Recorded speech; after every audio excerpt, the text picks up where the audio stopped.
A fiery blonde beauty sat on the bed, her voice sweet as honey as she called out to the disheveled-haired man. "My dear," she smiled meaningfully, and another short-haired beauty whispered into his ear. "Stop pretending." The man lay back, enjoying as the short-haired beauty caressed his six-pack abs. The two beauties began their relentless assault, leaving the man in a daze of pleasure. Where did these beauties come from? Still lost in the moment, he mumbled, certain this was just a sweet dream. But then a drop of sweat rolled down, and he realized this sensation was terrifyingly real. A long, slimy tongue lipped his face, but he still groggily said, "Beauties, I'm awake now, stop licking, it tickles so much." His eyes shot open, cold sweat pouring as he realized the harsh truth. Damn it. Turns out I was really dreaming, and this was reality. Two giant monster wolves, their eyes bloodshot, drooling as they eyed him like a delicious meal. One of the monsters lunged, its jagged fangs mere inches from his face, making the man scream in terror. "Don't come any closer." Cornered, Chu Guang gritted his teeth, his voice a growl. I said, "Get lost." A direct punch to the face, hitting its mark perfectly, dealt full damage to the monster wolf. He landed coolly after sending the monster flying, officially introducing himself. "My name is Chu Guang, a survivor in this post-apocalyptic world."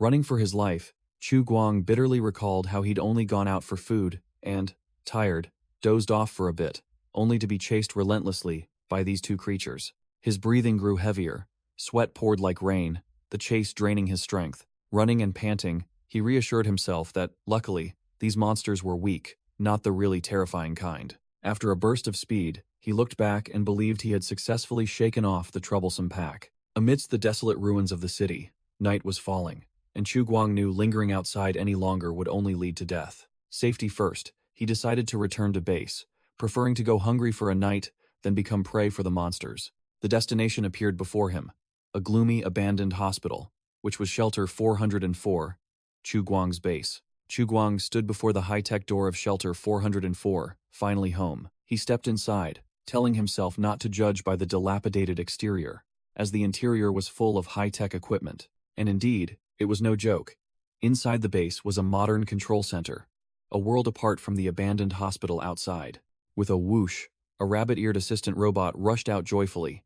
"Master, you're finally back." Its name is Little Seven, designation 777. Chu Guang waved his hand, telling Little Seven to calm down. He had only been gone for half a day, but the robot was already nagging him about unfinished tasks. As he walked, he declared himself the administrator of this place, and in that capacity, at least he had a safe haven in this wretched world. Back in the control room, the first order of business was to refuel. Chu Guang quickly munched on a piece of dry bread. Food supplies in the base weren't plentiful, only enough to last a short while. He ate while clicking his mouse to check the system. Survival mode was over. Chu Guang clasped his hands, his eyes sharp. It was time to act as an administrator. His responsibility? To use Earth's internet to summon a bunch of players to this world and make them grind and explore the wasteland. Sitting before the advanced computer setup, Chu Guang smirked, declaring that as a transmigrator, it was time to initiate the Wasteland Online Reclamation Plan. On an Earth forum, Chu Guang's account, Light, began enticing people with a super-realistic virtual reality game, but netizens only mocked him, thinking he was bluffing. In a dormitory, a blonde young man scrolled through the internet, scoffing that this Light guy was too reckless with his gaming.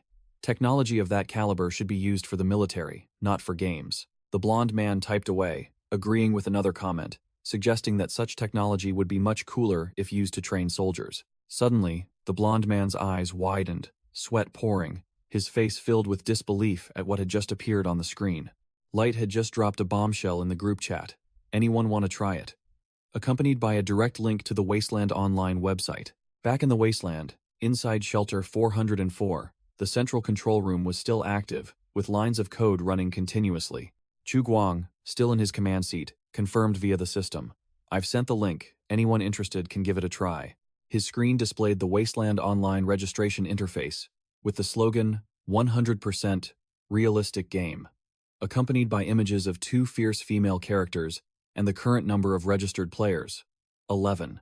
Chu Guang flashed a calculating smile, confident that this number of guinea pigs was enough for him to complete his mission. Beep, mission complete. Chu Guang received a nanocarbon bulletproof vest and 5 bonus points. Finally some reward after 5 months of grinding in this ruined world. Recalling 5 months prior on Earth, Chu Guang was still a dashing salesman, looking every bit the big boss. That day, after closing a big deal, he was partying hard in a bar with some pretty girls. The fun was cut short. Chu Guang suddenly felt a tightness in his chest, and pain struck without warning. A piercing sound rang out. And before he could understand what was happening, his consciousness faded. A splitting headache assaulted him, and Chu Guang woke up in a completely different state. His eyes wide, sweat pouring, as he became aware of the harsh new reality. Opening his eyes, before Chu Guang was a city in ruins, desolate, and exactly like an apocalypse movie. At first, he thought it was a prank, or he'd stumbled onto a movie set, so he ran headlong to escape this cursed place. But after running endlessly without finding an exit, he collapsed from exhaustion in the wasteland, realizing this was no joke. But what was more terrifying than the desolation itself was Chu Guang, realizing he had transformed into a completely different person, a true survivor. Just then, the piercing sound that had rung out before he was translocated once again tormented his mind. And then the most absurd thing happened. A virtual system panel suddenly appeared right before Chu Guang's eyes. The panel welcomed him to Wasteland Online and assigned him the title of Scavenger Chu Guang. His first reaction as a law-abiding citizen was to find his phone and call the police. But then he bitterly realized he had lost everything. Wandering aimlessly for an entire day, his hungry stomach began to rumble, pulling him back to the harsh reality. To survive, Chu Guang was forced to accept the truth. His immediate goal was to find something to eat. Unexpectedly, luck smiled upon him. He discovered an inhabited place. Bet Street Survivor Camp. Hiding behind the fence, Chu Guang observed the emaciated survivors inside, determined to find food first. Peeking from behind the fence, Chu Guang calculated that this was an opportunity to gather more information about this damned world. Suddenly, a cold gun barrel pressed against the back of his neck, and a gruff voice rang out. "Freeze! Unless you want your brains blown out. Which shelter are you from?" Although he had never heard this language, Chu Guang realized that thanks to his transmigrator's privilege, he could understand everything. The one holding the gun was a bearded old man named Old Walter, and Chu Guang was astonished to find that he not only understood, but could also speak this strange language fluently. Chu Guang quickly raised his hands in surrender, forcing a smile as he explained, "Calm down, I was just passing by." Slash. A dazzling sword slash gleamed, fresh blood splattering nearby. It turned out that while Chu Guang was being captured, another axe-wielding survivor had just taken down a giant bear monster right in the camp. Old Walter growled a warning to Chu Guang. "The wasteland is no playground for kids. Don't wander around without protection." The old man gestured with his chin towards the monster's corpse, continuing his lecture. "Otherwise, you'll just become prey for the monsters out there." Chu Guang smiled, thanking him for the reminder, recalling that it was precisely thanks to this harsh lesson that he had survived for 5 months and gradually understood this world. A brief flashback. In 2129, a massive atomic bomb detonated, wiping out human civilization in a parallel world. Since then, the world entered a post-apocalyptic era, where hideous mutated monsters fought for survival in a bloody food chain. But the threat didn't just come from monsters, it also came from humans themselves. Desert marauders ready to tear anyone apart to survive. 5 months after being thrown into this ruined world, Chu Guang had gradually understood the rules of survival here. However, there was one thing he couldn't explain. A piercing sound that echoed in his head whenever he approached the place where he first appeared. Amidst the ruined city, Chu Guang advanced alone towards the mysterious call, determined to find the answer. The trail led him to an abandoned nursing home, which looked gloomy and full of death. The noise in his head grew louder, forcing him to clutch his head, but also confirming with certainty. This is the place. The mysterious sound emanated from a pitch-black passage below, urging Chu Guang to uncover the truth at all costs. Below was a surprisingly vast underground space, but it was empty, with nothing useful except the persistent ringing in his head. Suddenly, the piercing noise in Chu Guang's head fell silent, making him freeze in astonishment. Before him was a gigantic, high-tech gate. He realized this was a shelter, and the call was coming from within. The gate's central energy core glowed brightly, and an urgent command echoed in his mind. Blue light reflected in Chu Guang's eyes as the final message was transmitted. "Activate it." He placed his hand on the control panel, and incredibly, the system recognized his fingerprint and began to activate. The massive steel gate slowly opened in an impressive light display, revealing a dark space within. Chu Guang cautiously stepped inside, cold smoke emanating from within, and a small figure flickered at the end of the corridor. Suddenly, a gigantic, menacing shadow loomed over him, making Chu Guang break out in a cold sweat. Damn it, did I just release the final boss? But no, The shadow was just a trick of the light. What was actually rushing towards him was just a tiny robot. Little Seven jumped up, gleefully welcoming him. "Welcome, Administrator. Congratulations on becoming the Master of Shelter 404. I am your little assistant, serial number 777. Chu Guang was stunned when the system announced that he had officially become the administrator, gaining full control of this shelter. The notification board confirmed.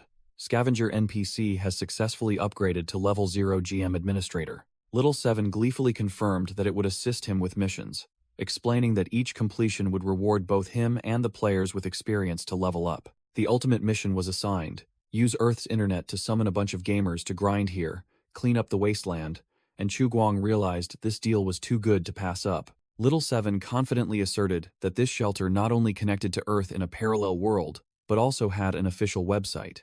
Each registered gamer would be assigned a serial number and enrolled in the resident list, looking no different from joining the military. With admin rights in hand, Chu Guang could freely select players, and of course, he would prioritize the pretty girls. The system would automatically send a virtual reality gaming helmet directly to the homes of the chosen individuals, turning the dream of transmigration into reality. Immediately, a player was drawn into a teleportation vortex, blinding blue light engulfing her. The pink-haired gamer girl officially became the first player abducted into the game, her face distorted by pressure and utter shock. The system explained the mechanism. Players only needed to wear the helmet to connect with one of the player clone bodies cultivated in the shelter. Chu Guang smirked sinisterly, realizing the deal of the century was right before his eyes. He clenched his fist, his aura soaring. Heaven never blocks all paths. It's finally time for me to hack this game. Chu Guang decided to name the assistant robot, because calling it by its serial number sounded too lame. From now on, you'll be Little Seven. Little Seven went ecstatic, its entire body glowing brightly as it received a name for the first time in its life. The robot suddenly split into two, bowing respectfully to Chu Guang. "I am Little Seven. Esteemed administrator, please take care of me from now on." Chu Guang sighed exasperatedly, speechless at this AI, as innocent as a child. Even though his assistant was a bit silly, Chu Guang was still confident in his plan. Summon players to grind, level himself up, and who knows, maybe one day find a way back home. The system immediately assigned the first main mission: recruit a minimum of 4 players, with a nanocarbon bulletproof vest and 5 points as rewards. The first target was locked: a male dormitory of a certain university on Earth. In a certain room, a blonde young man named Ye Wei sat in front of his laptop, smirking. Huh? There's even a game like this? Meanwhile, a gamer group chat was exploding over Wasteland Online, a game advertised as 100% hyper-realistic, feeling just like real life. Ye Wei scoffed, thinking this kind of hyper-realistic advertisement was cheap, fake goods. What era was it that they still used such outdated tricks to lure players? At the same time, in Shelter 404, Chu Guang was engrossed in a bank of computers, typing like a professional hacker. Chu Guang's gloved hand decisively clicked the mouse, sending out the decisive bait. In the group chat, Chu Guang's account, Light, dropped a final challenge with the game link, daring the gamers. If it's real, does anyone dare to try it? Ye Wei froze, sweat starting to pour as he saw that message. He began to fantasize. If this game was so realistic, could the waifus he modded into the game step out into real life? An illusion appeared. Ye Wei was at the peak of his life, surrounded and cared for by a harem ranging from dark-skinned elves to ancient beauties. He slammed the table, his eyes burning, telling himself he had to research this new technology and shouting, "Damn it, I'm playing." After making his decision, Ye Wei muttered, "Let's see how realistic you really are," then decisively clicked the register button for Wasteland Online. Scene change. At a university cafeteria, Ye Wei ambled in. He buried his face in the food tray, sniffing the spicy chicken like a starving man. This spicy chicken is damn good. With a full belly, Ye Wei walked along, whistling, let out a loud burp, and headed straight for the dormitory. Arriving at his room door, he froze when he saw a huge package. Huh? A parcel? Ye Wei carried the box inside, and a roommate curiously asked, "Wei, what did you buy that's such a big box?" He replied blankly, "I didn't buy anything. Who sent this?" Both roommates shook their heads, not knowing. Ye Wei broke out in a cold sweat, his face full of suspicion. "This is super suspicious." Ye Wei's eyes narrowed. A premonition told him something wasn't simple. Inside, the package was a high-tech helmet, looking extremely cool. Ye Wei tremblingly picked it up, his face pale with shock. "Is this a gaming helmet?" Ye Wei clicked his tongue and put the helmet on his head, muttering, Let's see if this thing is really good. As soon as it fit his head, the helmet activated, and a blinding blue light made Ye Wei dizzy and scream. His consciousness was sucked into a tunnel of light, and he panicked, thinking he was going blind, but then realized, is the game about to begin? Ye Wei grinned triumphantly, shouting in his mind, my 100% hyper-realistic game, my virtual waifus, the harem king is here. He began to fantasize. If the game was 100% realistic, then the benefits must be commensurate, with a harem of waifus beckoning. But his joy was short-lived. Ye Wei froze, his expression changing from eager to a puzzled frown. A cold notification appeared in the virtual space. Startup time. 72 hours, 00 minutes, 00 seconds. Ye Wei clutched his head and wailed in despair. No. Why make me wait 3 days when I've already taken off my pants? His midnight screams startled the entire dorm. His roommates grumbled. Is old Wei crazy? Go down and see what he's doing and shut him up. Meanwhile, elsewhere, Chu Guang sat before a modern computer setup, monitoring all connections of the first players. In the Bulls and Horses Club group chat, the gamers were buzzing because they suddenly received gaming helmets. Some found them at their doorstep, some in their garage, and some in their office. Level 8. Great. Gale analyzed the problem sharply. They are 500 kilometers apart but received the items almost simultaneously, proving that this game company's technological prowess is extraordinary. The group was half believing, half doubting. Some demanded to take off the helmets to check. Others wanted to call the police, but ultimately concluded that without evidence, reporting it would be useless. While they were confused, Chu Guang sent a voice message, fabricating a story that this was a company secret, and he had tried his best to secure 4 beta test slots for his brothers. A blue light connected the gaming helmet to a female gamer's player, clone, body, and a clear notification appeared. The helmet will be permanently locked to the user. Each person can only create 1 unique account. After hearing Chu Guang's explanation, the whole group decided to try the game. White, horse, passing, a crevice. Even joked that if the game was 100% realistic, he would try to relieve himself in it. Chu Guang smirked triumphantly, thinking to himself that his decision to find his old teammates to grind with him was absolutely correct. But then he became pensive, thinking about how he had been missing from Earth for 5 months, and everyone must have thought he had vanished long ago. Regaining his composure, Chu Guang turned to order his robot assistant, Little 7. Our official website is too crappy. Add a forum, wiki, and media to it right now. Chu Guang determined the marketing strategy. The early game phase requires intense grinding, so it must focus on male gamers. Therefore, the website needs cool warrior waifus images to attract them. Chu Guang explained the dominant marketing strategy. Use hot AI, chatbot, waifu, to entice and persuade male gamers to stay and grind. The bait was taken. Ye Wei, with heart-shaped eyes glued to the screen, shouted, declaring that Big Brother Wei would carry them far and wide. Returning to reality, Chu Guang assigned the task to Little 7. You have 3 days to upgrade this crappy website for me, preparing for the game's launch. Little 7 wondered, asking the administrator directly why there were 11 registrants but only 4 gaming helmets were sent. The robot further explained that the player, clone, body, storage in Sector B1 was mostly empty. Even accommodating all 11 players would only take up 10% of its capacity. Chu Guang smirked, explaining nonchalantly, supply is tight. Fewer mouths to feed means less expense. Moreover, he only needs those who are truly serious. He can't force mediocre players to grind for him. He decided to play it slow and steady, focusing on nurturing the 4 highest quality players. White, horse, passing, a crevice, night 10, there, will, be, ample, time, and level 8, great, Gale. The system immediately announced the player recruitment mission complete.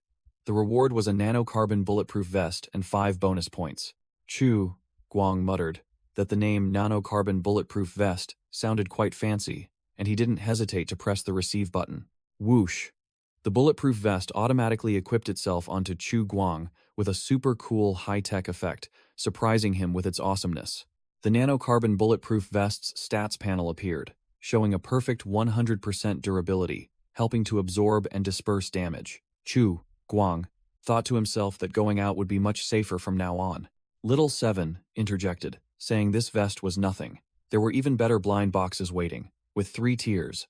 Low tier for 1 point, mid tier for 10 points, and the highest tier for 100 points. The robot explained clearly, low-tier boxes yield food, mid-tier yield medicine, and if you want hot items, you have to play the high-tier box. Chu Guang pondered, calculating whether to spend all 5 points opening some crappy boxes or grind to accumulate 100 points for a really good gun.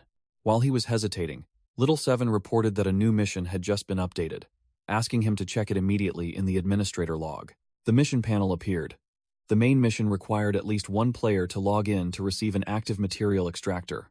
The side mission was to prepare a 10 kilowatts generator to receive a hot reward of 100 points. Chu Guang was heavily shocked to see the 100 point reward, while Little Seven further explained that active material was the resurrection currency used to create clones for players if they died. Chu Guang smirked cunningly, deciding to use the 100 bonus points from the mission to roll for weapons later. For now, he ordered Little Seven to use all current points to open low-tier blind boxes. Hiss! A giant storage chest slowly opened, and cold smoke billowed out obscurely. Chu Guang and Little Seven stood waiting, staring at the thick smoke as something inside began to crawl out. The smoke from the blind box gradually dissipated. Chu Guang and Little Seven stood still, holding their breath, waiting to see what the first spoils of war would be, and the result was 3 lollipops in apple, banana, and mango flavors, along with a compressed biscuit. Chu Guang was speechless, his face darkening at the pile of snacks. He snapped, unable to believe the box yielded these cheap children's items, and even one item was missing compared to what was promised. Amidst the pile of candies and biscuits, a crumpled piece of paper lay nestled, looking unremarkable. Chu Guang's eyes paused, a flicker of doubt appearing. He picked up the paper, muttering to himself if this could be the 5th item the system had hidden. Scanning the paper, Chu Guang realized it was a message from the first-generation administrator of this shelter, written in the language of the wasteland world he had learned. That old man claimed to be a genius for devising a way to disguise the equipment as a game to exploit the players, who were enthusiastic, curious, and never discouraged. Chu Guang was furious, his eyes blazing, roaring that this was clearly shortchanging the reward, not some Easter egg, causing Little Seven to quickly speak up to calm him. However, after cooling down, he had to admit that the first-generation administrator was indeed a true genius to be able to develop such dominant technology in the apocalypse. Chu Guang turned to ask Little Seven about the first-generation administrator, but the robot replied curtly that it was only activated when he arrived, so it knew nothing. Without arguing, Chu Guang ordered it to scour the shelter's database, believing that such a dominant figure couldn't have left no trace. Little Seven began scanning the data, revealing that the last information was from over a century ago, the 1st of January 2157, when a planet-destroying Great War erupted. The data showed that an all-out war had taken place, with 2 factions fighting to the bitter end, flattening everything on the surface and pushing civilization back to the Stone Age.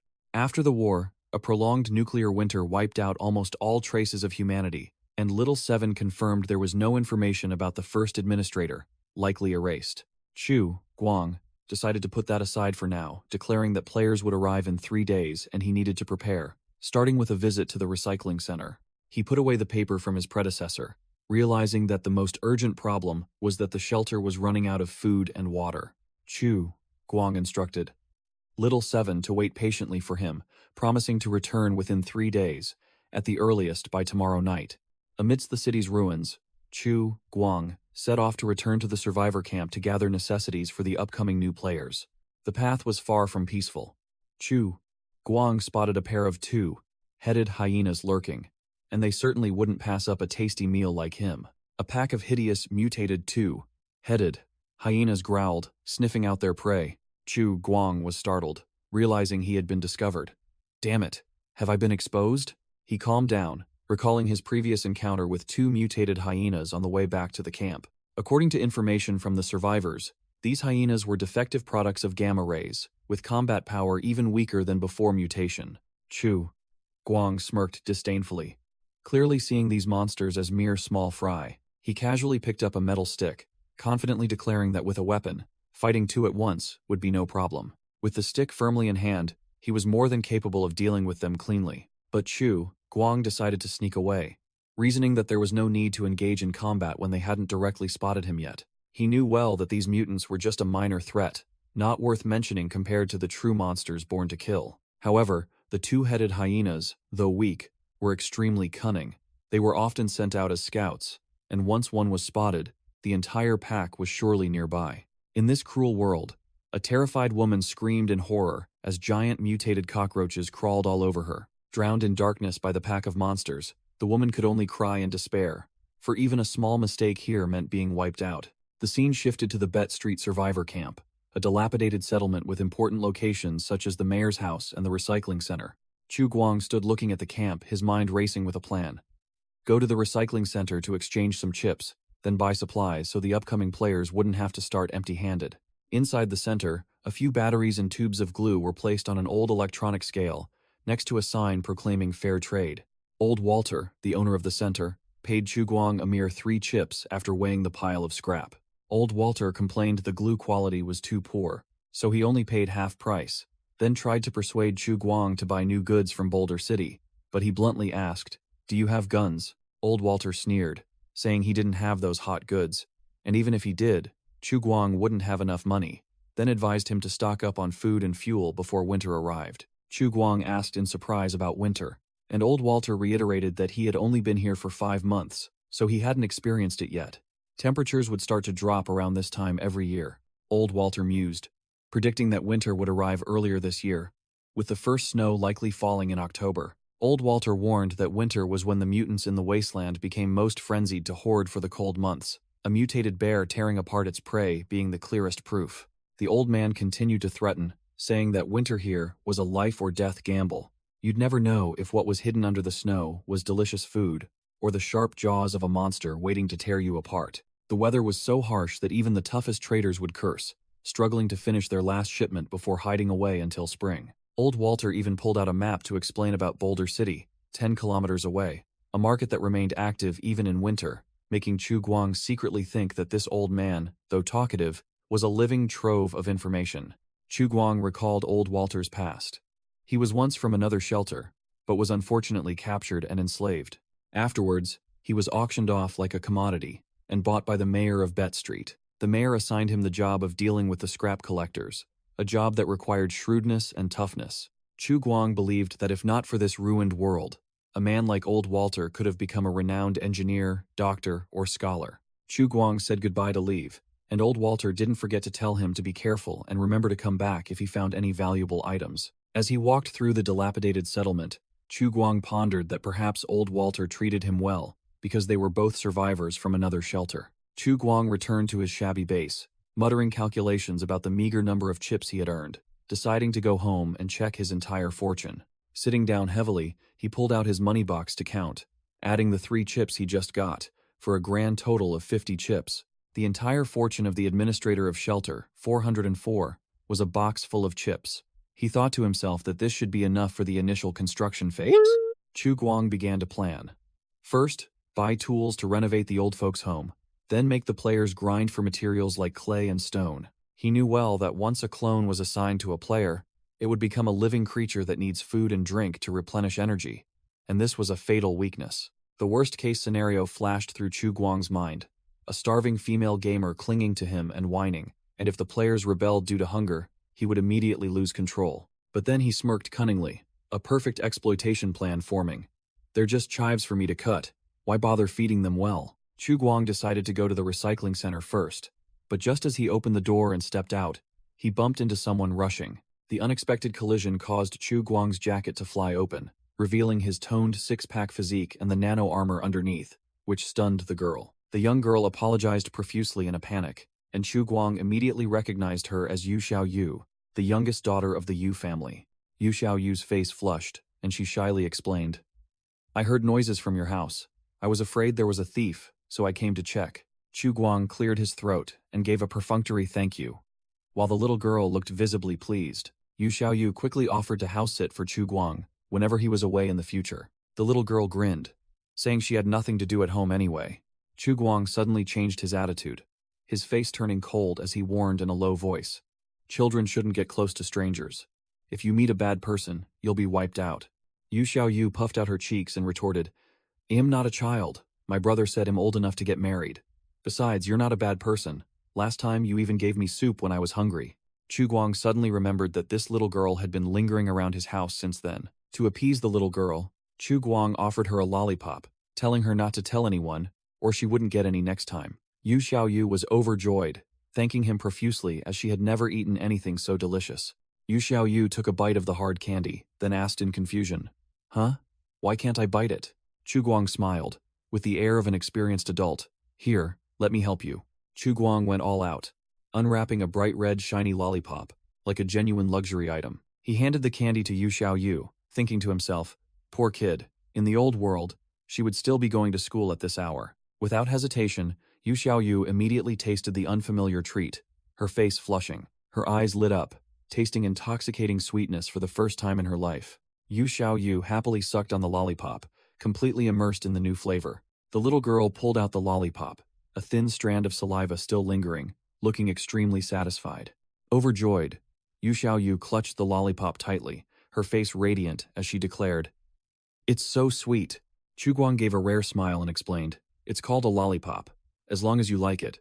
Yu Xiao Yu mischievously teased back, "Haha, so big brother can smile too." Saying that, the little girl continued to enjoy the lollipop, her face still blissful from the sweetness. Yu Xiao Yu's face flushed pink, and she held out the bright red lollipop, inviting him, "Big brother, you try some too." The little girl stood on tiptoes, closing the distance between her old sandals and Chu Guang's military boots. Yu Xiao Yu pushed the lollipop closer to Chu Guang, her eyes crinkling as she firmly asserted, "This candy is really sweet." Chu Guang patted her head, telling her to be good and watch the house while he was away, but Yu Xiao Yu pouted and argued that she was completely serious. Immediately after, Chu Guang disappeared without a trace, leaving Yu Xiao Yu looking around in confusion, searching, where did Big Brother go? Realizing the situation, the little girl immediately raised her hand and shouted loudly into the air, firmly promising, "Don't worry, Big Brother, I'll watch the house carefully." Meanwhile, Chu Guang had returned to Sector B1 of Shelter 404, descending the stairs with a calculating expression. Chu Guang smirked, muttering, "It's been 3 days. The players must be arriving soon." At the same time, elsewhere, the new recruits, including the blonde-haired Ye Wei, were wearing gaming helmets and gradually sinking into the virtual world. Countless hands reached towards a dazzling light, officially logging into the game, preparing for a life-or-death game. Ye Wei opened his eyes in a liquid-filled pod, officially landing in the game with a confident thought. Finally, it's time to torment other players. He was dazed as his consciousness slowly returned, realizing he was in a completely unfamiliar place. Clank! The pod opened, and Ye Wei was released onto the floor in a dark laboratory. Water from the pod splashed everywhere as Ye Wei landed, his body still soaking wet. At the same time, 3 other players also spawned, all looking at each other in a similar state of confusion. The white-haired man, white horse passing a crevice, pinched his own cheek and growled because the pain felt too real. This is a game? How could it be so real? Meanwhile, the curly-haired man, there will be ample time, bitterly looked at the character creation interface for a female character named Lai Ri Fang Chang, muttering, because the game automatically locked his gender to male. The blue-haired bookworm, level 8 Great Gale, wiped his glasses, admitting that this feeling was no different from being transported to another world via a gaming helmet. Ye Wei suddenly snapped awake, shouting excitedly, "Exactly. I can even feel my underwear drying right now." All the new players were startled when a door in front of them emitted a blue light, and one person curiously asked, "Someone's coming? Is it Brother Guang?" A large figure and a small robot stood before the glowing doorway, and a voice rang out. "The war has ended, but our world has also been devastated." Chu Guang, administrator of Shelter 404, appeared with an extremely cool demeanor and bulging muscles, calling out, "That is why we need your help to reclaim our homeland, O players." He introduced himself as the administrator with the codename Dawn, then pointed to the robot beside him and introduced it as Assistant Little 7. The assistant robot Little 7 bowed mechanically, stating that it would be responsible for guiding the new players. The 4 new players, including Ye Wei, level 8 Great Gale, White Horse passing a crevice, and "There will be ample time," gaped in astonishment when the system announced that they had officially entered the game. Chu Guang smirked meaningfully, confident that he had completely controlled the situation and held the initiative. The noobs chattered like a marketplace, some asking about NPCs, some demanding to know the quests, and some bitter about not being able to change their character's gender. Annoyed, Chu Guang snapped, threw each of them a shelter resident handbook, and ordered, Your mission is to shut up and memorize this.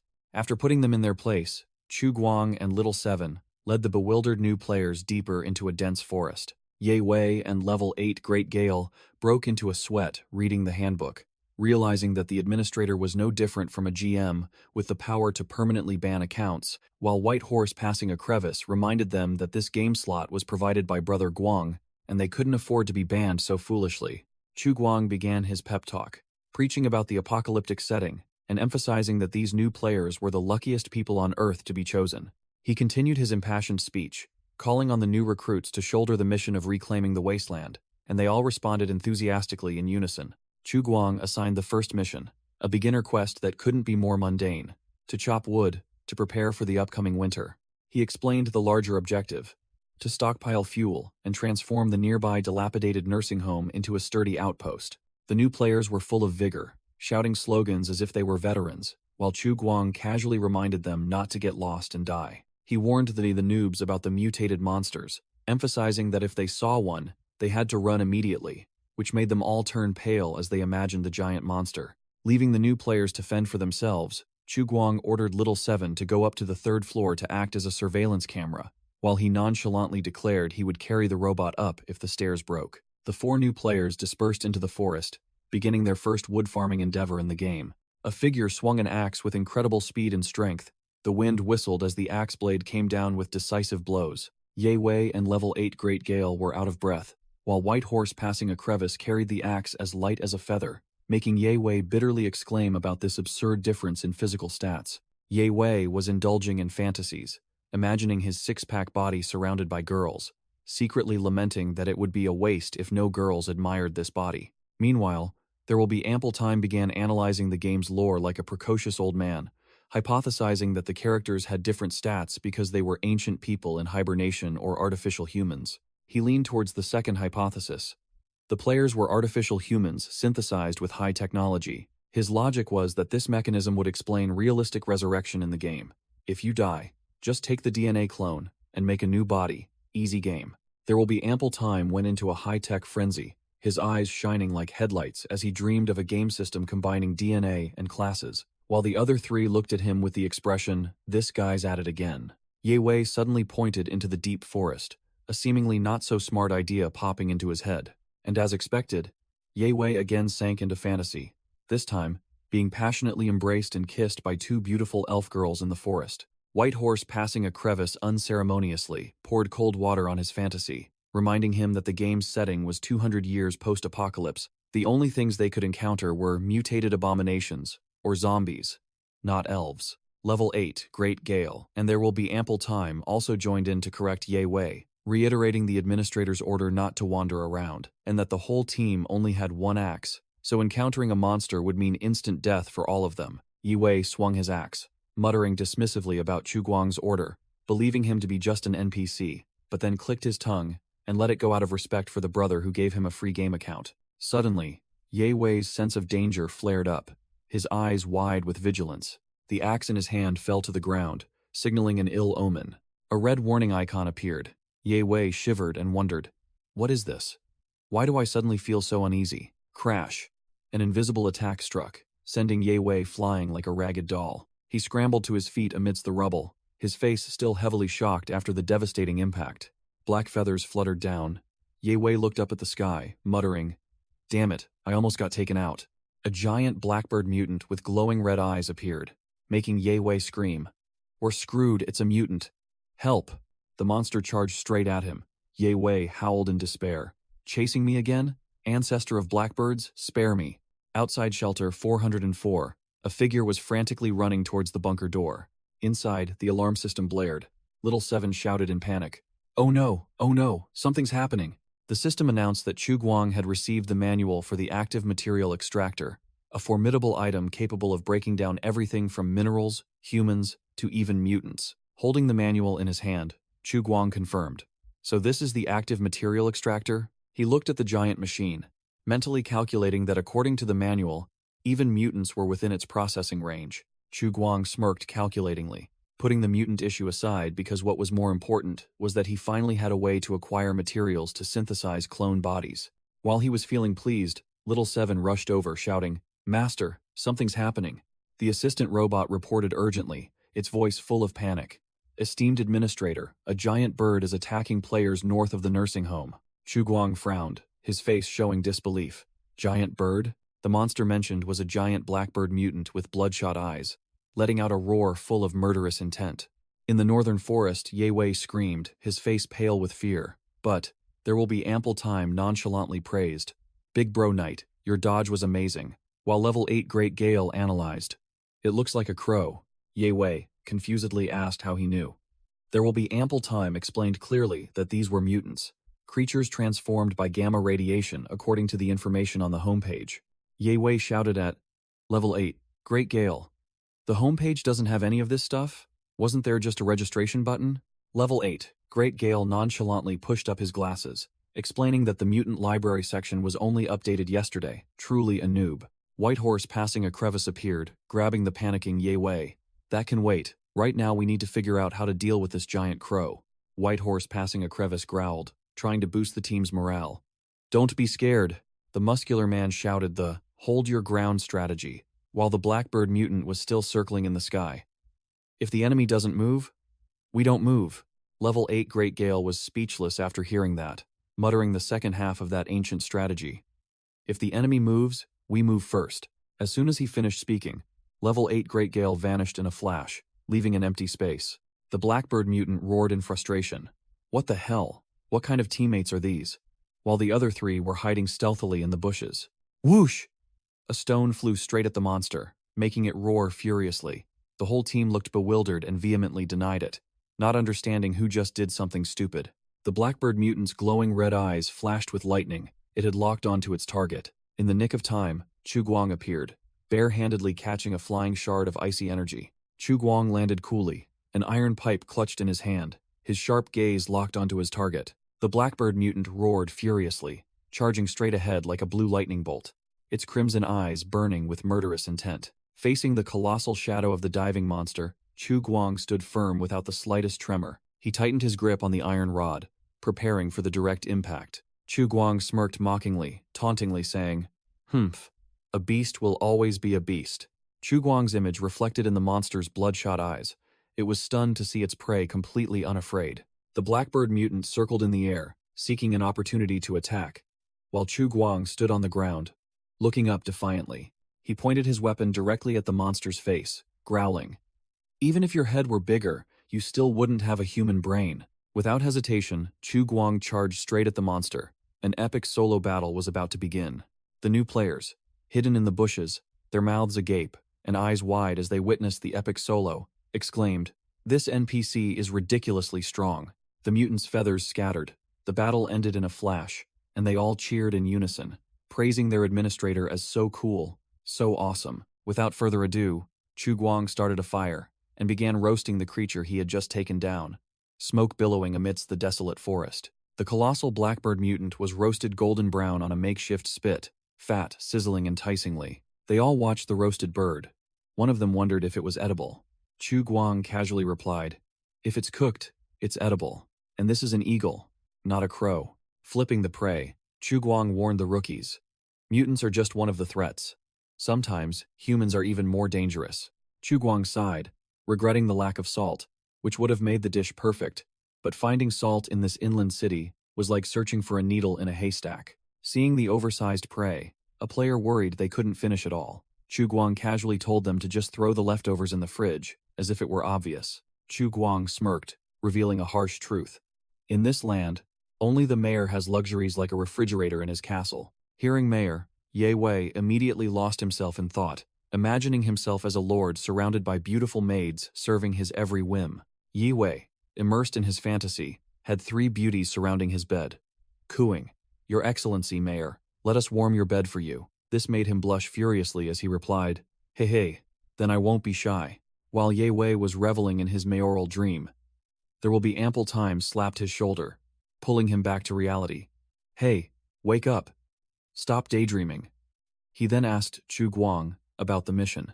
Chu Guang coldly and concisely replied, demanding the new players collect as much wood as possible. Looking at the sluggish, hungry new players, devoid of any survival motivation, Chu Guang thought to himself, "These kids are different from me. They can log out anytime. To make them work, there must be rewards. Chu Guang snapped his fingers, offering a sweet deal. Here's the deal. For logs as thick as an arm, you get 1 point per meter. For logs as thick as a thigh, 2 points per meter. Reward points can be exchanged for prizes. Just as they heard prizes, Chu Guang added a critical blow that made Ye Wei and Whitehorse passing a crevice drool. For example, a roasted leg costs 50 points. Level 8. Great Gale. And there will be ample time, or no better. Their eyes wide and mouths agape when they heard Chu Guang conclude. And 2 roasted wings will cost 80 points. Immediately, Ye Wei and there will be ample time, as if fully buffed with mana, shouted in unison to Chu Guang. Administrator, I suddenly feel full of energy, while Chu Guang merely smirked with satisfaction. The whole group went wild, rushing off like madmen at breakneck speed, eagerly chopping trees to earn points for roasted meat. After a period of strenuous labor, all 4 new players lay sprawled on the ground, gasping for breath, completely exhausted. Chu Guang, standing on the pile of wood like a boss, summarized the new players' labor results. Thanks for your hard work. You've collectively earned over 2,000 contribution points.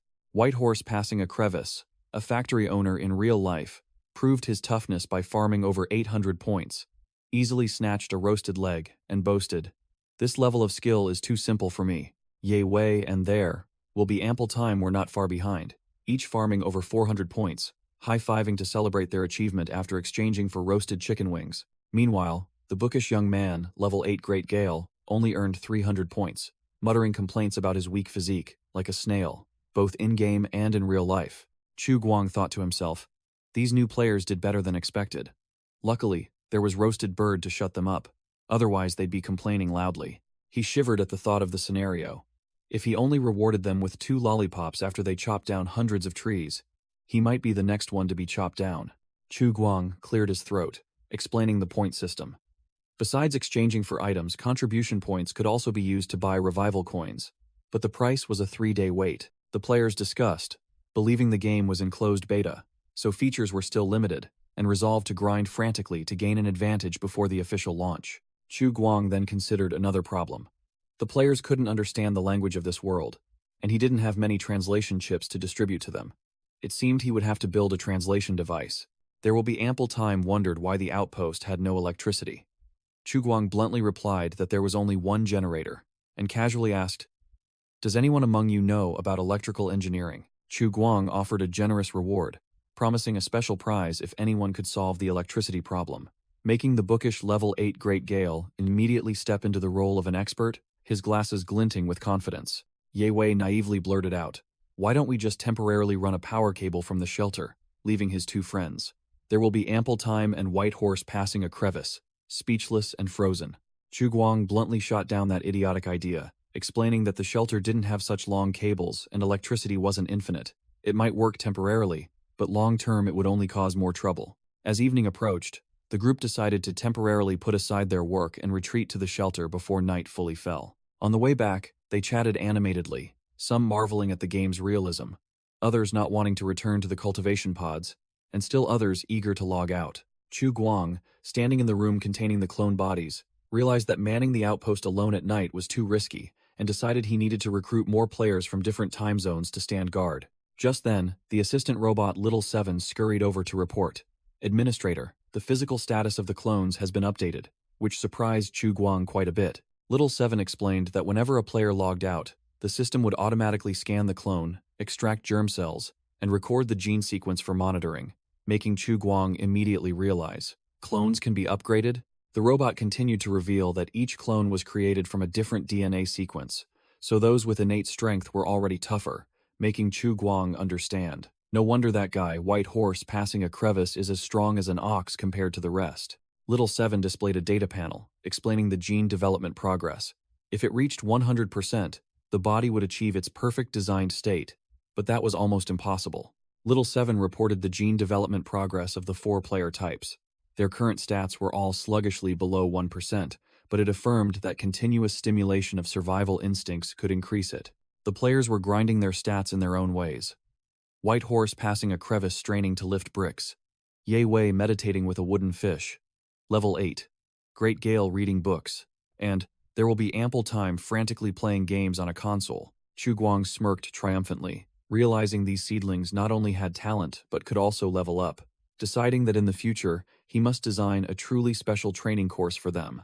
The scene shifted to the real world. At the faculty dormitory of Jinling University, it turned out that the gamer, level 8 Great Gale, was Professor Yan Feng, who had just taken off his gaming headset after an all-night grind, his face showing a hint of fatigue. Professor Yan Feng changed into neat clothes, stepped out of his room, planning to use lunchtime to ask Professor Wang about generators. Upon arriving at the cafeteria at noon, Professor Yan Feng was frustrated to see the long queue of people. He grumbled that he would starve to death at this rate. Suddenly, a group of female students whispered when they saw the handsome Professor Wang appear, commenting that he was eating with the eccentric Professor Yan Feng from the physics department. Professor Wang politely waved to the students, advising them to go eat lunch immediately as skipping meals was bad for their health, while Professor Yan Feng remained engrossed in his books. The handsome professor's advice immediately took effect. The hard-eyed female students obediently listened, praising him for being both understanding and thoughtful, saying age was no issue. Professor Wang curiously asked Professor Yan Feng, who was engrossed in an electrical engineering book, "Oh, are you researching generators?" Thwack! Professor Yan Feng slammed the book shut, his face as cold as ice. He explained, "Recently, I've been reading a post-apocalyptic novel." Professor Wang propped his chin, his face full of interest. "Oh, and then?" Professor Yan Feng posed an extremely serious question. "I want to know, if the apocalypse really happens, how would the lucky survivors generate electricity?" Professor Wang was speechless. "Don't tell me this is what you wanted to ask me," Professor Yan Feng casually confirmed, making his colleague sigh and advise him not to take a novel too seriously. Suddenly, Professor Wang leaned over and grabbed Yan Feng's hand with a meaningful smile, making the latter's face flush. The handsome professor smirked. "Unless you can truly transmigrate into a post-apocalyptic world." Yan Feng froze, unconsciously pushing up his glasses, unable to utter a word. The gamer was inwardly shaken, sweat pouring down. How did he know? Weren't there only 4 closed beta slots? Professor Wang burst out laughing, scratching his head nonchalantly. "Haha, don't be so tense. I was just kidding with you." Yan Feng breathed a sigh of relief, sweat still streaming down, secretly thinking it was a good thing his gamer identity hadn't been exposed. Professor Wang suddenly put on a serious face, trying to cover up. "I only read cultivation novels, so I'm not familiar. Could you briefly tell me about the setting of the novel you're reading?" Yan Feng immediately adopted the role of an expert, clasped his hands together, and declared confidently, "The setting is 200 years after a nuclear catastrophe." Professor Wang pondered, analyzing that 200 years after a nuclear war would be tough, as electromagnetic waves would fry any unshielded electronic devices. Yan Feng brought up the idea of civilian generators, but Professor Wang immediately dismissed it.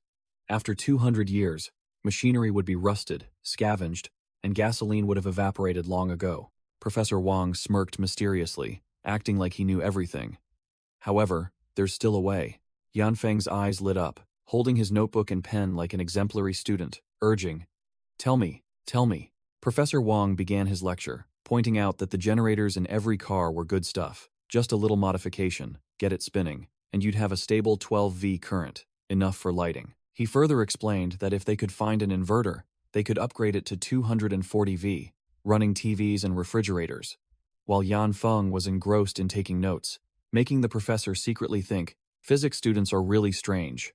No wonder there are rumors about robot Professor Yan Feng never smiling. Professor Wang concluded his lecture, acting like a senior, telling Yan Feng to ask if he didn't understand, then prepared to slip away for his afternoon class. No sooner had he finished speaking than a group of hard-eyed female students swarmed Professor Wang, shouting for private tutoring. Harassed by the fervent fans, Professor Wang broke out in a cold sweat, trying to escape while the girls pleaded and made all sorts of promises. Completely oblivious to the drama beside him, Yan Feng remained engrossed in his notes, his mind only on asking the administrator where to find cars once he logged into the game later. Suddenly, the phone in Yan Feng's pocket vibrated, and he wondered if it was new information about the game.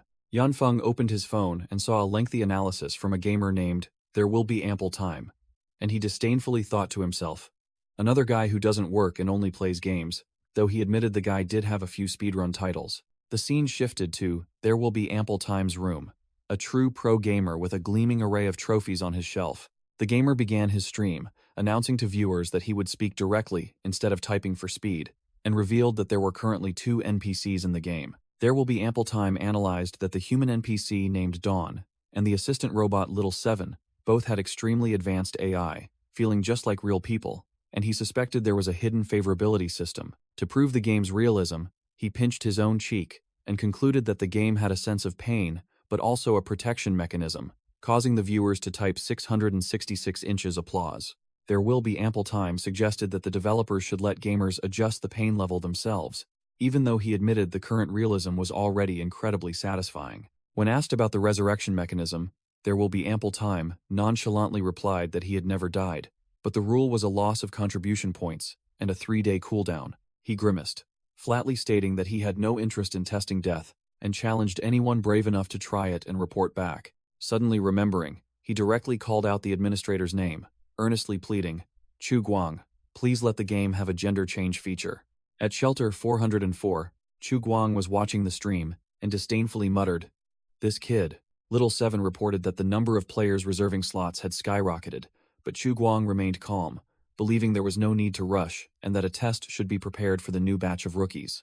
Chu Guang admitted that there will be ample time was quite a figure, once a top 200 PUBG player, and thanks to his stream, all the lurkers in the group were drawn out. He also boasted that the streamer had just made him a group chat administrator and decided to turn on voice input mode to show off. Chu Guang entered the group chat, humbly pretending to have been busy, and confirming there will be ample time's information, causing all the fans to spam "believe in Chu Guang" memes. Immediately after, Chu Guang poured cold water on the streamer's request. He posted a registration link for the new test, along with a huge crossed-out image over the gender change icon, to assert that this game does not allow self-selection of gender. The system explained about favorability. At level 10, the white-haired NPC vendor looked at players like trash, snapping, "What are you looking at? There's nothing for you here." But when favorability was maxed out at 100, her attitude did a complete 180, affectionately offering a gun and inviting, "Hello my love, I have new stock. Would you like to be its new owner?" Hearing about hidden quests and unlockable hidden classes, the gamers reacted fiercely. Some were shocked, some were jealous, and Ye Wei got a nosebleed from wishful thinking. Chu Guang concluded, telling them to check the details on the website and then get to work, not forgetting to praise there will be ample time's review as good enough to be pinned to the top, making the streamer ecstatic. Done with work, Chu Guang leaned back in his chair, breathing a sigh of relief as he saw that the new rookie's first experience connecting to their clones seemed smooth. It turned out that the streamer, There Will Be Ample Time, had clearly explained that players needed official gaming helmets to connect their consciousness to their in-game clones. Chu Guang had an idea, turning to ask Little 7, "If players can connect to clones, can I connect my consciousness to one?" Little 7 reported back dejectedly, her voice full of helplessness. "I'm sorry, Administrator. I don't have your genetic sequence data. These clones weren't designed for you to use." Chu Guang patted Little 7's head to comfort her, not bothering to argue, then ordered, "Never mind. Use my health check results to calculate my attribute stats, just like you did for the clones." Chu Guang's stat panel appeared with all attributes at level 6, except for strength, which was 7. He then asked Little 7 to display the clone information for the alpha test players. Little 7 reported the stats of the weak clones, with gene progression at only 0.1%, while Chu Guang's 5 stats were a full level higher. Chu Guang pondered, realizing he was a variable not accounted for in the original administrator's plan. Chu Guang smirked with interest, thinking that a life full of unknowns like this was far more exciting than a predetermined script. Suddenly, a notification panel appeared. Chu Guang unlocked the Newbie Guide achievement because a player had been online for over 8 hours, receiving 10 bonus points. Little 7 announced that Chu Guang had enough points to spin the intermediate blind box. Chu Guang decided to try his luck, only hoping not to get a useless cough syrup. The gacha machine dispensed an item in a puff of white smoke, and Little 7 excitedly flew over to ask what the administrator had won. "Here's the real deal. Muscle Cell Enhancement Injector XI. Permanently buffs strength." Little 7 cheered with delight, while Chu Guang sighed in relief, as at least it was better than cough syrup. Chu Guang picked up the syringe, breaking into a cold sweat as he realized this item had been in storage for 200 years and looked extremely dangerous with its glowing red solution inside. Little 7 puffed out her chest, assuring him that the items in this warehouse were all top-tier server goods, their quality beyond question. Encouraged by her words, Chu Guang ripped off his hoodie, revealing his bulging muscles beneath his nano armor, and prepared to inject himself. A simulation diagram showed the needle piercing the epidermis, injecting the red enhancement solution into the muscle cells, activating the process of strength breakthrough. After the injection, Chu Guang flexed his arm to check, but saw no changes. He tried punching his palm, feeling weak, and began to suspect he'd gotten expired goods. Is that it? I don't feel any different. Is the medicine expired? Looking at the empty syringe, Chu Guang sighed in resignation, comforting himself that no effect was better than side effects. Suddenly, his eyes rolled back, and blood vessels bulged red as a strange surge of power began to awaken. Chu Guang's entire body tingled. Streams of glowing red energy like lightning coursed through him, and a burning sensation erupted from his heart. His eyes turned fiery red, and he broke into a crazed, delighted smile. The real deal, not fake medicine after all. But then, poof, the energy completely vanished, and he suddenly felt his body limp and noticeably weaker. Chu Guang was utterly bewildered, clenching his fists but feeling no strength at all, muttering, could it really be expired? He flung the syringe away, concluding that his body hadn't changed, and it was fortunate that this expired medicine didn't have any bugs. But to be safe, Chu Guang ordered Little Seven. Help me perform a full body scan, thoroughly, from the inside out. Little Seven reported the results. Although his gene evolution hadn't budged, Chu Guang still received a permanent +1 strength and +1 constitution buff. Just one more point, and his strength would be double that of an ordinary person. Little Seven displayed a comparison chart, explaining that a stat of 5 was the baseline for an untrained ordinary 2-0-year-old, and also the reference point for all other stats. Chu Guang clenched his fist, grinning gleefully as he realized each additional point was equivalent to 20% of an adult's strength. Excellent. Amidst his excitement, he suddenly turned to ask Little Seven what time it was. Little Seven immediately projected a virtual screen. The clock showed exactly 4 a.m. Reminded by Little Seven that the players would be online in just an hour and a half, Chu Guang sat down, patted the robot's head, and declared he would go prepare immediately. Little Seven happily hummed a tune as Chu Guang went deeper into the base. Donning his hoodie, Chu Guang checked the quest board and was startled. The quests updated again? There was only one yesterday. Now suddenly there are 20. He scrolled through the quest list, filled with trivial tasks like repairs, monster hunting, and resource gathering. Noticing the daily tag, guessing they would refresh daily. Flopping onto a chair, Chu Guang calculated that 20 quests yielded a total of 150 reward points, and concluded, if I grind all these alone, I'll die suddenly. You'll have to throw out some contribution points to get those leaks to do it instead. Chu Guang muttered, dismissing the daily quests, identifying the ultimate goal as the generator quest. Because without electricity, they'd live like primitive tribesmen, but with electricity, they'd automatically ascend to nobility, surrounded by maids. Deciding to act, Chu Guang sat down at his computer, determined to recruit more new recruits to see if any of them were decent. He chortled when he saw 10 new chickens had applied, a total of 35 people, but compared to the group chat with hundreds of people, it was still far too few.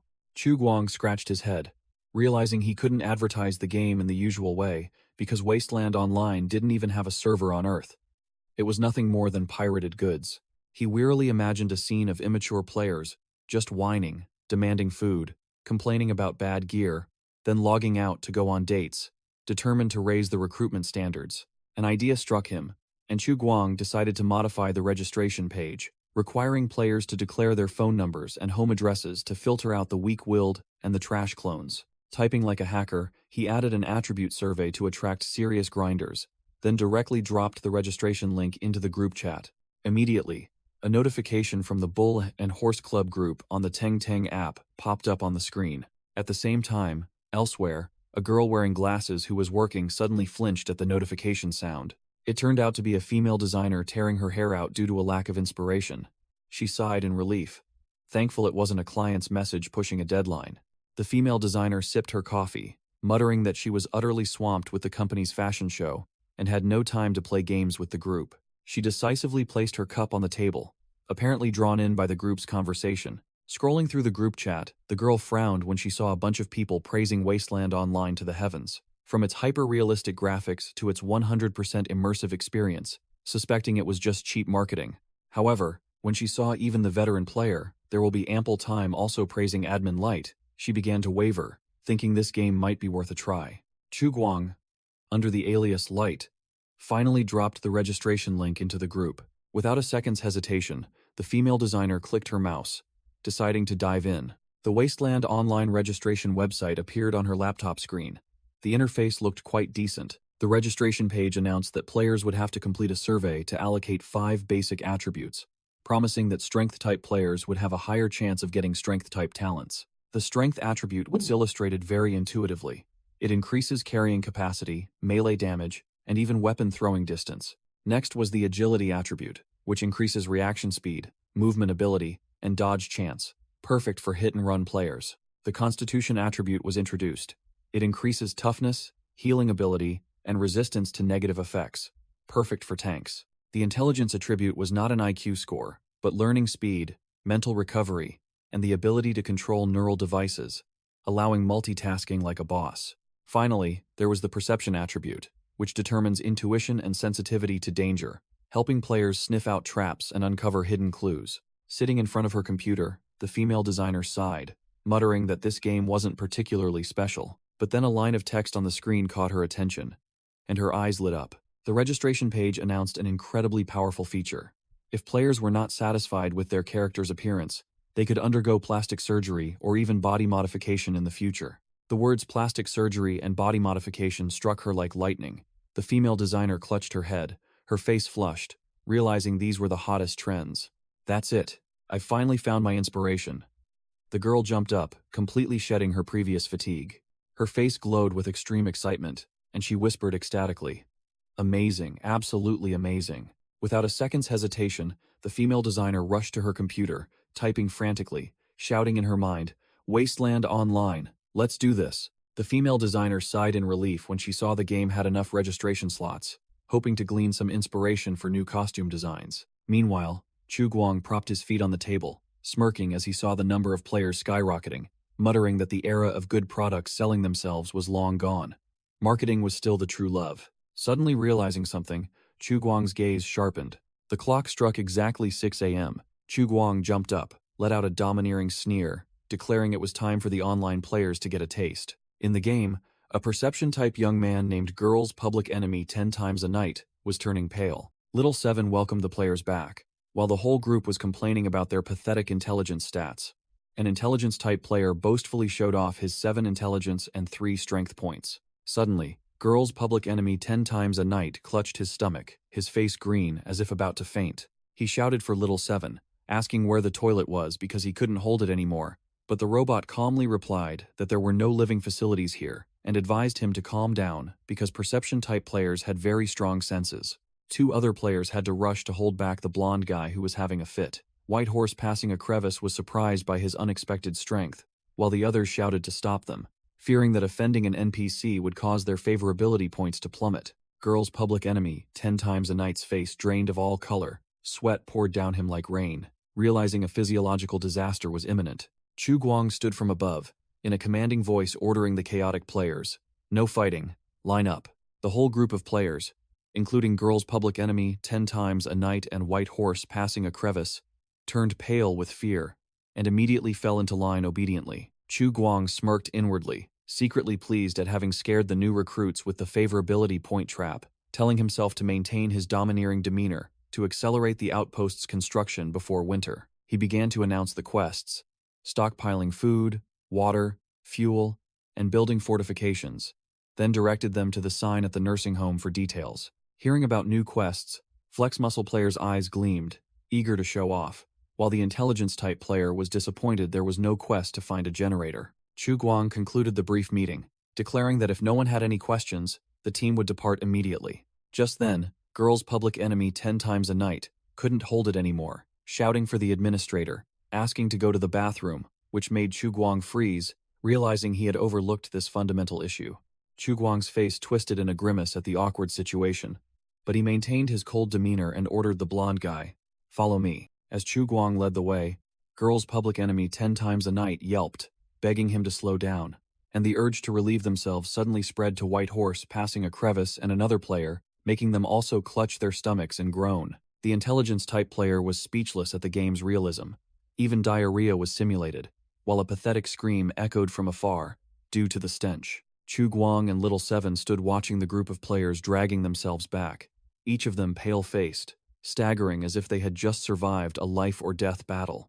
The whole bunch started complaining loudly. One complained about the lack of toilets, another cried about using leaves to wipe until they were sore, and girl's public enemy 10 times a night, shouted about a burning sensation, only for the intelligence-type player to calmly ask if he had used stinging nettles. Chu Guang sweated profusely, speechless, thinking to himself he should have told them to use cloth, but the whole group had bolted like ghosts once they reached the surface. A thud echoed as a military boot stomped heavily on the ground, signaling that something was about to happen. Chu Guang froze, his face blank, not understanding what was happening before his eyes. Flex Muscle Player bravely raised his hand, and on behalf of his comrades, proposed to the administrator. "We propose building toilets at the base." And the whole group clamored in agreement. White Horse passing a crevice, the dark-skinned, white-haired man followed up with a detailed plan. "Once there are toilets, we should dig a large pit to collect the products." The Flex Muscle Player continued to explain like an agricultural expert, detailing how to mix waste with plant ash and wood chips for microbial composting to kill pathogens. And so, from their immense pain, they invented a way to produce high-quality organic fertilizer for the base. Chu Guang suddenly remembered that the Bet Street area also collected waste to sell to the nearby Brown Farm, perhaps also for making fertilizer. The Flex Muscle Player continued to analyze, explaining that in his hometown, people even composted waste with organic garbage to produce methane gas in biogas digesters. This methane gas could be used for fuel cells, and from that, they could even build a power plant run by toilets. Chu Guang reflected that Brown Farm indeed had a biogas digester to generate electricity, so theoretically, their base could also build one themselves. Chu Guang nodded, admitting this idea wasn't bad, and had to concede that these players were much more useful than he had imagined. The intelligence-type player immediately pointed out the core problem. To build toilets and biogas digesters, they would need a large amount of sealing and gas-containing materials. Chu Guang chuckled, reassuring everyone that this wasteland had no shortage of plastic, as the locals were afraid of burning it and releasing toxic gas, so they didn't dare touch it. He pointed towards the notice board, telling everyone that if they searched around this area, they would find piles of necessary materials. On the board was a brand new quest list: collect wood, find water containers, and scavenge for recyclable waste, all exchangeable for contribution points. Chu Guang smirked, announcing he had added new quests for everyone. Pick up plastic bags and plastic bottles. The players marveled at how realistic the game was. Even NPCs knew how to analyze the situation to give quests. While girl's public enemy 10 times a night broke out in a cold sweat, recalling the administrator's smile. Suddenly, the intelligence-type player raised his hand, declaring he had a better way to solve the generator problem. He stood in the middle of the junkyard, boldly presenting his idea in front of Chu Guang. He pushed up his glasses, proposing a simple yet effective idea. Find a normal car, because every car already has a generator inside. Chu Guang replied that he had already checked the nearby parking lot and found nothing valuable. But the intelligence-type player still insisted on checking again, believing that if they found a generator, the outpost would have electricity. Chu Guang nodded in agreement for him to go, but didn't forget to add a condition. He warned that the wasteland was full of mutants and extremely dangerous, so he needed to choose one more person to go along for support. Hearing this, the rest of the players turned pale, and everyone broke out in a cold sweat, realizing that an intelligence-type player going to farm items definitely needed a tank to go along and take hits. Chu Guang crossed his arms, declaring bluntly, "I need to pick one more person to go with level 8 Great Gale to find the generator." Without further ado, he pointed directly at Ye Wei and ordered, "You, go with him. Both of you. Follow me to get the map and equipment." Ye Wei immediately saluted like a soldier receiving orders, while the other players began to analyze that the administrator chose him because his perception stat was more suitable for reconnaissance than brute strength. Ye Wei burst out laughing, teasing his teammates before running off to get his gear, ignoring the group who were yelling after him, telling him not to get too cocky or he'd end up being carried back in a body bag. Level 8, Great Gale unfolded the tattered map, pinpointed the parking lot's location, and announced that the team had arrived. The two players stepped into the desolate parking lot, where rusted vehicles and tangled vines created nothing more than a heap of scrap metal. Ye Wei yelled in frustration, holding only a tiny compass, cursing that this place had been completely looted, leaving nothing behind. Seeing the dire situation, Ye Wei started to get cold feet, suggesting to Level 8 Great Gale that they should just turn back. Level 8. Great Gale pushed up his glasses, his eyes sharp, and declared firmly, "We can't leave empty-handed after coming all this way." Through the broken window of a car, Level 8 Great Gale's silhouette approached, seemingly having discovered something. Level 8 Great Gale strained every muscle, his face contorted, but the car's hood wouldn't budge. Out of options, he turned and yelled for Ye Wei. "Hey, come here and give me a hand." Ye Wei reluctantly agreed, thinking to himself that after playing together for years, he still had no idea what his friend did in real life. Both counted to 3, then roared, putting all their might into a monumental tug. With a creak, the hood finally popped open, revealing an old engine block inside. The two huddled together to examine it. Level 8 Great Gale skeptically asking, "Is this a generator?" Yi could only nod vaguely to get it over with. Level 8. Great Gale ordered Yi to check it, having heard he knew how to drive, but the other guy casually replied, "Does playing Need for Speed count?" Level 8. Great Gale was speechless, veins throbbing on his forehead. All he wanted to do was curse to vent his frustration. Yi suddenly remembered something, turning to ask back, "Wait, I remember you have your own car. Why are you asking me?" Level 8. Great Gale, poker-faced, confessed that he lived in a dorm and only had a bicycle, which completely shocked Yi. Level 8. Great Gale buried his face in the wrecked car, tearing at his hair because he couldn't find what he needed, while Yi stood by, eavesdropping. Level 8. Great Gale was sweating, muttering that he had found the engine but couldn't find the power unit, which was truly bizarre. Yi lost patience, pointing his sickle at a trash can. "It's been 200 years. Of course it's been stripped clean. Digging through trash makes more sense." But Level 8 Great Gale suddenly came up with a wild theory. Ancient technology was advanced enough to use remote power sources. Looking at the entire scrap car lot, he sighed, concluding that any hope of finding a generator here was gone. Suddenly, Yi yelled from a distance, "Bro, over here. Earth-shattering discovery." Making Level 8 Great Gale jump. Level 8.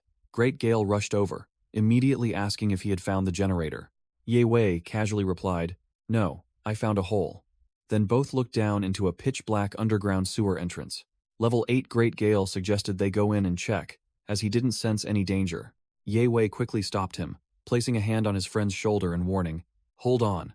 Even the administrator doesn't know about this place. Rushing in is too reckless." Yi smirked confidently, turning the tables. "Precisely because he doesn't know, it's worth exploring. Who knows? There might be a hidden quest or cool NPCs." Yi began to fantasize. He was a hero storming a dungeon, swinging his axe to chop down goblin minions to rescue 2 damsels in distress who were chained up. In his dream, 2 hot girls embraced Yi, thanking him profusely, and he smugly declared, "I am Yi. I do good deeds without expecting anything in return.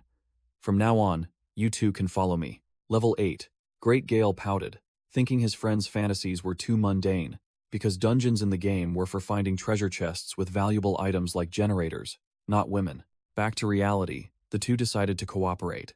Level 8 Great Gale reminded Yi not to forget the administrator's warning before they left. In a flashback, Chu Guang stood with his arms crossed, ordering, "If you encounter mutants, run. If you can't run, absolutely do not turn your back on the enemy. Do you want to commit suicide?" Both entered the tunnel entrance, a dark passage illuminated by strange, glowing blue mushrooms. A decisive step splashed into a muddy puddle, officially beginning their underground expedition. Level 8 Great Gale wondered about the strange, never-before-seen mushrooms, while Yi already had the idea of picking some to take back. Yi picked up a mushroom to examine it, marveling at its beautiful glow, then blurted out a fatal question. "I wonder what it tastes like." Level 8. Great Gale quickly stopped him, pulling out a trash bag and warning, "Take it back and ask if it's edible first, don't self-destruct.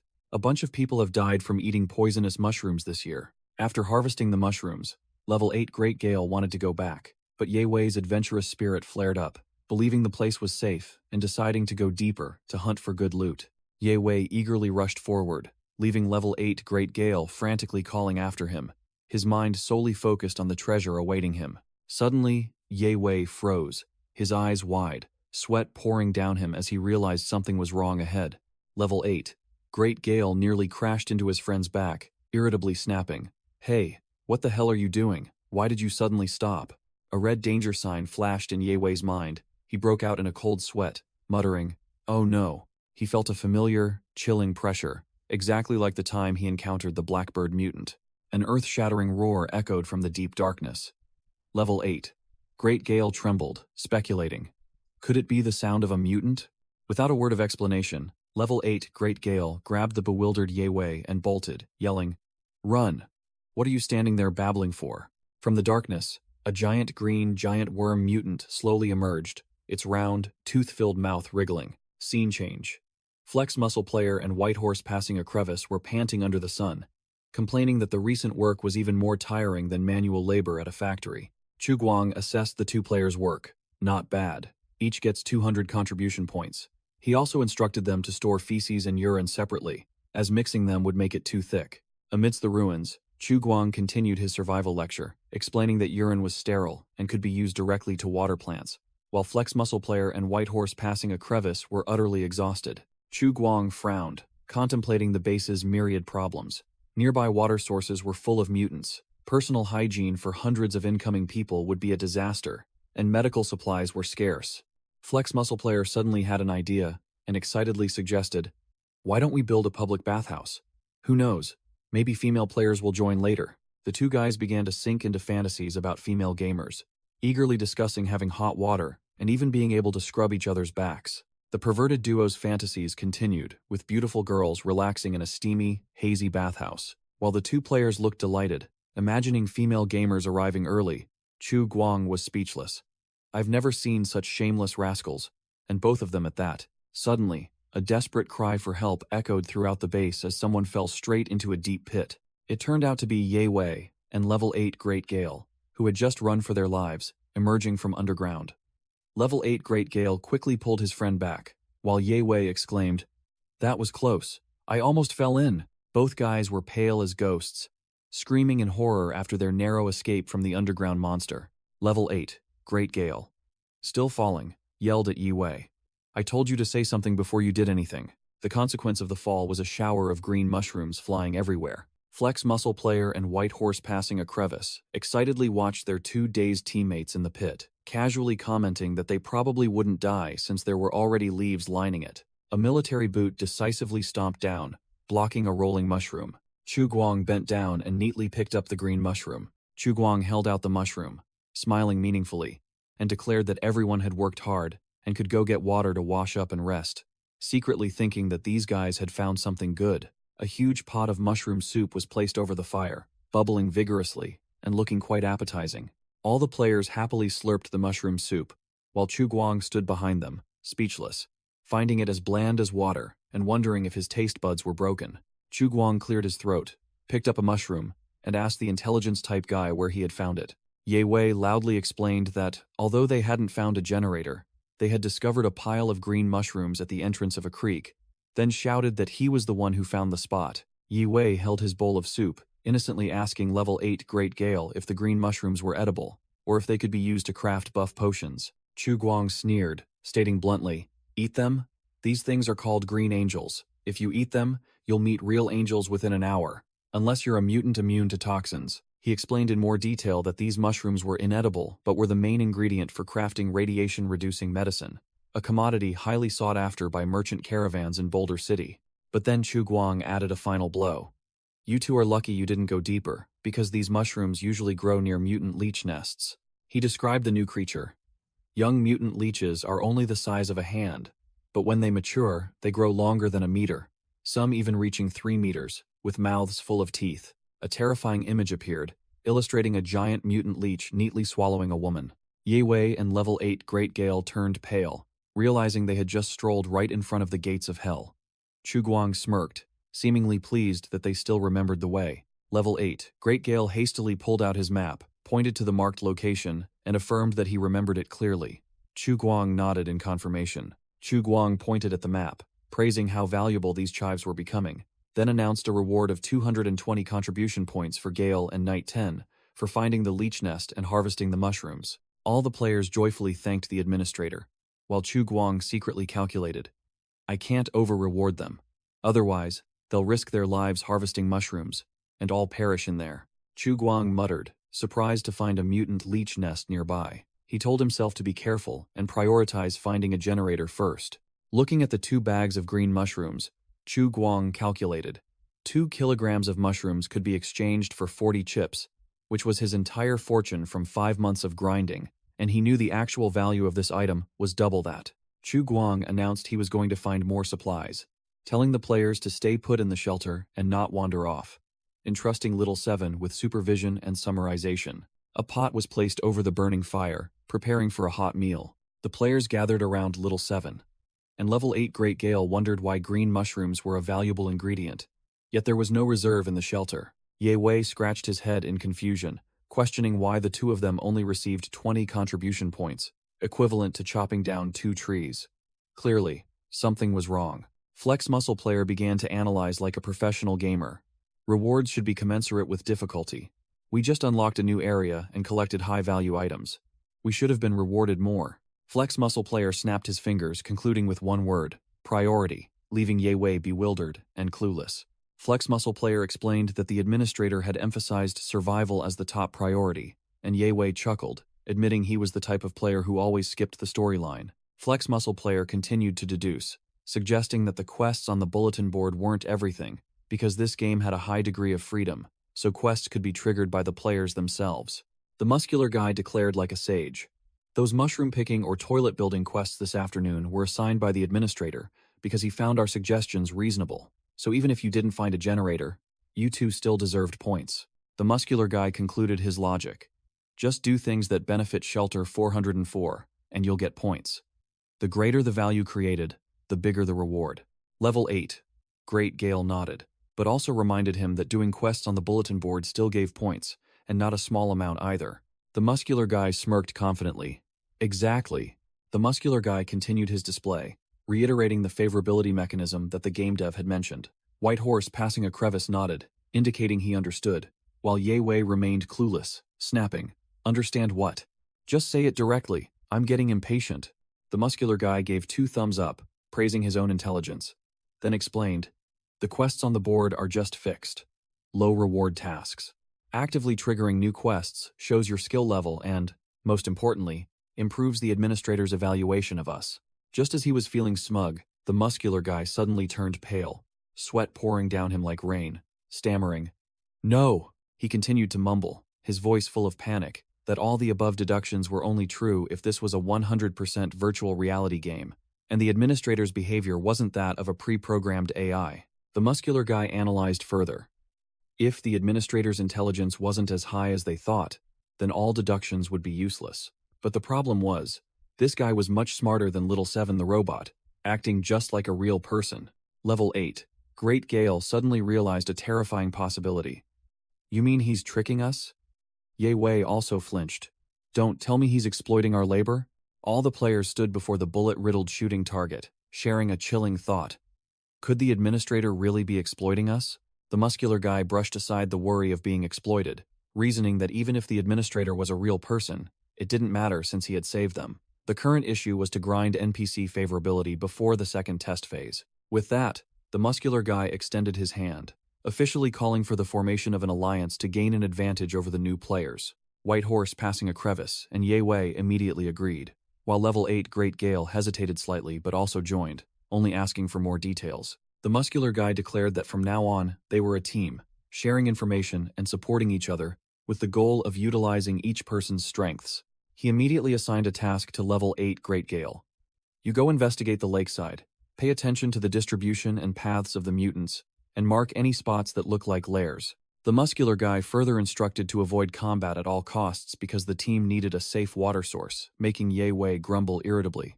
Damn it, he's just appointed himself captain, hasn't he? After that, the muscular guy turned to shake hands with White Horse passing a crevice. Both decided to continue chopping wood, also promising to look online for ways to utilize that wood tomorrow. Night gradually fell upon the desolate world, signaling the end of a day's grind for the new recruits. Under the sunset, 2 figures were leading a caravan of pack animals silently into a ruined settlement. The clinking of iron chains echoed as a chained woman, her legs shackled and dressed in tattered clothes, walked across the dusty ground. A voluptuous blonde girl appeared, but her situation was miserable. Her clothes were torn, and her neck and legs were shackled like merchandise. The nearby thugs immediately stared, one of them uttering a crude remark, "What a fine piece of goods," while another lamented, "What a shame. Such a delicious cabbage is about to be eaten by pigs." In the ruined settlement, the caravan foreman yelled, urging the caravan workers to unload the goods quickly, so as not to delay List's journey. Old Walter, representing the mayor of Bet Street, bowed deeply in welcome and showed extreme deference to the newcomer. List, the human trafficker, handed the blonde girl over to Old Walter, calling her the merchandise the mayor wanted.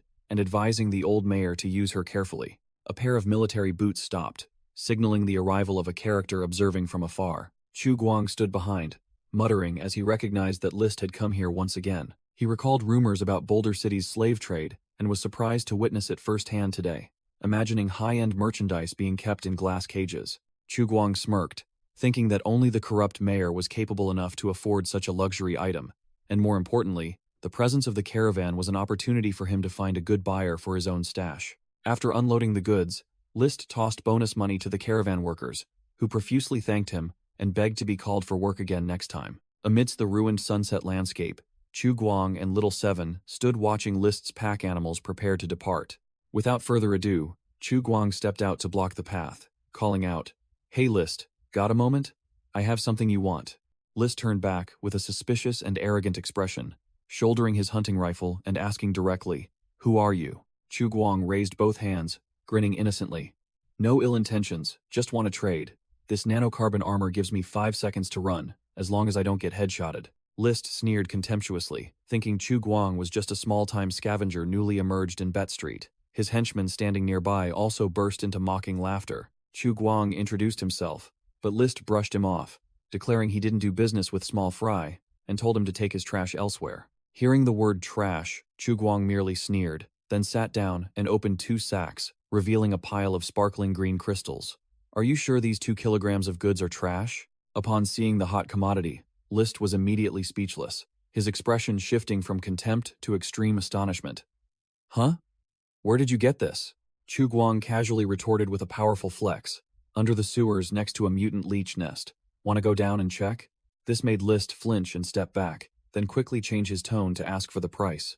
Chu Guang held up 2 fingers, setting a steep price.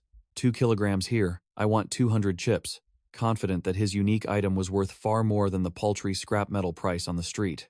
List gritted his teeth and agreed, while Chu Guang was annoyed, knowing he had undersold it, and should have demanded 10 times the price. Chu Guang grew even more furious, imagining the corrupt mayor reselling this batch of goods to merchants at an exorbitant price.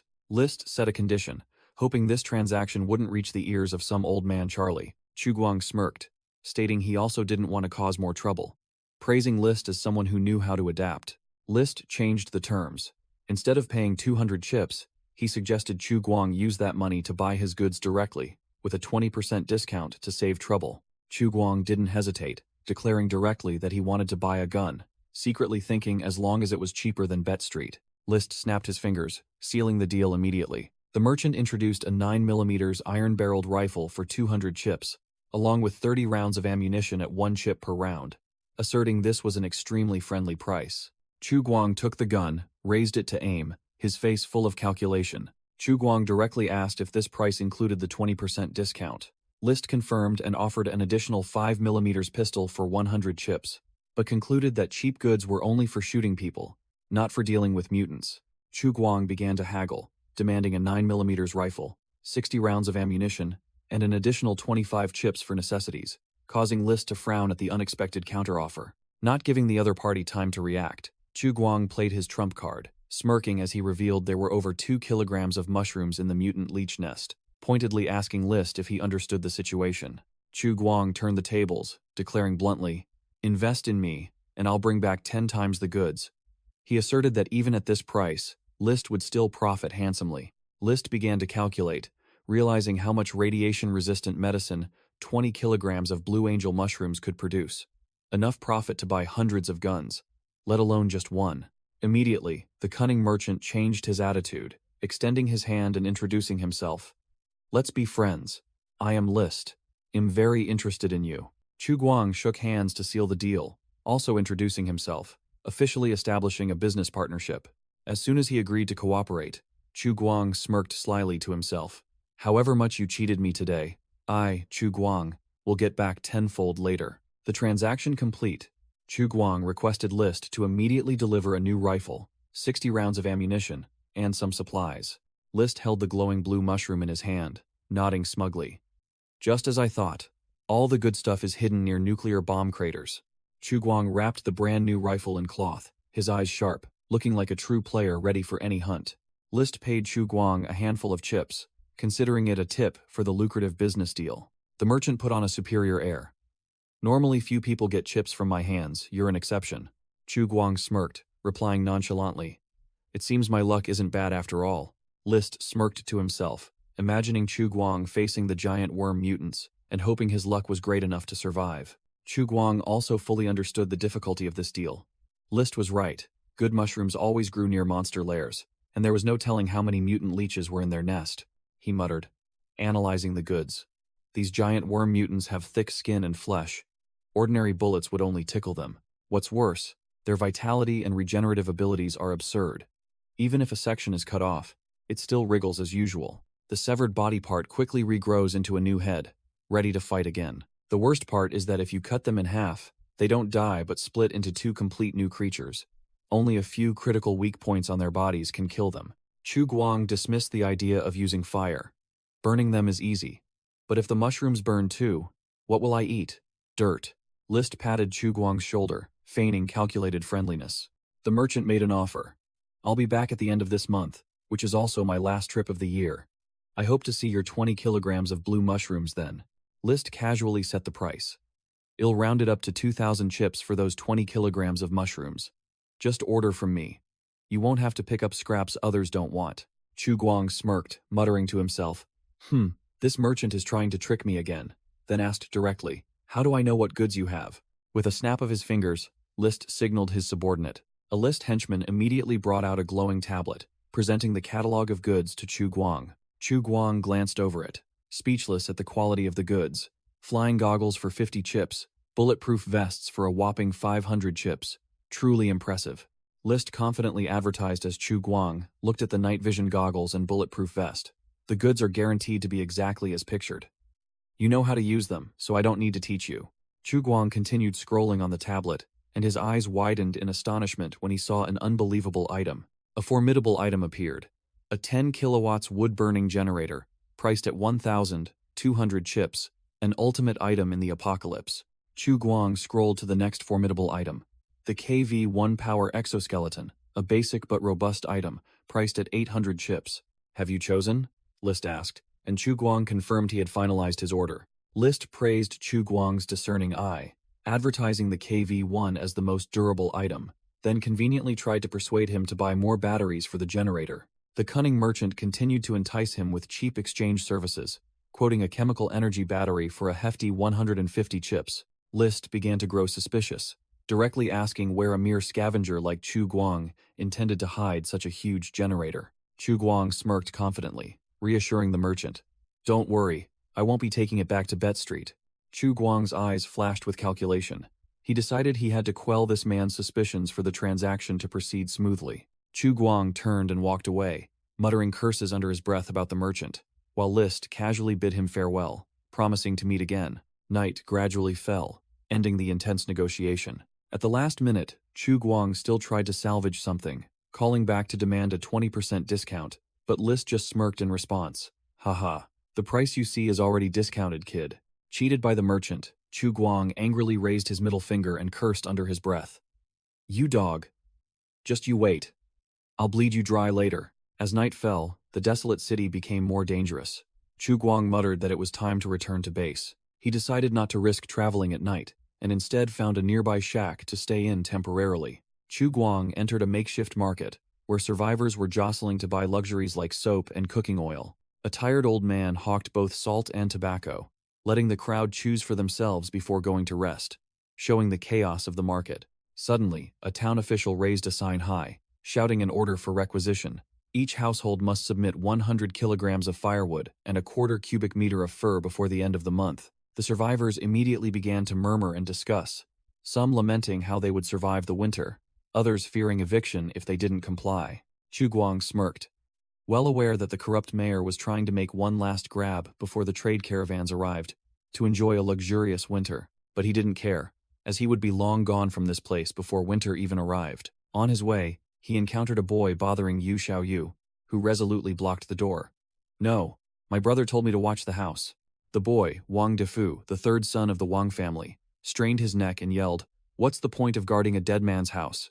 Yu Xiao Yu's face flushed red, and she gritted her teeth, refusing to give an inch. She shouted back that her brother wasn't dead, but Wang Defu just smirked, thinking she was lying because that foreigner had been gone for days. The young man began to divide things up, demanding the roof beams and the door, throwing the rest to the Yu family, then outright chasing the girl away.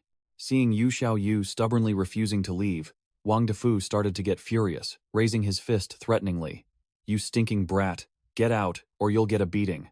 Yu Xiao Yu was stunned, unable to believe this thug dared to hit someone in broad daylight. Wang Defu smirked smugly, thinking he had nothing to fear since her father and 2 older brothers were all away. Just as the fist was about to connect, a cold hand stopped it. Chu Guang appeared, his voice nonchalant. "Who said I was dead?" Yu Xiao Yu was so happy she almost cried, shouting, "Big brother," when she finally saw the person she had been waiting for return. While Wang Defu lay sprawled on the ground, Yu Xiao Yu quickly reported him to Chu Guang, who calmly thanked her for helping him watch the house. Chu Guang placed a hand on Yu Xiao Yu's shoulder, declaring firmly, "With me here, no one will bully you." Chu Guang smirked menacingly, looking directly at the stunned Wang Defu. "Little Wang, are you going to leave by yourself, or should I escort you out?" In the desolate wasteland, Chu Guang stood shielding Yu Xiao Yu, his overwhelming aura completely dominating the retreating thug, Wang Defu. Wang Defu broke out in a cold sweat, his face pale, stammering incoherently under the terrifying pressure. Chu Guang slowly reached out, touching the hilt of the sharp weapon on his back. A silent warning. Frightened to the point of panic, Wang Defu grabbed Yu Xiao Yu's hand as a shield, his mouth still trembling with incoherent sounds. Seeing he couldn't win, Wang Defu turned tail and ran, yelling curses. "Just you wait, I'll definitely go tell my father and my brother." Yu Xiao Yu looked up at Chu Guang with sparkling eyes, softly thanking her big brother. Chu Guang replied that it was just mutual help, but in his mind, he wondered, "Why does she keep staring at me? Could it be?"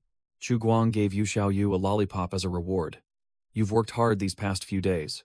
Yu Xiao Yu happily accepted the lollipop from Chu Guang, softly thanking her big brother. She unwrapped the candy and licked her lips with delight. Chu Guang offered to watch the house whenever she went out, then teased that she probably just wanted more candy, but admitted that the girl was loyal and deserved a reward. Suddenly, a group of men carrying heavy sacks called out Yu Xiao Yu's name from a distance, startling her. It turned out to be her father and 2 older brothers, Yu Hu and Yu Xiong, who had returned, and her face immediately changed.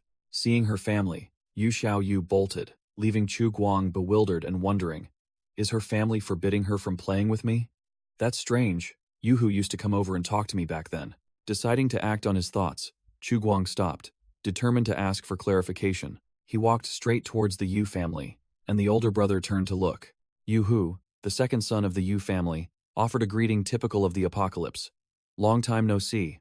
I thought you'd kicked the bucket." Chu Guang smirked and replied nonchalantly, "Looks like your intuition isn't very accurate, huh?" Leaving Yu Hu frozen. Yu Hu explained the tense situation. "The mayor just issued a requisition order.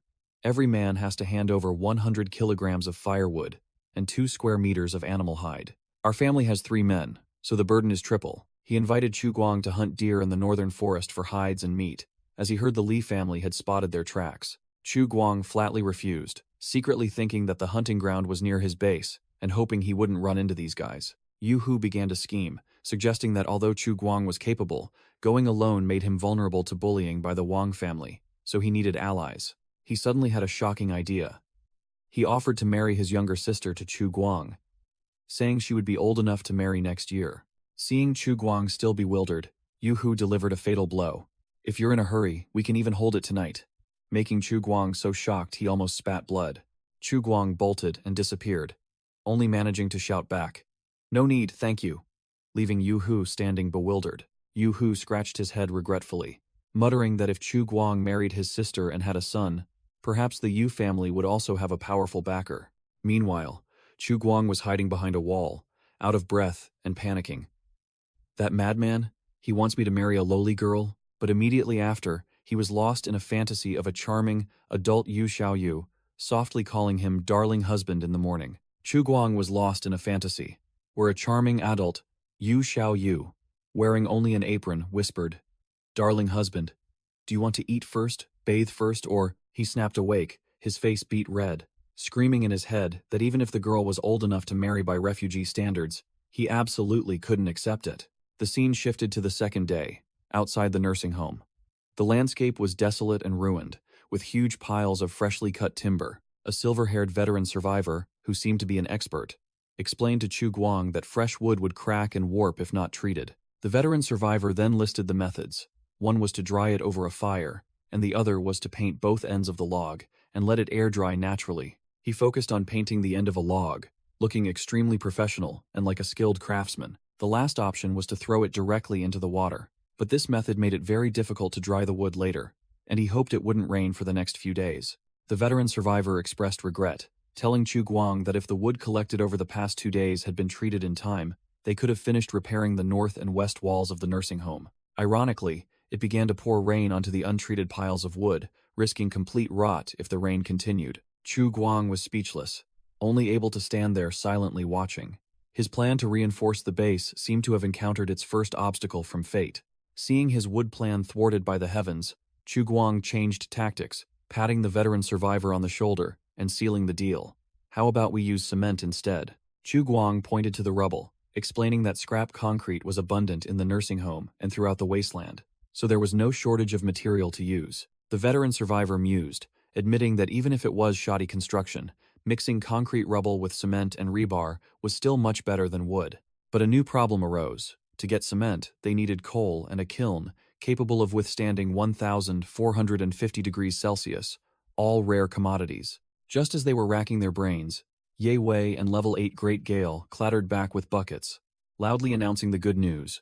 "We're back! We've made a big discovery." Ye Wei excitedly reported on a new river that had formed east of Lin Hu Lake, a location that wasn't on any old maps from 200 years ago. The blonde guy continued to boast about his achievements, claiming he had scouted the entire lakeshore from east to south, knowing the terrain like the back of his hand. Chu Guang glanced down at the bucket Level 8 Great Gale had just set down, which was filled with a thick, black mud that looked anything but ordinary. Seeing his boss seemed interested, Ye Wei quickly rummaged through his bag, promising to immediately show them the map of the area they had just scouted. The map was unrolled, and Level 8 Great Gale pointed to the symbols. The X marks were mutant dens, and the circles were safe water sources, extremely strategic information. A Flex Muscle player looked at the bucket of mud that Ye Wei's group had brought back, curiously asking if it was cement. Level 8 Great Gale briefly explained that they found this stuff by the riverbank. In a flashback, Ye Wei and Level 8 Great Gale were secretly peeping when they were discovered by a female NPC bathing, who yelled "perverts" at them. Ye Wei was annoyed, thinking he'd found a good opportunity, only to end up with mud. Chu Guang approached, and Level 8 Great Gale reported that they brought the mud back because they thought it could be used as building material. The veteran survivor sat down to examine it, immediately delivering a cold splash of water. "This stuff can't be used to build houses. It'll just wash away with water." He carefully dipped his finger into the thick mud to check its consistency. However, the veteran survivor smirked, confirming it was good stuff. "But it's an excellent material for us to build a kiln." Chu Guang explained to the two bewildered young men that he and the veteran survivor had just finished discussing how to make cement, and now they had the material for a kiln. The veteran survivor patted Chu Guang's shoulder, reminding everyone not to forget they were in a game where anything was possible. With a confident expression, the veteran survivor declared that this was a hyper-realistic sandbox game where nothing was impossible, and urged everyone to get to work. The veteran survivor complained that there wasn't enough mud, stating bluntly, "This isn't enough to build a kiln. Go scoop a few more buckets." Ye Wei and Level 8 Great Gale could only hesitantly agree. Ye Wei's face crumpled, speechless as he thought. Is Old Man Bai a construction foreman? This natural aura of ordering people to haul bricks is truly innate. Meanwhile, the veteran survivor turned to White Horse passing a crevice, assigning a new task. "As for us, we'll continue chopping trees." That guy enthusiastically raised his axe. "Ready when you are." The veteran survivor rallied the group. "Give it your all. Let's give the administrator a big surprise." All three young men responded in unison, their spirits soaring. Suddenly, the situation reversed, and Ye Wei and Level 8 Great Gale ran for their lives from a giant two-headed mutant bear, screaming, "Help! White Horse passing a crevice, save us!" The veteran survivor and White Horse passing a crevice froze, their faces paling at the horrifying sight. With a whoosh, White Horse passing a crevice was thrown back by an immense force, unable to react. Ye Wei screamed in despair as he watched his teammates fall one by one. "Brothers, get up!" The two-headed bear roared, preparing to pounce on Level 8 Great Gale, who lay helpless on the ground, its red eyes filled with murderous intent. Chu Guang woke up with a start, drenched in sweat, Realizing it was all just a nightmare, Chu Guang's hand gripped his gun tightly, still tense from the nightmare. He sat bolt upright in the dilapidated tent, sighing in relief as he realized it was all just a dream. Looking at the pile of empty boxes and bottles on the floor, Chu Guang was annoyed that his 5 months' worth of accumulated food supplies had vanished completely because of the players. He began to worry about the new recruits, even with Little Seven accompanying them. Recalling Ye Wei, arguing heatedly with the robot still made him uneasy. Just then, a clear voice rang out from outside the door. "Big brother, it's me, Yu Xiao Yu, are you home?" Which surprised Chu Guang because she had arrived too early. Chu Guang stood up, walked over, and opened the heavy metal door. Yu Xiao Yu stood right in front of him, looking up with flushed cheeks, prompting Chu Guang to ask what was wrong. The girl shyly held out a carefully wrapped hot roasted sweet potato. "Big brother, this is for you." Chu Guang froze, his face turning red at the girl's unexpected gesture, stammering, "For me?" Finally, he reached out and accepted the small but meaningful gift from Yu Xiao Yu. Chu Guang accidentally touched Yu Xiao Yu's overall strap, making her blush in embarrassment, unsure what to do. Yu Xiao Yu leaned close to Chu Guang's ear, whispering a shocking secret. "Big brother told me to say that I made this cake for you myself." Chu Guang's face went blank after hearing that, completely shocked. In Chu Guang's mind, the image of Yu Hu with a sinister smile appeared. He was speechless, never expecting that guy to be the type who enjoyed such petty schemes. Chu Guang awkwardly asked why she told him that secret, and Yu Xiao Yu smiled, her eyes crinkling, replying, "Because I don't want to lie to you." A strange voice asked Chu Guang if he was going hunting.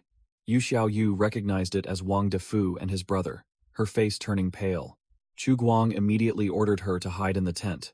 Wang Defu, a rather cunning-looking kid, stood next to his heavily cloaked burly brother and instructed, "Make sure you come back alive, big brother." His brother said nothing, grabbed Wang Defu by the collar, lifted him up, and growled, "Stop talking nonsense." The kid turned pale with fear and quickly agreed. Chu Guang and the hooded archer passed each other, the atmosphere as tense as a stretched bowstring, invisible killing intent clashing. Beneath the hood, a red mechanical eye flashed with deadly light. This was the real deal, not to be underestimated. Chu Guang narrowed his eyes. He clearly felt the danger emanating from this stranger, an opponent not to be taken lightly. Chu Guang watched the backs of the two brothers, confirming in his mind that the hooded archer was indeed a tough opponent. He turned back, waving to reassure Yu Xiao Yu that everything was fine, and that he was also about to leave. Yu Xiao Yu's face was flushed, and she softly told Chu Guang to be careful, promising to stay home and wait for his return. Chu Guang smiled and patted her head, calculating in his mind, "The little one is adorable, but too young. I'll have to wait a few more years." For a second, his brain automatically conjured an image of imaginary adult Yu Xiao Yu in a wedding dress, making him quickly dismiss the thought of waiting for her to grow up. The hunting party, including Chu Guang and Wang Defu's brother, began to move through the ruined streets of the refugee camp. Chu Guang went to a shop where old Walter, the owner, was already waiting for customers. Without further ado, Chu Guang threw 21 chips onto the counter and ordered 7 kilograms of green wheat. He also asked about tobacco leaves for curing meat, and old Walter quoted a straightforward price, 50 grams per chip. Chu Guang decided to take 200 grams, calculating that with this, the hunted meat could be preserved for months, and now that he had a gun, farming resources would be much easier. Chu Guang put the bag of goods down, completing the order swiftly. "Here are 7 kilograms of green wheat." Old Walter crossed his arms, narrowing his eyes suspiciously. "I remember you only bought 5 kilograms a few days ago." Chu Guang replied curtly, "Is there a problem?" Startled by Chu Guang's attitude, old Walter quickly waved his hands to clarify. No, it's good to stock up." Chu Guang's eyes flashed. He suddenly realized a fatal mistake. He silently cursed himself for being careless, not bringing back any valuable scrap metal, but instead spending money on goods twice in a short period. He imagined the scenario of being noticed by the fat, corrupt mayor, suspected of building a gang, and then having assassins hired to eliminate him. Chu Guang secretly envied the main characters in survival games, who could fly around the ruined city while carrying a massive inventory. He hoisted the heavy bag of goods onto his shoulder, telling himself that life wasn't like a game. Everything had its weight. Chu Guang said goodbye to leave, and old Walter immediately suggested he get a pack animal. He instantly thought of buying List's 2-headed cow. Old Walter watched his retreating back, his eyes sharpening, and issued an enigmatic warning. "Be careful." Leaving the market, Chu Guang told himself to leave quickly, because old Walter, though kind, was still the corrupt mayor's subordinate, and couldn't be fully trusted. Passing through the ruined streets, he quietly made his way to his base. As soon as he arrived, a group of players cheered excitedly. The administrator is back. Chu Guang froze, carrying the bag of goods on his shoulder, staring blankly at a row of newly built earthen kilns, thinking, I never assigned a task to build kilns, did I? The flex muscle player, who seemed to be leading the project, turned around with a proud expression. Chu Guang asked about the situation, worried that the group might have encountered mutants or other survivors in his absence. The flex muscle player boasted of their achievements, reporting that they hadn't met anyone but had figured out how to build kilns to make crude cement. Chu Guang was stunned, recalling the time he tried to make cement following an online video, but the finished product crumbled with a light squeeze. Realizing his own skill was truly garbage, the flex muscle player continued to report their plan, holding up a bottle of the finished product and declaring they would use this cement to repair the wall of the nursing home. He also boasted that they had filtered potash water, an extremely useful ingredient for tanning leather, which could be used to make high-quality items like shiny leather shoes. Chu Guang had just praised the players when he felt a headache coming on. Well done. Damn it. How do I reward them now? The flex muscle player's eyes lit up, shouting about the honor of shouldering civilization, and secretly thinking his favorability must have skyrocketed. Immediately, Ye Wei put the flex muscle player in a headlock, cursing him for daring to take all the credit, while others also chimed in, demanding a fair share of the reward. Chu Guang chuckled, announcing that he would reward the entire group with a new assistant, and realizing that manual labor helped the strength-type players level up faster. Hearing this, the players' eyes gleamed. Ye Wei shouted for the administrator to invite a young, beautiful female player, while the dark-skinned player suggested it should be a muscular big sister to be cool. Chu Guang broke out in a cold sweat, nodding awkwardly.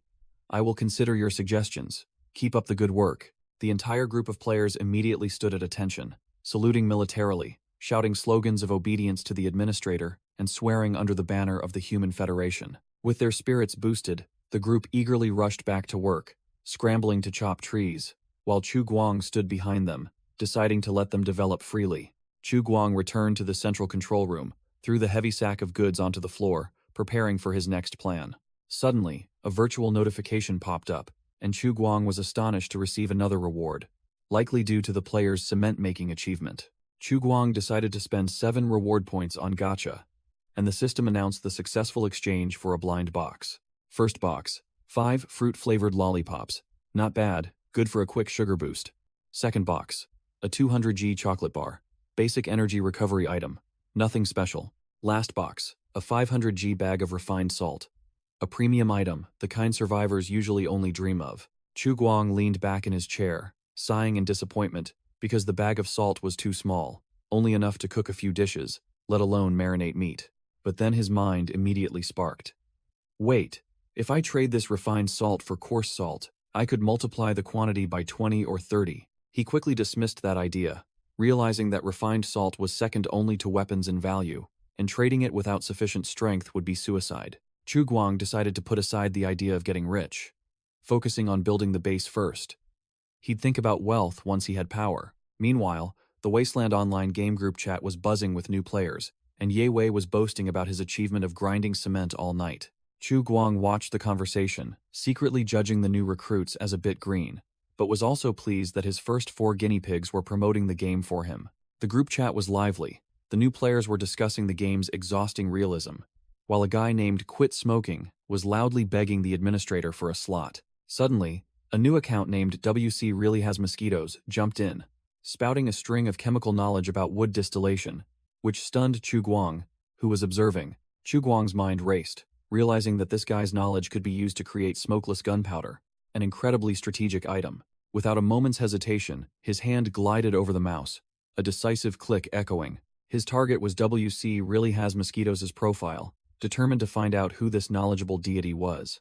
The guy's profile appeared, male, looked quite ordinary, but an album of photos caught his attention. Looking at the photos of a woodworking shop full of tools, Chu Guang temporarily deduced, he must be a furniture seller. While the first batch of players were still struggling to chop wood in the background, Chu Guang smirked triumphantly, having found a talent who could turn useless wood into treasure. Scene shifts to the real world.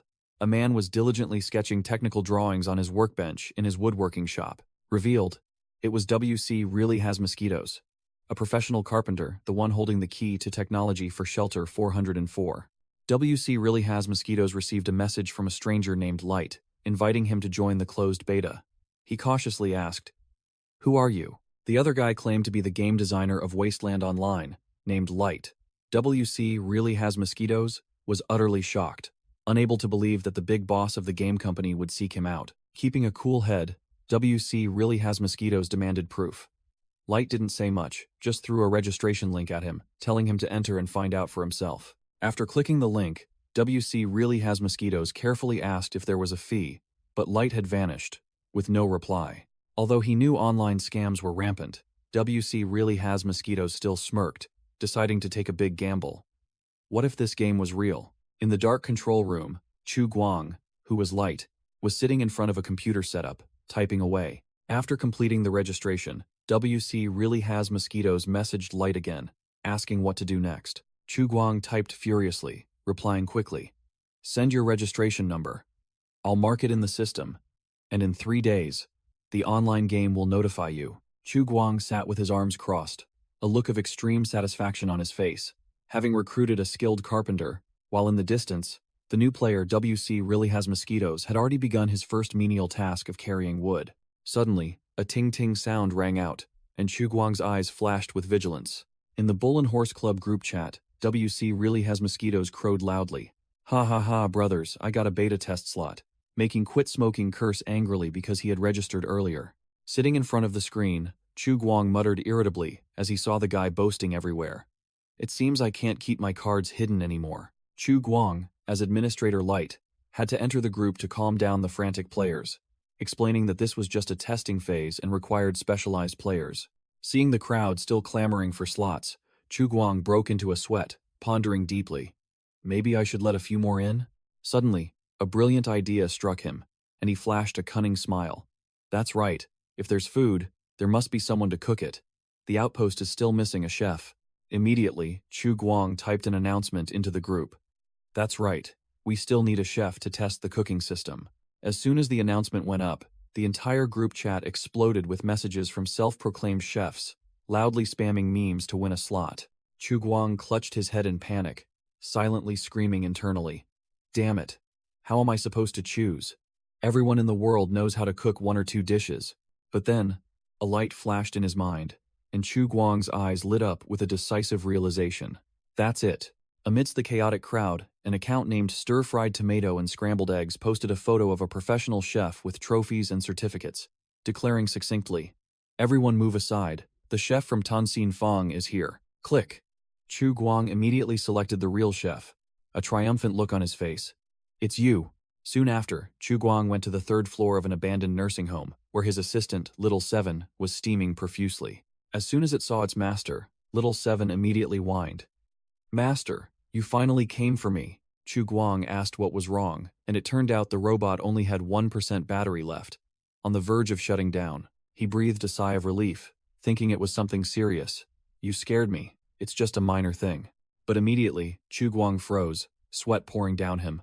"Wait, where in this ruined world am I going to find a charging spot for you?" Little Seven confidently showed off its wireless charging port, saying it just needed to return to the shelter to be fully charged. Chu Guang suddenly realized, finally understanding why the computer in the shelter ran smoothly without a server. It was all wireless charging technology. Without another word, Chu Guang scooped Little Seven into his arms. Decisively, "Let's go. Time to charge you up." As they were going down the stairs, Little Seven suddenly called out, "Oh, right, master," making Chu Guang jump and ask, "What?" Sensing something ominous, Little Seven unexpectedly revealed a shocking piece of information. The shelter was powered by a massive nuclear fusion reactor core. Chu Guang was utterly dumbfounded, his eyes wide and mouth agape. Nuclear fusion? After a second of freezing, Chu Guang snapped back to reality, muttering, "Nice, I need to figure out how to steal power from inside." But Little Seven immediately poured cold water on his idea, stating that this reactor had been running for a very long time, ever since the shelter was built. Chu Guang turned pale again, sensing something ominous.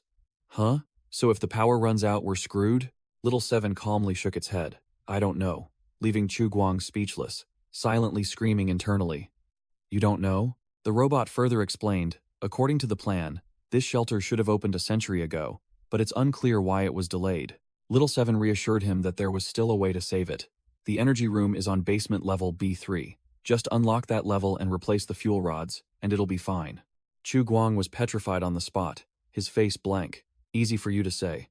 Where am I supposed to find nuclear fusion fuel rods now? Upon arriving, Chu Guang set Little Seven down, ordering, "We're here. Charge your battery." After being fully charged, Little Seven happily waved its hand, thanking its master. Chu Guang secretly calculated. Even though this shelter had been running in power-saving mode for a century, it hadn't reached its full capacity. With the remaining energy, it might still be enough to last for a few more decades. Electricity wasn't the immediate problem. What worried him more was the harsh winter that was about to arrive. The entire city was already covered in white snow. There wasn't much time left to prepare for the deadly winter, and Chu Guang stepped out of the cold corridor of the shelter. As soon as he returned to the surface, he encountered a man carrying a shovel, and the surrounding landscape had completely changed. Chu Guang froze, eyes wide with astonishment at the scene before him. The players, somehow, had managed to build 8 charcoal kilns, all spewing thick smoke. The veteran survivor, shovel in hand, scratched his head and grinned broadly upon seeing the administrator appear. Chu Guang asked if this was their idea, and received a proud reply that it was the fruit of everyone's labor. Chu Guang smiled powerfully, declaring there was no need for modesty, as the organization would acknowledge all the players' contributions. Instant reward. Level 8. Great Gale, Ye Wei, and White Horse passing a crevice each received 1,000 contribution points. One looked cool, one was shocked, and one's eyes shone like headlights.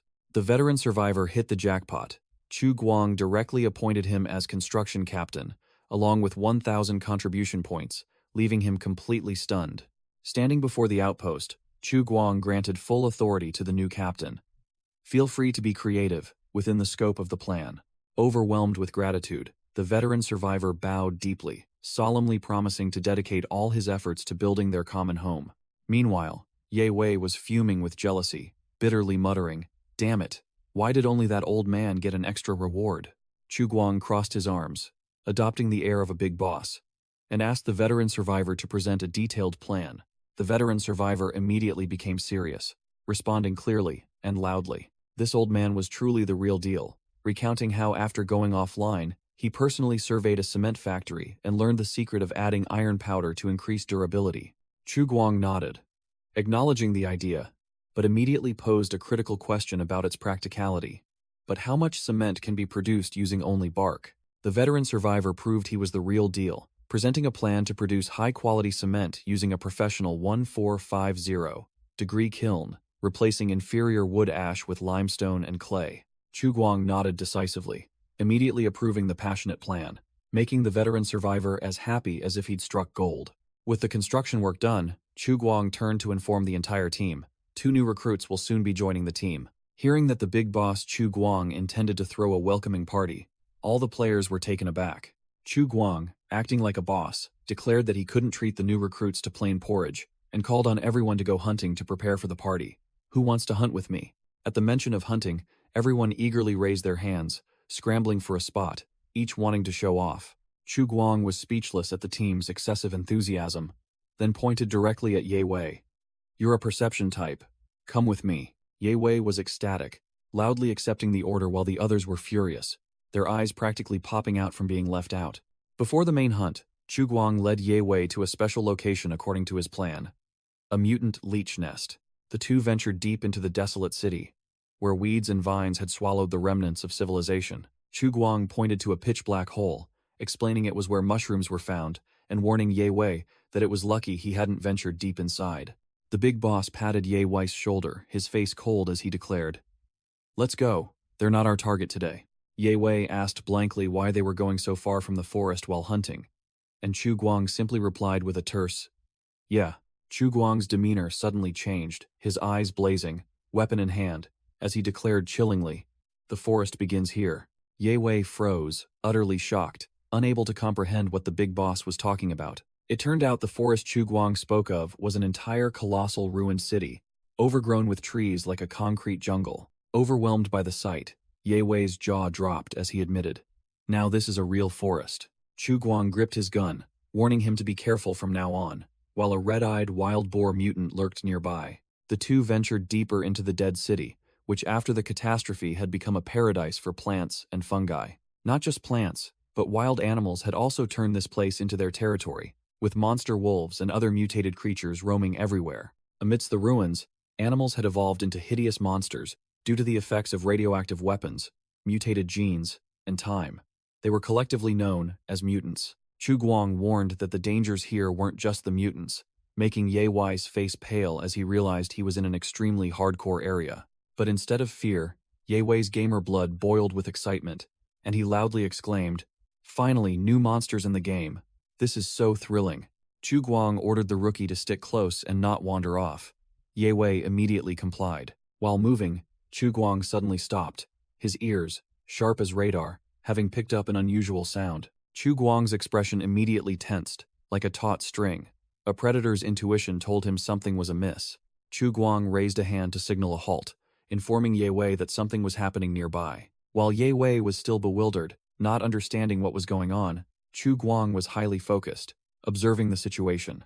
Chu Guang, now with his face covered by a scarf, stated definitively, "There are traces of survivor activity."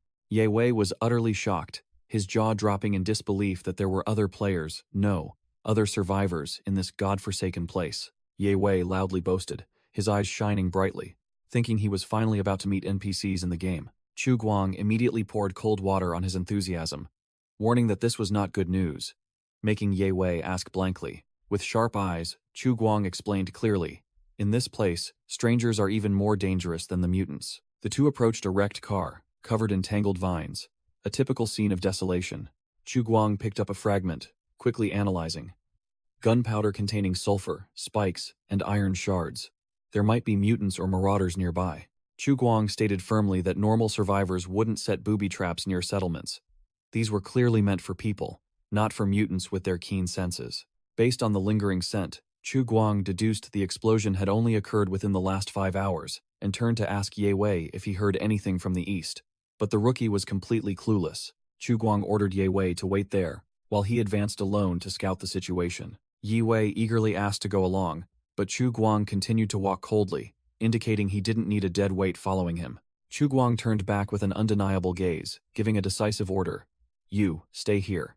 Left behind, Ye Wei broke out in a cold sweat, secretly thinking that if this admin got annoyed, he could easily be kicked from the game. So he obediently accepted. "All right, fine." Chu Guang advanced alone into the ruins, calculating in his mind, "I originally intended to use this newbie as bait, but the situation has changed." He analyzed that the enemy was likely marauders or a mutant tribe.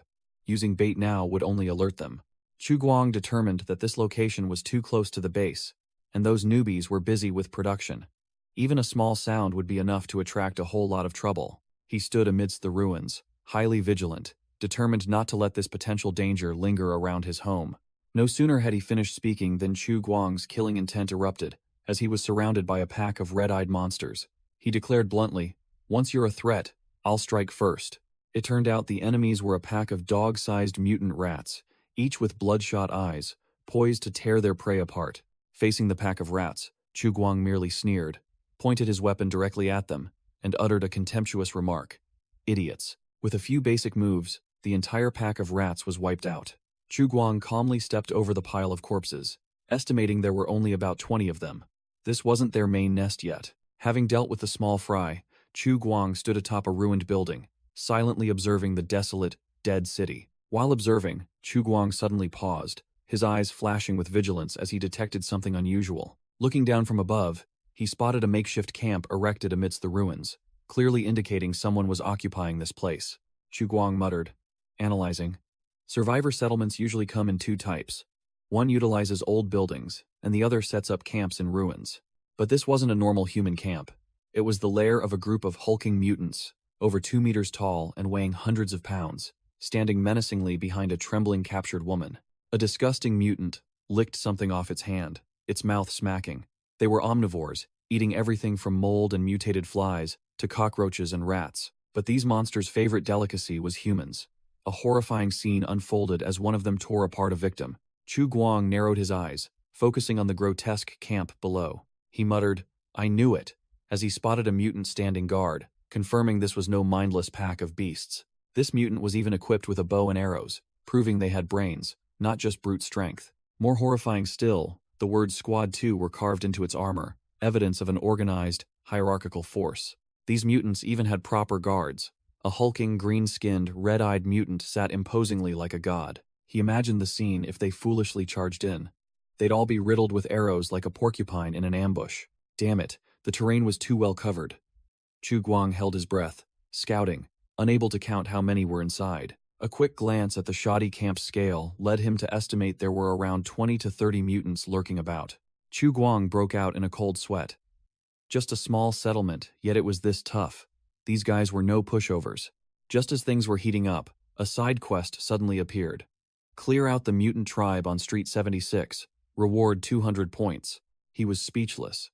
Accepting this quest was like offering himself to death. Feeling like a child facing a giant monster, Chu Guang was astonished. It turned out quests could be activated anywhere outside the shelter. The system couldn't be opened, but the quest still popped up. After a moment of bewilderment, he realized this was a sweet deal. 200 reward points was no small amount. Chu Guang snuck into a dilapidated factory complex, where vines and rubble covered the pathways, looking like a giant mausoleum. He calculated. The quest to summon 100 players only gave 100 points, while this mutant nest-clearing quest rewarded 200 points. Clearly, it was a sweet deal, but also extremely risky. Seeing Chu Guang's tense expression, Ye Wei broke out in a cold sweat, stammering as he asked the administrator what horrible thing he had just seen. Chu Guang replied curtly, "A mutant camp." The answer drained all color from Ye Wei's face, his expression twisted as if he'd seen a ghost. Still in shock, Ye Wei naively asked again, "So, should we just run away?" A question typical of a complete rookie. Chu Guang was speechless. In his mind, he pictured a giant mutant chef preparing to put Ye Wei into a hot pot if they just charged in. Or do you want to fight them and get thrown into a boiling cauldron? He pointed to his head, lecturing the rookie. "Use your brain. We only have one gun. To be frank, I'm the only one who knows how to fight." Only then did Ye Wei realize, horrified, that the mutants weren't NPCs to farm for points, but a hostile, cannibalistic force. In his mind, he pictured a brute mutant carrying 2 girls on its shoulders. While Ye Wei was still panicking, Chu Guang decisively finalized the plan. "It's unwise to provoke these monsters now. We need to prepare thoroughly, gather our forces, and then wipe them out once and for all." Chu Guang irritably informed Ye Wei that the cannibalistic mutant camp was right opposite the park's east gate. What rotten luck, and reminded him to be extremely careful. They both entered an abandoned container area. The scene was desolate. Wild plants intertwined everywhere, and the air reeked of danger. They stopped before a giant pile of rocks. Ye Wei was bewildered, not understanding anything, but Chu Guang seemed to have recognized something. Chu Guang immediately realized it wasn't ordinary rock, but a valuable limestone quarry. His face lit up, and his mind began calculating the potential of this windfall resource. Chu Guang calculated that by simply unlocking cement technology from calcium carbonate, this limestone pile would be enough to build 2 buildings, completely solving their long-term material problem. At 3 in the afternoon, they both returned to the surface outpost, tossing down the corpses of 2 mutated hyenas as spoils. The other players immediately came out to greet them. Chu Guang rested 1 foot on a monster's corpse, declaring that this pile of meat was enough for a few meals. But more importantly, he had 2 pieces of news, 1 good and 1 bad. The veteran survivor, along with White Horse passing a crevice and level 8 Great Gale, immediately cut to the chase. "What's the good news?" Chu Guang delivered the good news. "We found an abandoned construction site to the northeast, revealing an open-pit limestone quarry. Good stuff for making cement, and there are even some wheelbarrows available. A quick fix and they're ready to use." What a jackpot. The veteran survivor's face lit up. He had been racking his brain over the lack of cement materials, and Chu Guang had solved the problem. Ye Wei's face paled slightly, sensing something ominous, and immediately asked, "What about the bad news?" Chu Guang delivered the bad news. "Nearby, there's a mutant camp, estimated to have at least 20 of them." Ye Wei was scared stiff, imagining being torn apart by the mutants, while the others seemed eager for details. Chu Guang warned, "These guys are the real deal, cannibals. Be careful." Chu Guang analyzed the situation. "These hulking mutants are at least level 10. Our current team isn't strong enough. Charging in would only feed them kills and reveal our position." As leader, Chu Guang ordered the area around Street 76 to be off-limits, declaring it a danger zone until the threat was dealt with. The entire team promptly obeyed, shouting "understood" in unison. and saluting militarily, showing absolute trust in their commander. Chu Guang stood on the corpses of the mutated hyenas, coldly calculating how to process these 2 kills. An experienced butcher survivor handed Chu Guang some grilled meat skewers, admitting that despite often eating meat, he had never butchered it himself. While Chu Guang confessed his hunting skills were 0, Chu Guang grimaced, thinking of the stench of the unbled prey, muttering that he only knew the theory and had never practiced. Just then, Gale enthusiastically raised his hand high, shouting for boss. Chu Guang turned to look, and Gale immediately got to the point, asking for some of the prey's blood. Gale pushed up his glasses, his eyes full of intellectual fervor, declaring he needed the blood to test some hypotheses. Slash.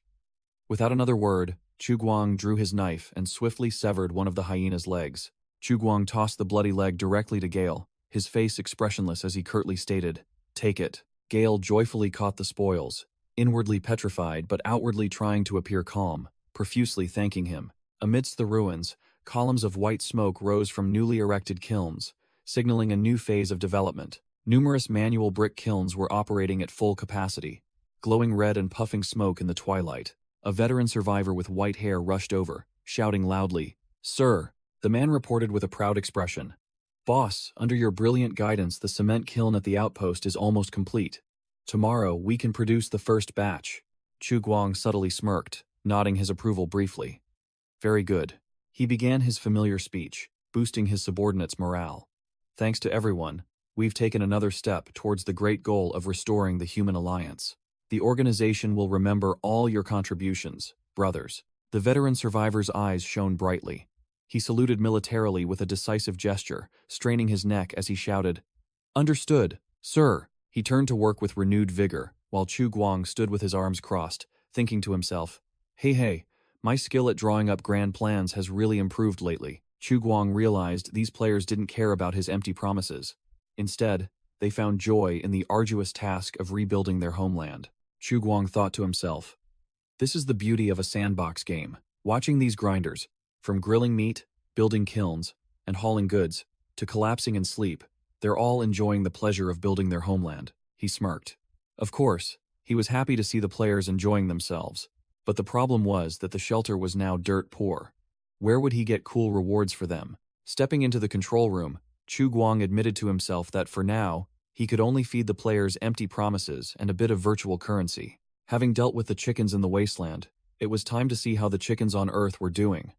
Chu Guang sat down at his computer desk, deciding to check the group chat. Click! He opened the gamers group chat. The chat channel immediately buzzed loudly.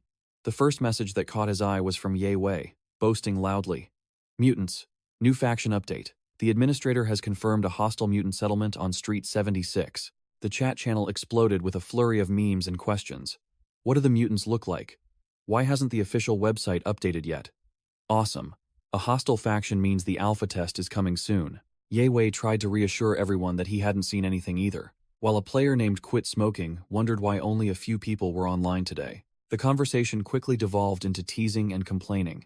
Some were excited about getting into the game soon, while others whined about having pre-registered but still waiting. Truly a gamer's group chat. Chu Guang sneered as he scrolled through the chat, thinking to himself about some noob named Yorking, who still didn't believe in the existence of the virtual reality VR game. He suddenly realized something. The dedicated gamer with the nickname Good Time was nowhere to be seen in the group chat. Deciding on the spot, Chu Guang decided to check the official forum directly, guessing that guy might be active there. As soon as he entered the forum, he curled his lips into a sly smile when he immediately saw Good Time's post. A very passionate review about the test version that was attracting a lot of people. Good Time's post, who was the muscular white horse passing a crevice, summarized his grinding process in the game, building a cement kiln, praising the game's realism, and warning his comrades about the hostile mutant tribe that the administrator had just revealed. Scanning through a series of glowing comments, Chu Guang nodded in approval, deciding he would prioritize recruiting intelligent and loyal gamers like these from the forum. After reviewing the community situation, Chu Guang stood up from his computer desk, muttering that it was time to collect his own rewards. He stretched refreshingly after sitting still for a while, then called out loudly, "System." A virtual quest board appeared, listing trivial quests like chopping trees and killing mutants, making Chu Guang a bit disappointed because he had only completed a few today. Chu Guang looked at the quest board with its crappy rewards, only a few points for chopping trees and killing monsters quests, pouted in disdain. then decided to quickly open a lucky box instead. Ding! Without a moment's hesitation, he pressed the open button directly. With a whoosh, the box lid popped open, emitting a mysterious blue light. Poof! After the smoke cleared, what appeared was a pile of colorful lollipops, looking like children's toys. Chu Guang froze, his face pale, screaming in silent fury. This damn system, it's all trash. But then he suddenly stopped, his eyes flashing with light as he noticed something unusual. Wait a minute. Among the pile of cheap lollipops, there was a lollipop wrapped in shimmering golden paper that looked extremely different, making him exclaim, "What the hell is this?" He realized this chocolate-flavored lollipop was an enhancement item, and seemed to be a high-quality one. An information panel appeared. Chocolate-flavored enhancement lollipop. Increases strength by 10% for 10 hours. Chu Guang burst into tears of joy, shouting that the system was truly the best, and he could finally stop being an idiot. Chu Guang held the dazzling golden lollipop, half believing it was a snack, and half doubting if it was doping, but a 10% strength buff was certainly a big deal. System confirmed. Chocolate-flavored enhanced lollipop. 10% strength buff. Lasting for 10 whole hours. Chu Guang smirked, calculating. A 10% strength buff might sound small, but in a tense combat situation, it could be the key to turning the tide. He imagined himself looking cool, charging into combat with a lollipop in his mouth, but then cringed at the childish idea. Forget it. Chu Guang decided to put the lollipop away. Keeping it as a trump card for self-preservation was better. The next morning, the entire team of players returned to base after a night of grinding for materials, looking exhausted but spirited. The gamers were worn out but still excited. The veteran survivor announced that they had gathered enough materials to start making concrete. The veteran survivor got straight to work, yelling out the first command, "Smash the limestone," then powerfully swung a sledgehammer. Crash! A thunderous blow, and the pile of limestone shattered into fragments. Next, the veteran survivor instructed Ye Wei and Gale to pour iron powder and clay into the crushed limestone to mix the mortar. The batch of materials was sent straight into the blazing kiln, the goal being to reach a temperature threshold of 2,642 degrees Fahrenheit. A muscular young man eagerly volunteered to pump the furnace, declaring he would fan the flames to burn even more fiercely. While enthusiastically working, he suddenly paused, realizing a critical problem in the process. A fresh-faced gamer turned to ask, "How do we know the temperature inside the furnace?" The muscular young man nonchalantly replied, "No idea." His irresponsible answer immediately earned him a shout from someone, his face showing extreme panic. The veteran survivor snapped, scolding the group. "No idea? No time for chatter, just pump harder with all your might." The muscular young man was speechless, thinking to himself that ever since being appointed construction captain, the veteran survivor was increasingly acting like a real foreman. He suddenly looked up, startled, as if something had happened. The veteran survivor, supervising, suddenly noticed two figures had disappeared and wondered where Gale and Ye Wei had wandered off to. It turned out the two new recruits were sitting dejectedly, with their knees hugged in front of the bunker entrance, caught red-handed by Chu Guang, who had a puzzled expression. Ye Wei and Gale dragged themselves back, out of breath, carrying two heavy buckets. As soon as they saw Chu Guang, they obediently greeted him. "Boss!" Chu Guang crossed his arms, his face cold as he questioned, "Where have you two been?" Gale stammered, confessing they had been loitering near a mutant leech nest. Chu Guang's killing intent flared, his face darkening as he growled, "Didn't I tell you not to go there?" Both of them turned pale with fear, quickly explaining that they only set traps on the periphery and didn't enter the cave, then showed off their spoils, a bunch of mutant leech larvae. Inside, the buckets were dozens of glass bottles, each filled with disgusting baby leeches. Chu Guang froze, sweat pouring down, muttering, "Mutant leech larvae." His earlier anger vanished, replaced by astonishment. The baby leeches squirmed, slimy and writhing, inside the cramped glass bottles. Chu Guang's attitude changed, showing clear interest. "Interesting. How did you two catch them?" He thought to himself, these mutated insects, though rich in protein, were also full of parasites and difficult to process. He shuddered, recalling the time he ate something bad and was laid out. Ye Wei proudly explained their genius plan. Using animal blood as bait in bottles, the baby leeches could crawl in but couldn't get out, while the big ones could only watch. Gale, acting like an expert, analyzed that these mutant leeches probably hunted at night and hid in their dens during the day. Gale grinned slyly, boasting that even though a few bottles broke, these small fry were still neatly trapped. He admitted they initially just wanted to try for fun, but the results were unexpectedly good. Chu Guang nodded in agreement. "I see. That's a truly clever idea, which made Ye Wei and Gale stand proudly, feeling smug. Chu Guang suddenly remembered. No wonder Gale asked me for some prey meat yesterday, so it was to bait these mutant leech larvae. He turned to ask directly, "But what do you two plan to do with these creatures?" "Mutant leeches definitely aren't edible." Gale pushed up his glasses, nonchalantly replying, "I have no intention of researching how to eat them. I plan to use them for fishing." Chu Guang was dumbfounded. Fishing? In his mind, he pictured Gale screaming and struggling with a giant monster fish. Gale explained that during his last reconnaissance, he saw black birds catching fish in the lake, proving there was an abundant food source down there. Chu Guang's eyes lit up, acknowledging this was a genius idea because fishing was much less risky than hunting. In his mind, he already imagined himself reeling in a sharp-toothed fish. However, Chu Guang also had to admit his fishing skills were terrible.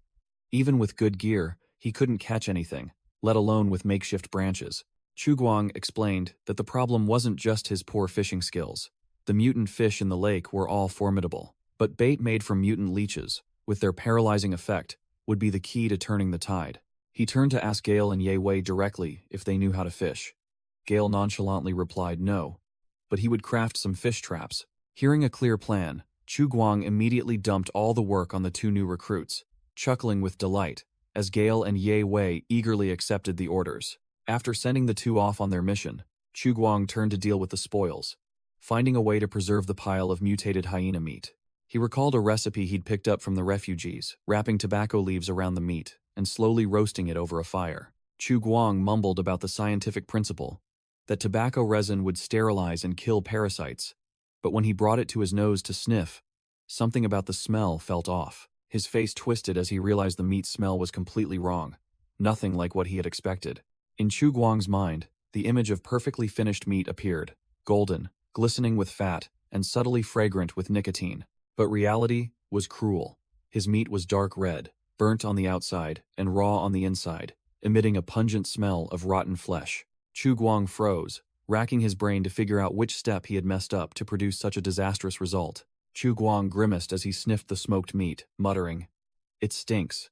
Did I really get the recipe wrong?" He dejectedly tossed the meat away, concluding that this thing was definitely inedible. Looking at the remaining raw meat, Chu Guang wished he had a refrigerator to preserve food. An idea sparked in his head. To get a generator to run a refrigerator, he needed to find blue mushrooms to trade with a man named Li Daiyu. But Chu Guang suddenly remembered that Li Daiu's caravan wouldn't arrive in this area until the end of the month. He sighed deeply, realizing this plan was too far-fetched. He couldn't wait until the end of the month to start stockpiling food. Chu Guang silently returned to the bunker, accepting the fact that, given the current economic situation, a refrigerator was a luxury item.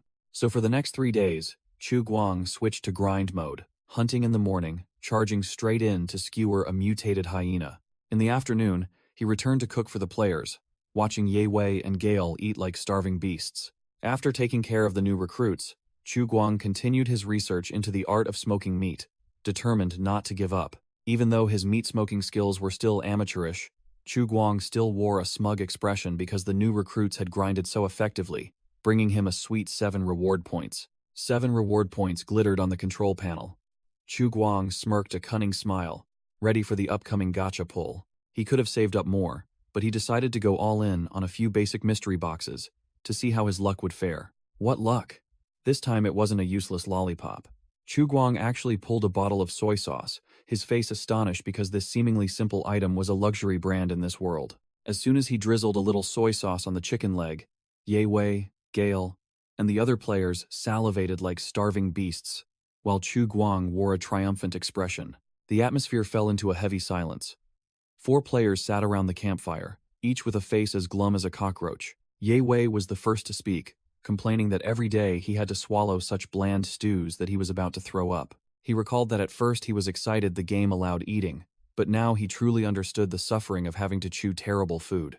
Ye Wei cried out in despair, complaining that his mouth could endure it, but his rear end had reached its alarm limit. White Horse, passing a crevice, picked up a piece of meat and declared, "It must be because the game's taste system isn't fully developed, so even with a little salt, it still tastes completely bland." White Horse, passing a crevice, grimaced as if he had eaten something foul, complaining that the meat was both fatty and bitter, worse than even wheat porridge. Veteran Survivor also nodded, declaring that the meat was too fishy, and only with deodorizing spices could it possibly be swallowed. Veteran Survivor tried to sound optimistic, saying that this was a wasteland, so they had to endure it, and good food would come in the future, which infuriated White Horse, passing a crevice with such an empty promise. White Horse, passing a crevice, bitterly thought to himself.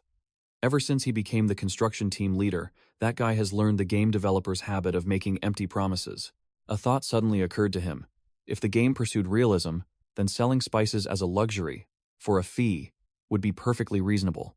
Ye Wei chewed his food dejectedly while complaining, hoping the next update would sell spices. He was ready to pay for them immediately. Meanwhile, Gale just quietly munched. His mind had already moved on to other things, wondering if he could use in-game money to buy better fish traps. The conversation about food quickly reached a dead end, and all 4 players fell into an awkward silence around the campfire. Veteran Survivor then changed the subject, turning to ask Ye Wei about the progress of cement making, and boasting that the quality was improving day by day.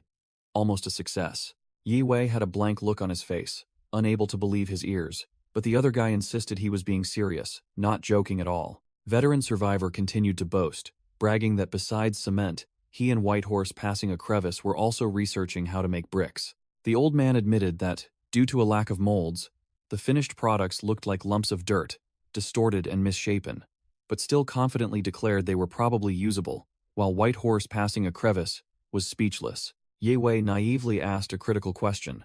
Why not use wood for molds? White Horse, passing a crevice, smirked, acting like a senior teaching a junior. You think it's that simple? He began to lecture, distinguishing between good molds and bad molds, then lamented that a hardcore survival expert like him, who could build a house in the forest in half an hour, was stuck on such a basic problem. He bitterly recalled a scene where he could erect an entire villa in the forest in another game, but here he was helpless with a few bricks, the flame of indignation burning within him. Finally, White Horse, passing a crevice, sighed deeply, blaming the game's overly realistic, overly hardcore mechanics. Ye Wei fell silent, while Gale, who had been as quiet as a mouse until now, suddenly saw his chance to recount his own woes. Gale bitterly recalled his string of failures, following all the survival clips online, creating numerous traps but failing to catch a single fish. It turned out it wasn't due to his poor skill, but because the dominant mutant blackbirds by the lake had hunted all the fish long ago, leaving nothing for the players. Gale bitterly explained. The mutated fish are now advanced, cunning as foxes. They only nibble at the bait and won't bite the hook.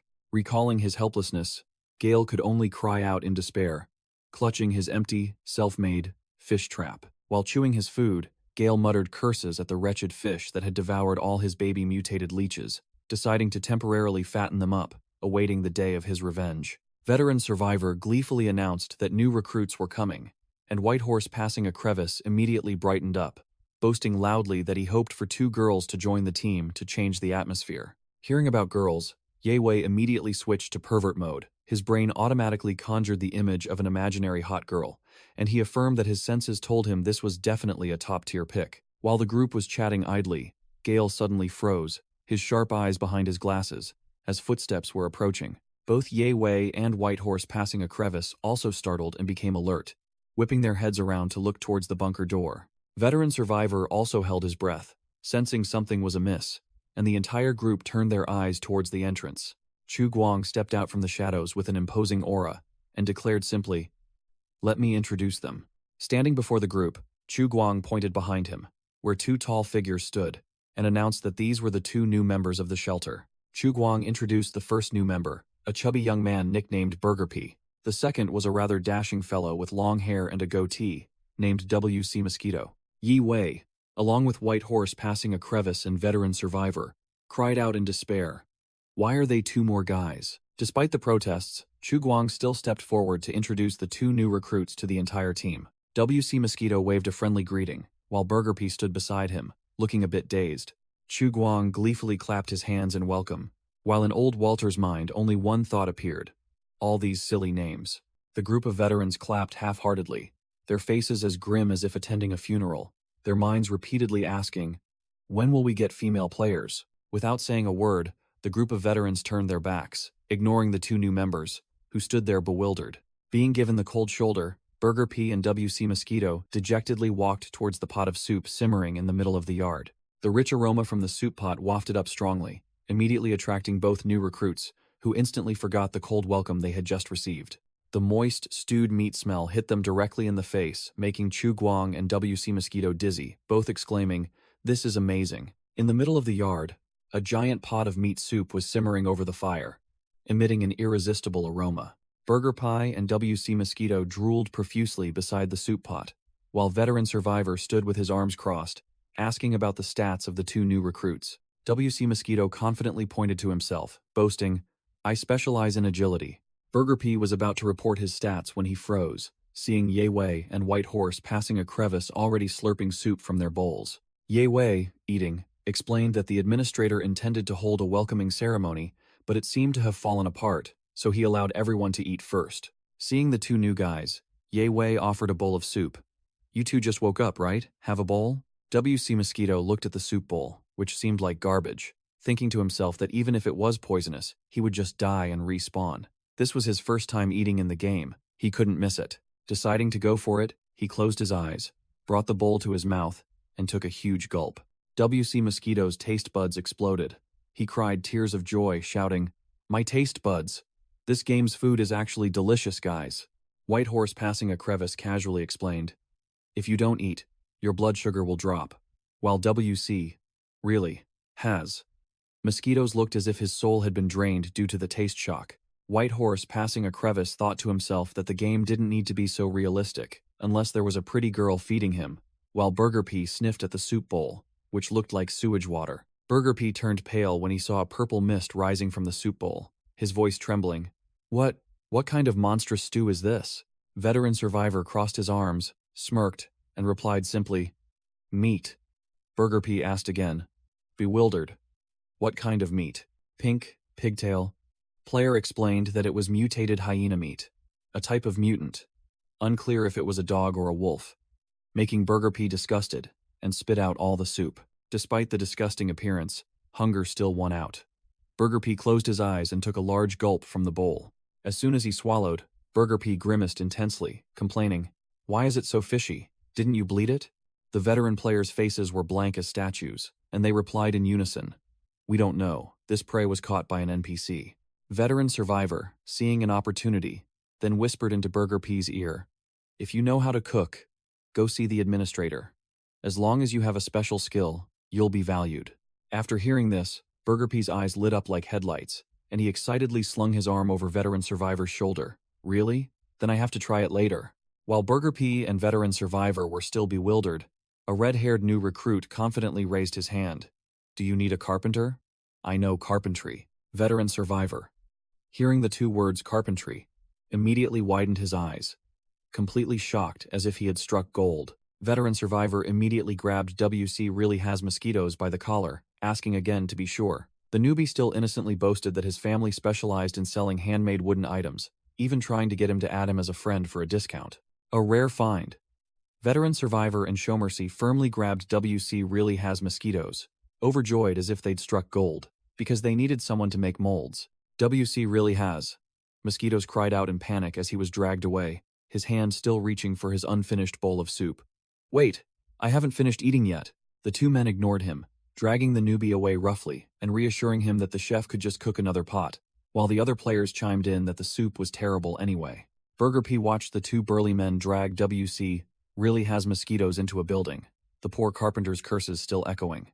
In Burger P's mind, the scene just now transformed into a BDSM-style introduction, and he started sweating profusely, wondering, is this game really wholesome? Burger P turned to look at Ye Wei and Level 8 Great Gale with suspicious eyes, but both merely avoided his gaze, stammering, "Probably?" Meanwhile, Ye Wei was lost in a power fantasy, dreaming of himself holding a gun, protecting a hot girl, and telling himself that the unhealthy content hadn't appeared yet. Annoyed by the old player's infuriating answers, Burger P decided to hell with it, head explore the game himself to get it over with. Meanwhile, WC really has mosquitoes was sawing wood and grumbling about the new player's idiotic work, letting the wood almost grow mushrooms. Veteran survivor held the finished product in his hand, his eyes shining, acknowledging that this newbie mosquito's craftsmanship was truly authentic. WC really has mosquitoes wiped his sweat, asking veteran survivor if that was enough. Veteran survivor put his arm around WC really has mosquitoes, grinning broadly and thanking him profusely. promising to be there with just a shout if he needed anything. Veteran survivor secretly thought he had struck gold this time. Next time, he wouldn't be so polite and would exploit the newbie's labor to the fullest. Immediately after, veteran survivor began the next step, pressing the mortar mixture firmly into the wooden mold with his hands. As each brick was cast, veteran survivor carefully arranged them in neat rows under Shomercy's supervision. The bricks were used to build a kiln, and the fire blazed fiercely. Veteran survivor wiped his sweat, his face filled with satisfaction as he looked at the much-improved new kiln. Shomercy looked at the new kiln, his face full of doubt. Will this damn thing even work? Veteran survivor stood tall, his aura overwhelming, and declared confidently, "Have some faith, kid." He smirked, his voice full of power. "Don't ask if it will work. Affirm that it will." The two men stood guarding the kiln, which was puffing out smoke, looking professional. Seeing Shomercy still hesitant, veteran survivor snapped, telling his subordinate to believe in their achievement. Veteran survivor put his arm around Shomercy and pulled him away. "Leave it be, let the kiln burn for a while." The two walked towards the ruins, veteran survivor planning their next move. "Let's go check the cement kiln. I have a feeling it's almost done. Let's try to farm a barrel before logging off." From above, Chu Guang observed with satisfaction. Both the newbies and veterans were diligently grinding, while WC Really Has Mosquitoes had just shown Ye Wei a brand new fish trap, making the blonde man's eyes widen in astonishment. WC Really Has Mosquitoes smugly explained the upgrade, changing the rhombus structure to a cage, reinforced with sturdy steel bars instead of flimsy wooden ones. Ye Wei and Level 8 Great Gale put their arms around WC Really Has Mosquitoes, their faces full of excitement, believing that with this awesome fish trap, their next meal would definitely be lavish. Ye Wei imagined catching a hot mermaid, confidently declaring that with this trap, no creature would escape. Spirits High, Ye Wei, Level 8 Great Gale, and WC Really Has Mosquitoes carried the iron cage, boldly heading into the ruins to hunt for fish. Seeing the newbies grinding so enthusiastically, Chu Guang couldn't just sit idle. He decided to continue processing the pile of hyena meat. Suddenly, a voice from behind asked Chu Guang what he was doing, making him look up to see who it was. A chubby newbie appeared, and Chu Guang immediately recognized his profile, a professional chef from a prestigious culinary academy. Chu Guang smirked, saying he was researching how to make smoked meat, and the chef had arrived at just the right time. Without another word, Chu Guang grabbed Pro Chef Player's shoulder, his face serious as he declared, "From now on, you are Outpost 404's chef." Chu Guang assigned a crucial task. Besides building facilities, they had to stockpile enough food for 100 new players about to arrive before winter. Pointing directly at the chef's face, Chu Guang concluded with a weighty statement, "I need your help." Pro Chef Player, though still stunned, quickly accepted, affirming his skills and saying he had prepared himself before logging into the game. Pro Chef Player's face twisted. He couldn't believe he was in a game but still had to practice his old profession. The chef froze, wondering if he had just switched to a life skill player class. While Pro Chef Player was still processing, Chu Guang merely smirked, replying with a meaningful remark. Chu Guang got straight to the point, admitting he had tried smoking but failed, and needed a professional's help to solve the food preservation problem. Pro Chef Player was still a bit hesitant, thinking that real-life experience might not necessarily apply in the game world. Chu Guang brushed him off, declaring that he needed a professional's opinion, and asked the chef to examine his homemade smoking rack. Pro Chef Player glanced at the so-called smoking rack and was speechless. The creation looked unbelievably crude, a giant leg of meat skewered over a meager fire. The chef screamed in silent agony, "Find out what's wrong with it. It'd be better to ask if there's anything right with it." Regaining his composure, Pro Chef Player began his introductory lecture. Smoking requires an enclosed environment. Doing it this way would only char the outer layer, not to mention the suspicious-looking powder sprinkled on the meat.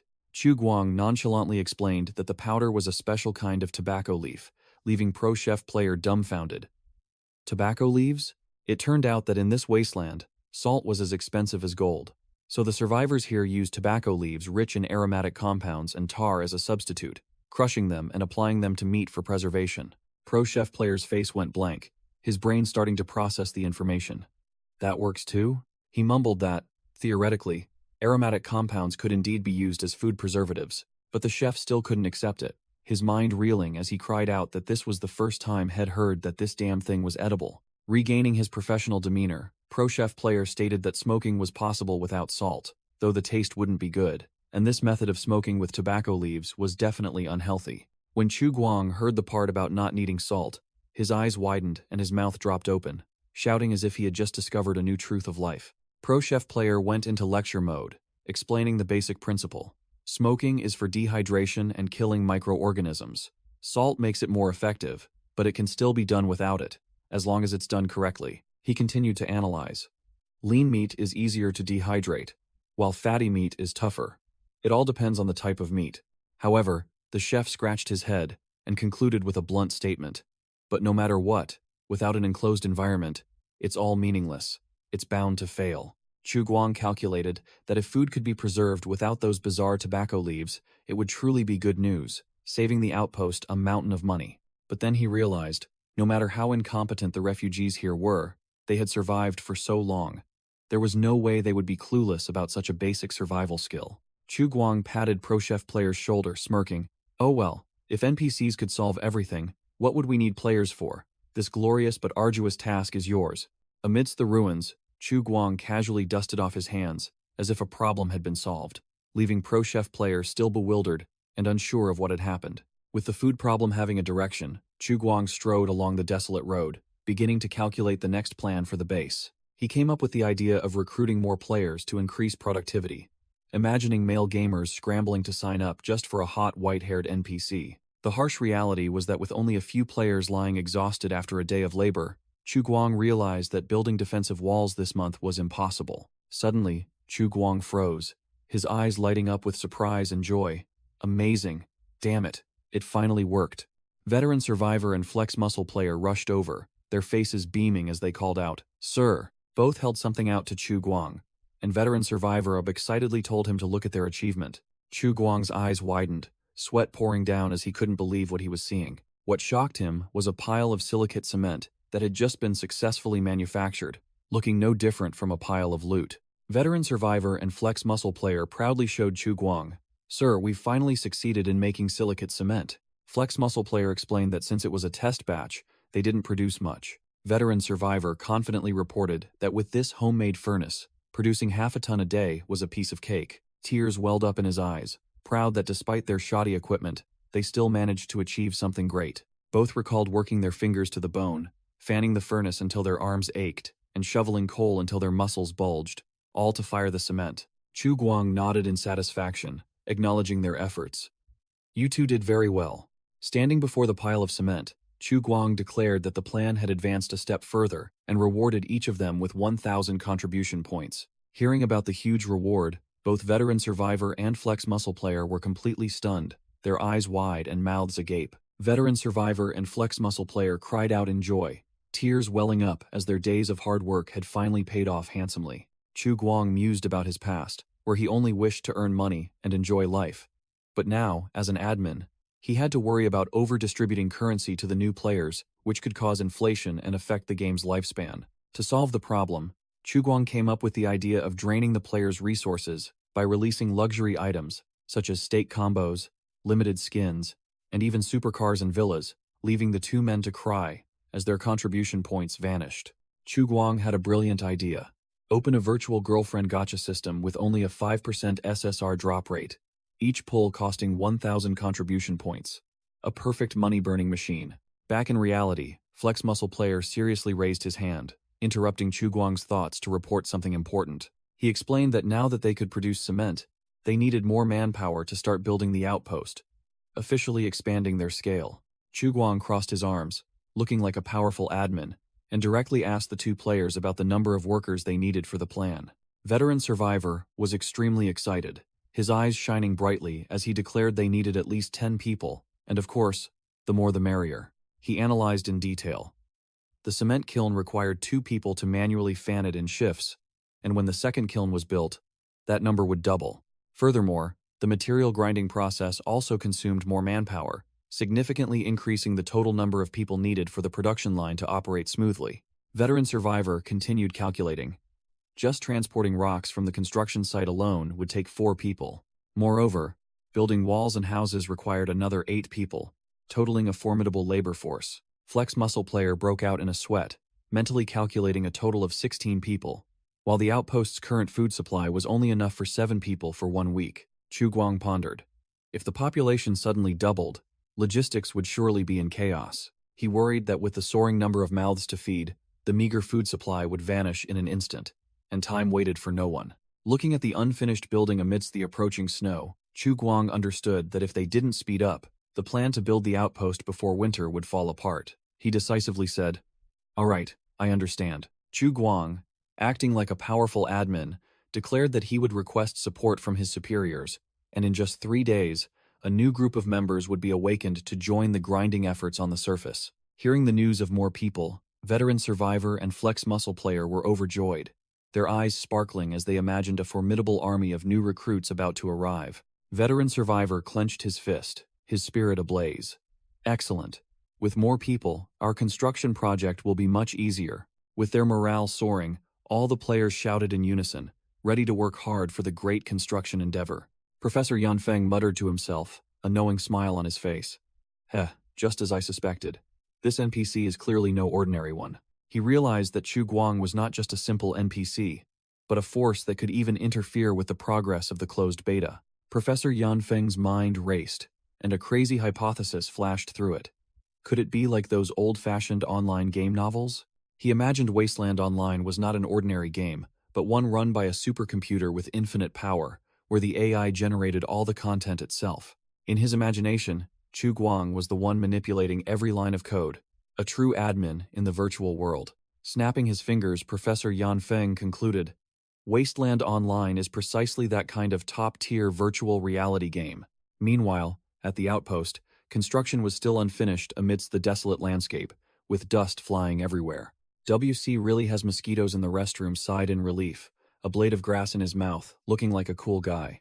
Phew, finally done. He proudly showed off his achievement. A high-quality wooden toilet carved from a tree trunk, guaranteed not to hurt the user's backside.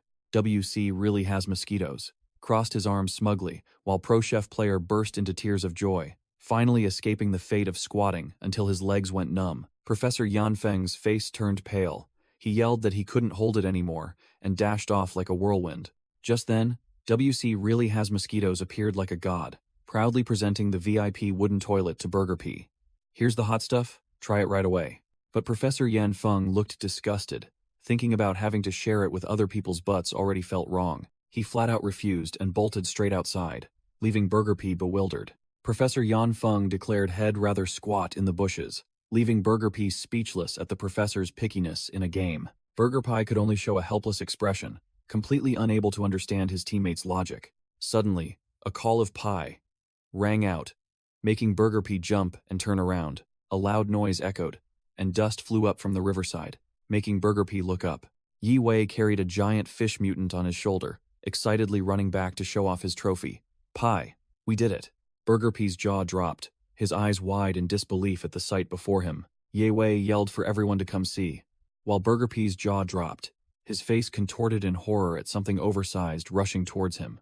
It turned out Yi Wei was straining to carry a mutant fish as big as a boat, boldly declaring, "Look what we caught." Boom! Yi Wei hurled the monster to the ground with terrifying force, the impact sending Burger P, who was standing nearby, flying. As soon as he finished straining, Yi Wei burst into tears, clenching his fists in celebration because he had finally hunted one after 3 days of struggle. Professor Yanfeng, who had just returned from relieving himself, was astonished at the sight, and asked Yi Wei if he had carried this mutant fish back alone. Yi Wei turned and snapped at Professor Yanfeng, taunting that it was all thanks to the professor abandoning them halfway just because he couldn't relieve himself in the wilderness. Hit where it hurt, Professor Yanfeng blushed awkwardly, stammering that he needed a familiar toilet. Burger P circled the fish, then bluntly remarked, "Only one after 3 days, and it looks like it's dead?" Hearing that, Yi Wei exploded, pointing directly at Burger P and yelling, "You think one is too few? You dare say it's not fresh? Do you even know how we've lived these past 3 days?" It turned out that for those 3 days, Yi Wei and Professor Yanfeng had to sit and stake out prey by the river until their legs went numb, achieving nothing. Yi Wei recounted that while they were both hiding in the bushes, he had expressed doubts about the new trap, but Professor Yanfeng had snapped at him to shut up and wait. A sound echoed, and the rope tightened, signaling that heavy prey had been caught. Both jumped, looking up sharply as they felt a huge commotion from the trap. The two men scrambled out of the pit as the trap snapped shut, preparing for the harvest. The giant fish mutant growled in the pit, its strength bending the iron bars of the cage. Level 8. Great Gale's eyes lit up with excitement. He yelled urgently as he pulled the rope with all his might. Quick, pull the fish up. Suddenly, a premonition of death arose, and Ye Wei grabbed level 8 Great Gale, shouting a warning of impending doom. Swoosh! A lightning-fast aerial attack swooped down, forcing both of them to flatten themselves on the ground to dodge the deadly dives. Looking up, both were stunned to see a flock of mutant blackbirds also circling overhead, hunting. Ye Wei explained that as soon as the birds flew away, they had to quickly use a pole to drag the fish mutant ashore before any other variables appeared. Ye Wei continued. The fish mutant, though trapped, was incredibly strong, thrashing once and scaring both of them pale. To prevent the predatory birds in the sky from detecting it, Ye Wei and level 8 Great Gale had to use cold weapons to silence the fish in a pool of blood. After a struggle, the group finally managed to drag the giant fish carcass back to base. Pro Chef Player looked dazed. Ye Wei put an arm around Pro Chef Player's shoulder, assigning the task to the expert. Pro Chef Player, see if this thing is edible. Pro Chef Player, a professional chef, also gaped. I've been cooking for almost half my life. This is the first time I've seen a catfish this big. The chef continued to exclaim, estimating that this monster must weigh over 100 pounds, its head alone enough to fill a wash basin. Ye Wei proposed a seemingly amateur idea. How about we smoke it? Which left Pro Chef Player speechless. Pro Chef Player grumbled, explaining that no one would smoke a fish this fatty and slimy. It would be extremely troublesome to process. The three stood looking at the enormous trophy. Level 8 Great Gale broke the silence. So, what do we do next? Pro Chef Player broke out in a sweat, muttering calculations that this 100-pound fish would collapse the grill. They'd have to start over. Pro Chef Player broke out in a sweat as the oversized mutant catfish collapsed the makeshift grill. Amidst the desolate ruins, the team lit a campfire, preparing for their survival meal. After much deliberation, Pro Chef Player settled on the final plan. Mutant catfish soup. This is the only dish possible. The entire monster fish head was dropped into the pot, bubbling in the golden, steaming broth. The team gathered around the fire. Pro Chef Player distributed the soup and announced the situation. No tofu, no spices to remove the fishy smell, just salt and soy sauce, guys, make do with this. Ye Wei cautiously brought the bowl of soup to his mouth, reassuring himself. The smell is fine. It should be edible. The whole group, from Ye Wei, level 8 Great Gale, to the other veteran players, all slurped down a large mouthful. Immediately, everyone's eyes widened, utterly astonished by the incredible taste of the dish. The whole group burst into tears like children, shouting in delight. It's so delicious. Finally, a normal meal. Ye Wei froze, his face turning serious, and he declared bluntly, it's 1,000 times better than anything those NPCs cook. 6 p.m. in the wasteland. The players had logged out. Chu Guang stood alone in the laboratory, observing the player clone bodies suspended in the tanks. He sat in the command chair before the massive array of screens, muttering that it was time to recruit more chickens, new players to help with construction. Click-clack. He began typing on the keyboard, preparing to release a new announcement to stir up the community. The Alpha 0.2 update announcement was posted. 24 more test slots opened, bringing the total number of players to 30. Chu Guang smirked, knowing that the Dog's Body gamer community was in an uproar over this news, just as expected. In the group chat, Quit Smoking yelled, urging everyone to check the homepage, then announced the game update and new slots, astonishing the whole group. Yorking mocked the herding chickens incident, while Quit Smoking was thrilled it was free. No. One recycler immediately dashed his hopes. Over 100 guys have already registered, the competition is fierce, and Nalav confirmed the number was 111, leaving Quit Smoking to just curse. Chu Guang rested his chin on his hand with an extremely cunning expression, thinking gleefully, over 100 guys, huh? Now which chickens should I pluck? He intently gazed at the long list of registrations on the screen, beginning the process of selecting new recruits. The detailed update appeared. Player count increased to 30. Upcoming winter event with temperatures of -50 degrees Fahrenheit. Survive for a title. Fail for a server reset, along with physics upgrades, new monsters, and bug fixes. Ding. A Player Handbook 2 update notification popped up. The number of registrations had jumped to 113, making Chu Guang smirk. A quick F5, and 2 more guys appeared. Chu Guang started to feel bewildered, wondering where these people came from, as the group chat wasn't that crowded. He immediately dismissed the thought of someone using clone accounts, because Wasteland Online's system was extremely strict against cheating, leaving no room for such nonsense. In his mind, the anti-clone mechanism appeared. Only 1 slot per person. Changing IP or device was useless. unlike other trash games. That's right, I should check the forum. Chu Guang decided to scout the situation and clicked his mouse. In the Dog's Body Club group chat, Quit Smoking was yelling, asking why the forum was so crowded, while the rest were spamming memes and guessing that someone had shared the link to a NSFW story group. When two female newbies asked if the game was decent, Quit Smoking immediately played the role of a team saboteur, declaring the game was full of fakes and shooing them away from registering, causing the two girls to quietly leave. Observing the entire incident, Chu Guang was speechless, his face dumbfounded by the stupidity of his own player. He was furious, silently yelling in his head. Is Quit Smoking crazy? The forum just got a little fame and he's chasing people away. He might have chased away a dozen already. Finally, Chu Guang could only let out a helpless sigh, leaning back in his chair, feeling exhausted by his troublesome recruits. After browsing the forum for a while, Chu Guang finally found out why the user count had surged. It turned out someone had screenshotted the chat in Dog's Body Club and then dumped the game link into other groups. Chu Guang looked smug. Thanks to this, Wasteland Online suddenly went viral across various gaming forums, even though the information only consisted of a few brief introductory lines and some empty promises. But the new players kept asking ridiculous questions like, "Can you take off clothes in the game?" or "Is there censorship?" which made Chu Guang's face turn pale. He got a headache thinking about having to recruit a few mods to clean up this forum, which was like a chaotic marketplace. Suddenly, the Dog's Body Club group chat exploded with notifications. He secretly hoped they were discussing something sensible. Contrary to his expectations, the whole group was yelling because the newly closed beta game already had an expansion, and Quit Smoking even shouted, demanding to tag the admin to top up money for more slots. As soon as he saw Quit Smoking's name, Chu Guang's blood rushed to his head again, his face looking as if he wanted to slaughter the whole world. Suddenly, a private message popped up. He was surprised to see the sender was Whitehorse Passing a Crevice. Whitehorse Passing a Crevice messaged him directly. Chu Guang, are you there? Ignoring the chaotic group chat below. In a room full of golden trophies, Whitehorse Passing a Crevice, a true gamer, received the message notification while sitting in front of his PC setup. As soon as he saw a reply, his eyes lit up with excitement. Oh, he replied.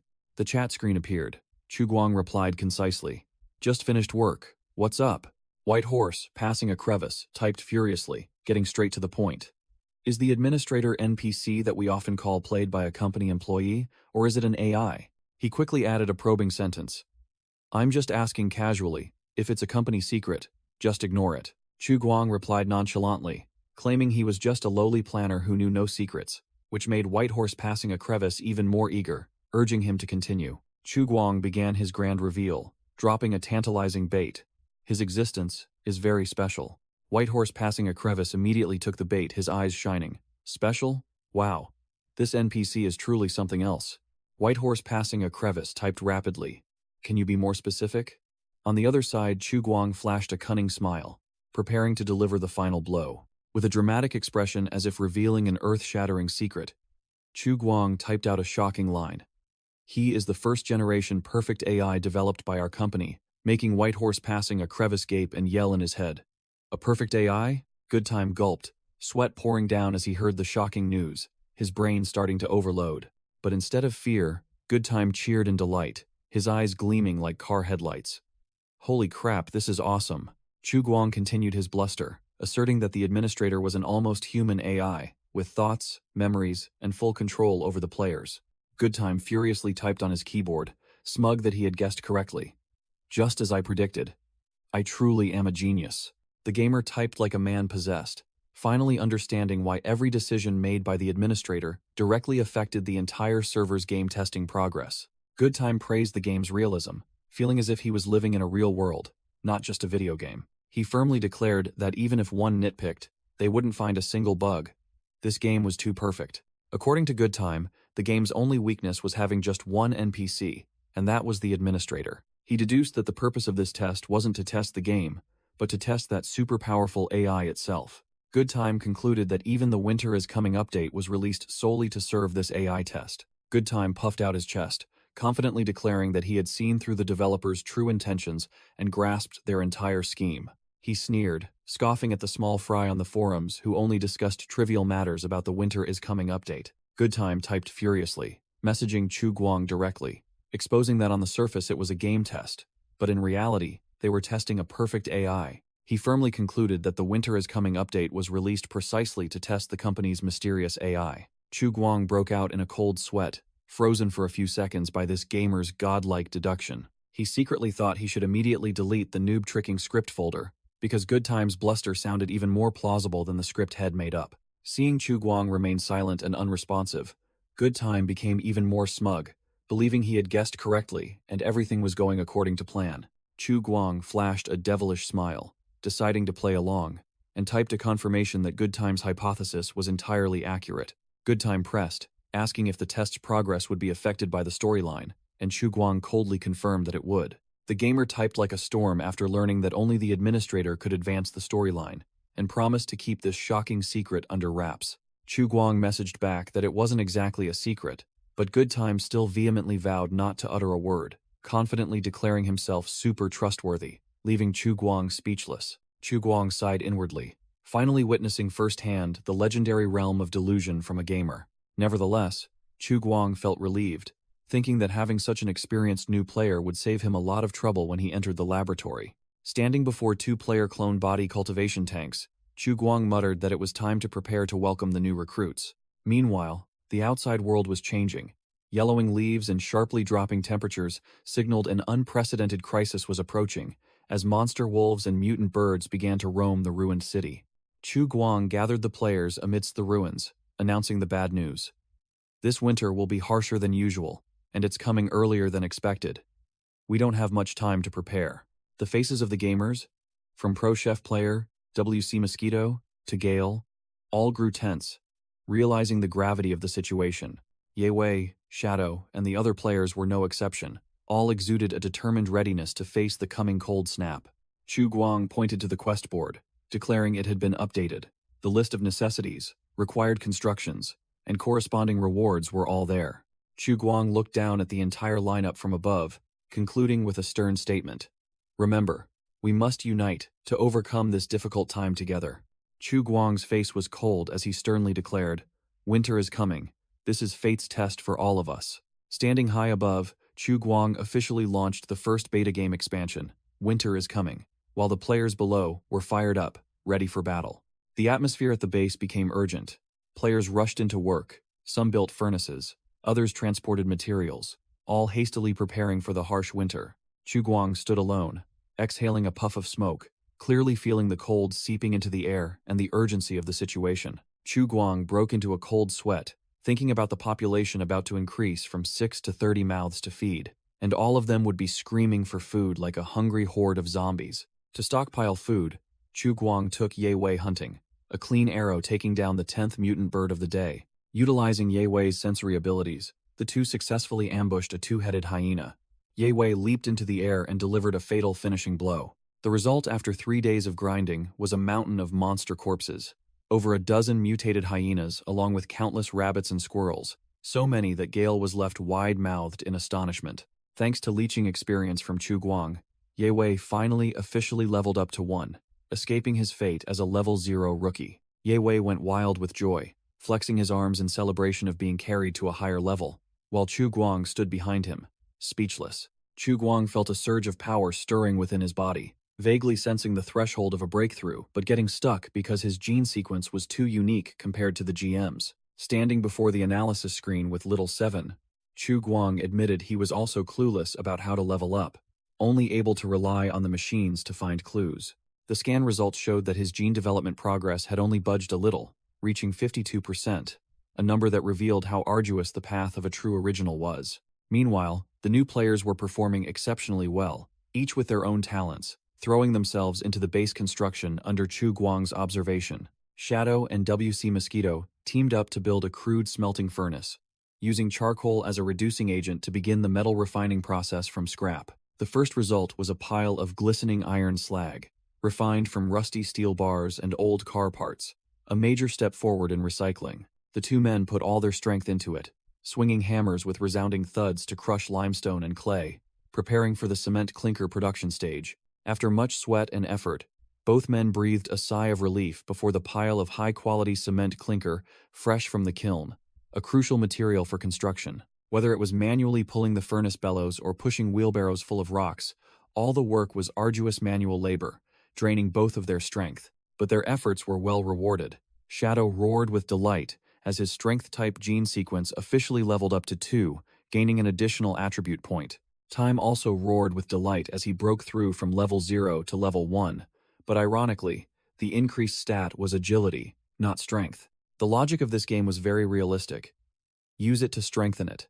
Shadow swinging a hammer increased strength, while those who only freeloaded would only drop levels and become useless.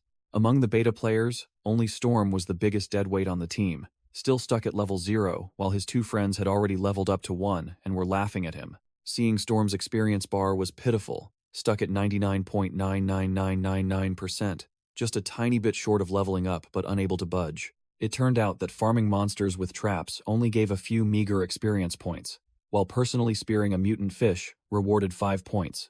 Truly, the game encouraged hands-on players. The 2 remaining new players worked tirelessly, like WC Mosquito, who was highly focused on his woodworking. Pro Chef player was no less diligent, frantically showcasing his cooking skills by the fire, contributing to the team's logistics. WC Mosquito not only took care of his own work but was also a great teammate, occasionally running over to help Shadow in time. He was even kind enough to sit and repair Storm's dilapidated fish trap. Truly, a professional was different. Besides helping his comrades, WC Mosquito also completed an impressive construction on his own, a sturdy wooden house, looking like a professional builder's work. WC Mosquito not only built a house but also transformed it into a chemical laboratory and storage room, truly befitting a mad scientist type. He collected all sorts of bottles and jars from the construction site, preparing equipment for his makeshift lab. Chu Guang was speechless at this sight, anticipating a massive explosion, but ignoring it because WC Mosquito seemed very high. In contrast to WC Mosquito's unorthodox style, Pro Chef player was a genuine grinder, diligently focusing on his specialty. Burger P not only handled the cooking but also doubled as a butcher, neatly processing the hunted meat for Chu Guang. The chef's biggest challenge was having to smoke meat for storage when salt was a luxury, unavailable for use. Without salt, we'll go primitive. Burger P confidently declared he would smoke the meat without adding anything. The chef began the process, hanging the cut meat on a steel rack, before placing it into a makeshift oven made of clay and bricks. The meat was slowly smoked using charcoal and pine branches, an ancient technique that dries the meat and preserves it for a long time without salt. When winter arrived, this dried meat would be wrapped and buried under the snow, enough for the entire team to last through spring. However, Chu Guang tasted the smoked meat, and his face contorted. Its flavor was indescribably bad. Not only a cook, Burger P was also a resourceful player, skinning the mutated hyenas to prepare for the tanning process. The manual tanning process was extremely complicated and smelly, from chemical soaking to hair scraping, making Chu Guang feel disgusted just by looking at it. But the goal wasn't designer brands. A set of warm animal hides to withstand winter was enough, so the chef skipped all the tedious steps. The main ingredient was the potash lye that Shadow had filtered beforehand, stored in several scavenged plastic barrels. Burger P used that very liquid to soak the freshly stripped and cleaned raw hides, beginning a homemade processing method. After the hides were thoroughly soaked, he stretched them onto a makeshift rack to dry, resulting in a decent quality hide. Finishing his work, Burger P sat on the ground, reporting the results to the esteemed administrator Chu Guang, while Ye Wei stood beside him. The chef, sweating profusely, complained that he was overwhelmed and shouted for more help, even just one person. Ye Wei froze, while Chu Guang and Burger P exchanged fiery glances. A tense, silent interview began. The chef glared at Ye Wei, thinking, "This guy is utterly useless. He's good for nothing but carrying things for the administrator. Might as well make him help out." Being stared at, Ye Wei was startled and frantically waved his hands in denial. "Why are you looking at me? I'm very busy." Ye Wei sneered, a scene of him tagging along with Chu Guang to hunt monster wolves and leech EXP flashing through his mind. Dream on. Miss out on leeching EXP from such a high-tier NPC just to cook with you? Blood rushed to his head, and the chef roared, his eyes blazing. "Busy my ass." Chu Guang stepped in to mediate, calmly explaining, "I need Night 10 to scout for prey. His danger perception ability is unique, so he can't stay and help you." But Chu Guang immediately reassured him, promising confidently, "Your problem will be solved soon. Reinforcements are on their way." Hearing that, the chef sighed in relief, sweat pouring down. "That's great, thank you." The chef then brought up another issue, pointing at the drying animal hide. "There's one more thing. I've finished tanning the hide, but it's only roughly processed. I don't know how to sew it into clothes." Chu Guang smirked mysteriously, as if he had planned everything. Don't worry. Among the upcoming reinforcements, there's someone specialized in this. The image of a pigtail player in a cloning tank appeared as Chu Guang declared. Leave the hide processing and warm clothing production to her. Chu Guang, Ye Wei, and the chef walked together through the desolate landscape of a ruined city, where skyscrapers were mere skeletons of steel. Chu Guang patted the chef's shoulder, confidently reassuring him. Don't worry. I'll have that person handle this. He smirked smugly, thinking about the 24 beta players he had recruited from all walks of life. Their skills might be shoddy, but they were all usable when needed. His confidence was further bolstered when he learned the game was still connected to the internet, and the system screen displayed a series of successfully registered gamers, ready to join the fray. Chu Guang laughed like a true capitalist, gleefully envisioning exploiting the labor of the new recruits to one day become rich and prosperous. The timeline shifted to 6 p.m. on September 12th. The game server finally officially opened after 3 hellish days of waiting. A man followed the instructions on the homepage, put on his gaming helmet, lay flat on his bed, and closed his eyes. It turned out this was player Shomercy, a seemingly haggard uncle sweating profusely, still skeptical about this technology. Suddenly, his eyes rolled back, and veins bulged on his face as the system began to boot up and transmitted signals directly into his brain. Whoosh! A hand reached out in the virtual space, touching a blue energy vortex that was sucking the player's consciousness into the game world. Splash! Shomercy was spat out from a blue liquid tank, officially completing the in-game spawn process. The middle-aged man opened his eyes wide, his face blank, his brain still loading, trying to comprehend what had just happened. He staggered forward in a dark laboratory, unable to believe his eyes. This is supposed to be a game world? Shomercy was stunned as he felt the cold and realism down to every pore, muttering that this technology was too incredible. But the feeling of realism was quickly replaced by an indescribably foul stench and a premonition that something was wrong.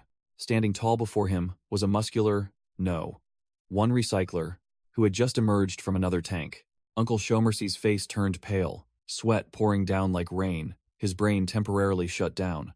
The one recycler also remained silent, its golden eyes scanning the trembling new recruit from head to toe.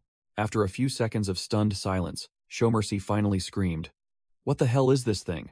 Contrary to his expectations, the monster calmly retorted with a question, making Shomercy fall backward onto the ground, pointing and shouting, "Who are you? An NPC, right?"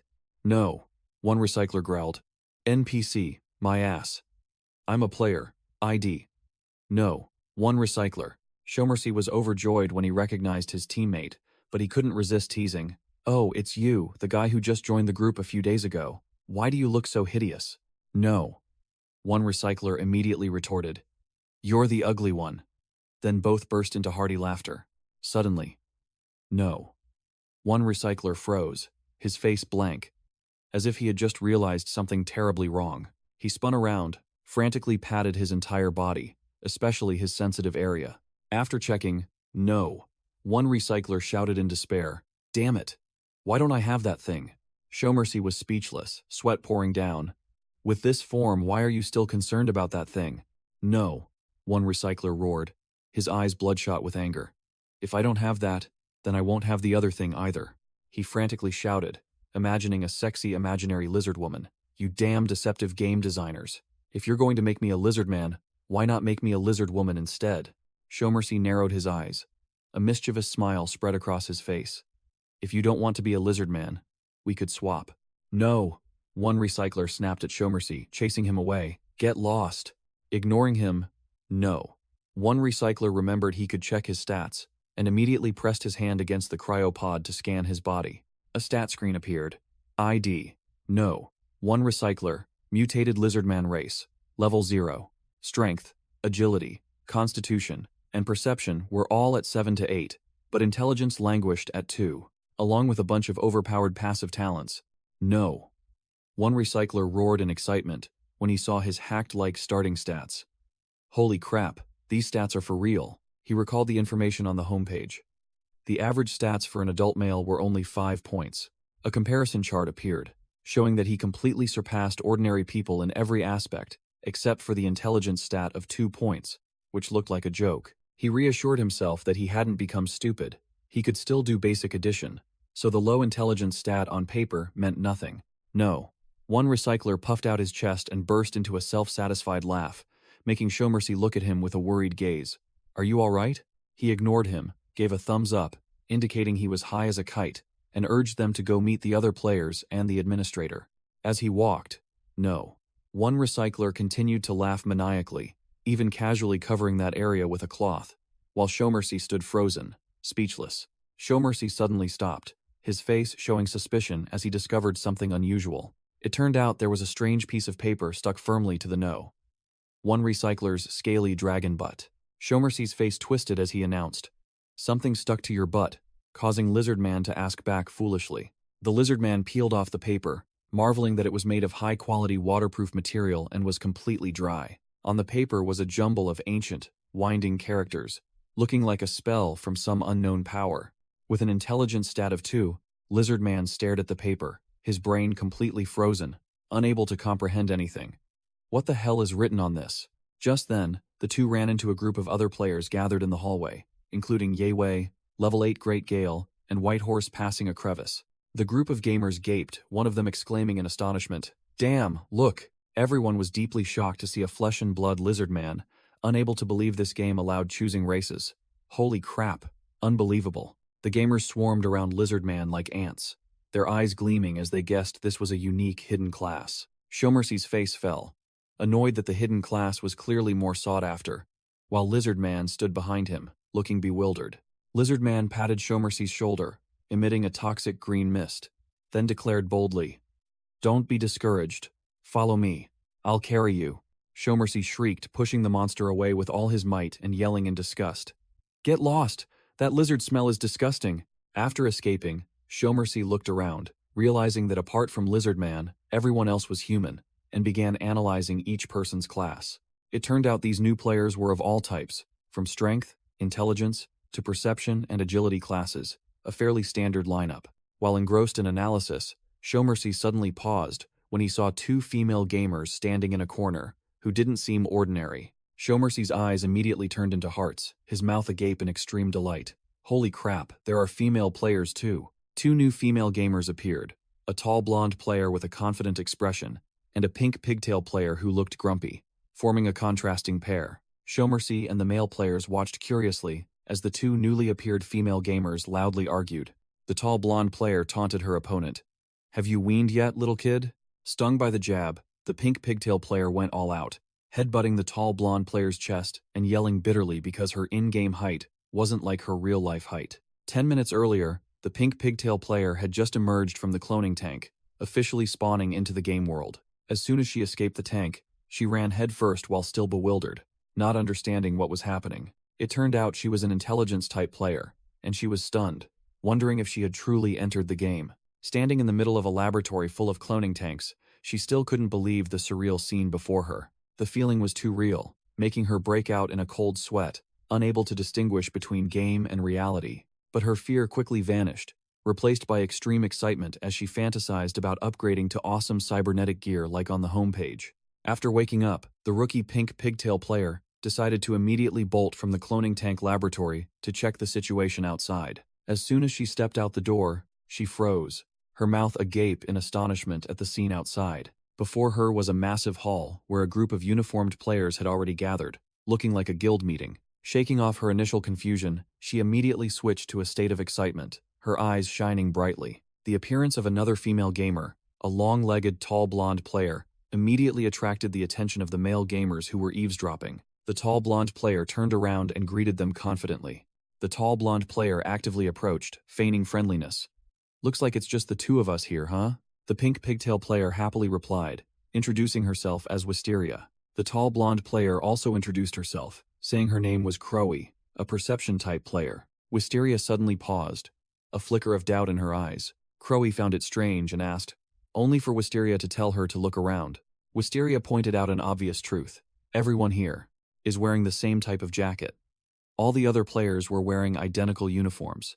Crowy casually assumed it was just a standard rookie gear set, but Wisteria immediately dismissed it, asserting that with her sewing experience, this was no ordinary fabric. She explained that the material could insulate, resist cold, and block wind, a technology far beyond anything she had ever seen. Wisteria's gaze sharpened, and she began to question the design of the outfit. She pointed to the yellow band on the sleeve, wondering why it was made of a different material and what its purpose was.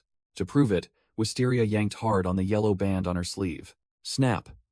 A sound rang out, and her inner bodysuit suddenly glowed with a high-tech honeycomb pattern. The form-fitting jumpsuit hugged every curve of her body, proving it was no ordinary item. Wisteria froze, her face flushing as she realized what she had just activated. She stammered to Crowy, while still in shock. Is there a hidden switch in the clothes? Wisteria embarrassedly looked down at the tight-fitting outfit, which highlighted everything or nothing at all. Seeing this scene, Crowy couldn't help but laugh, trying in vain to cover her mouth. Wisteria glanced at her friend, who was trembling from trying to suppress her laughter, and began to understand the problem. Wisteria exploded in bitterness, roaring in her mind. Damn it! She dared to laugh at my flat chest. I hate it most when others laugh at my small chest. Provoked, Wisteria burst out, cursing directly at Crowy. What are you laughing at? Are you so proud of your big chest? You fat-brained dairy cow, Crowy retorted fiercely, sneering. Then where's your chest? Did all the fat go to your butt? Oh wait, your butt's flat too. Poor thing, no chest, no butt. Stung in the right spot, Wisteria furiously grabbed Crowy's jacket. Rip. Wisteria yanked open Crowy's zipper, revealing the high-tech suit underneath. The form-fitting jumpsuit glowed dazzlingly, showcasing every deadly curve. Crowy puffed out her chest proudly, declaring, I'm proud of these huge breasts. Shut up, you flat-chested plank. The battle erupted, Crowy crowing. Big and massive, while Wisteria roared. All brains, no breasts. Crowy scorned her opponent as a child, but Wisteria immediately retorted, claiming to be the director of a reputable fashion design company, unlike someone who only knew how to play games. Crowy taunted. Thought you were a CEO. Turns out you're just a petty director. While Chu Guang, standing nearby, was speechless at the two women's bickering. The chaotic new players who had just entered the game went wild. One demanded a slap, another banged their head against the wall, and one squatted down, planning to test if they could defecate in the game. A knowledgeable blonde player stood amidst the crowd, his face long as he wondered if he was in a game or a mental asylum. Amidst the chaos, Chu Guang stepped out from the end of the hallway, shouting loudly, Silence! Startling everyone.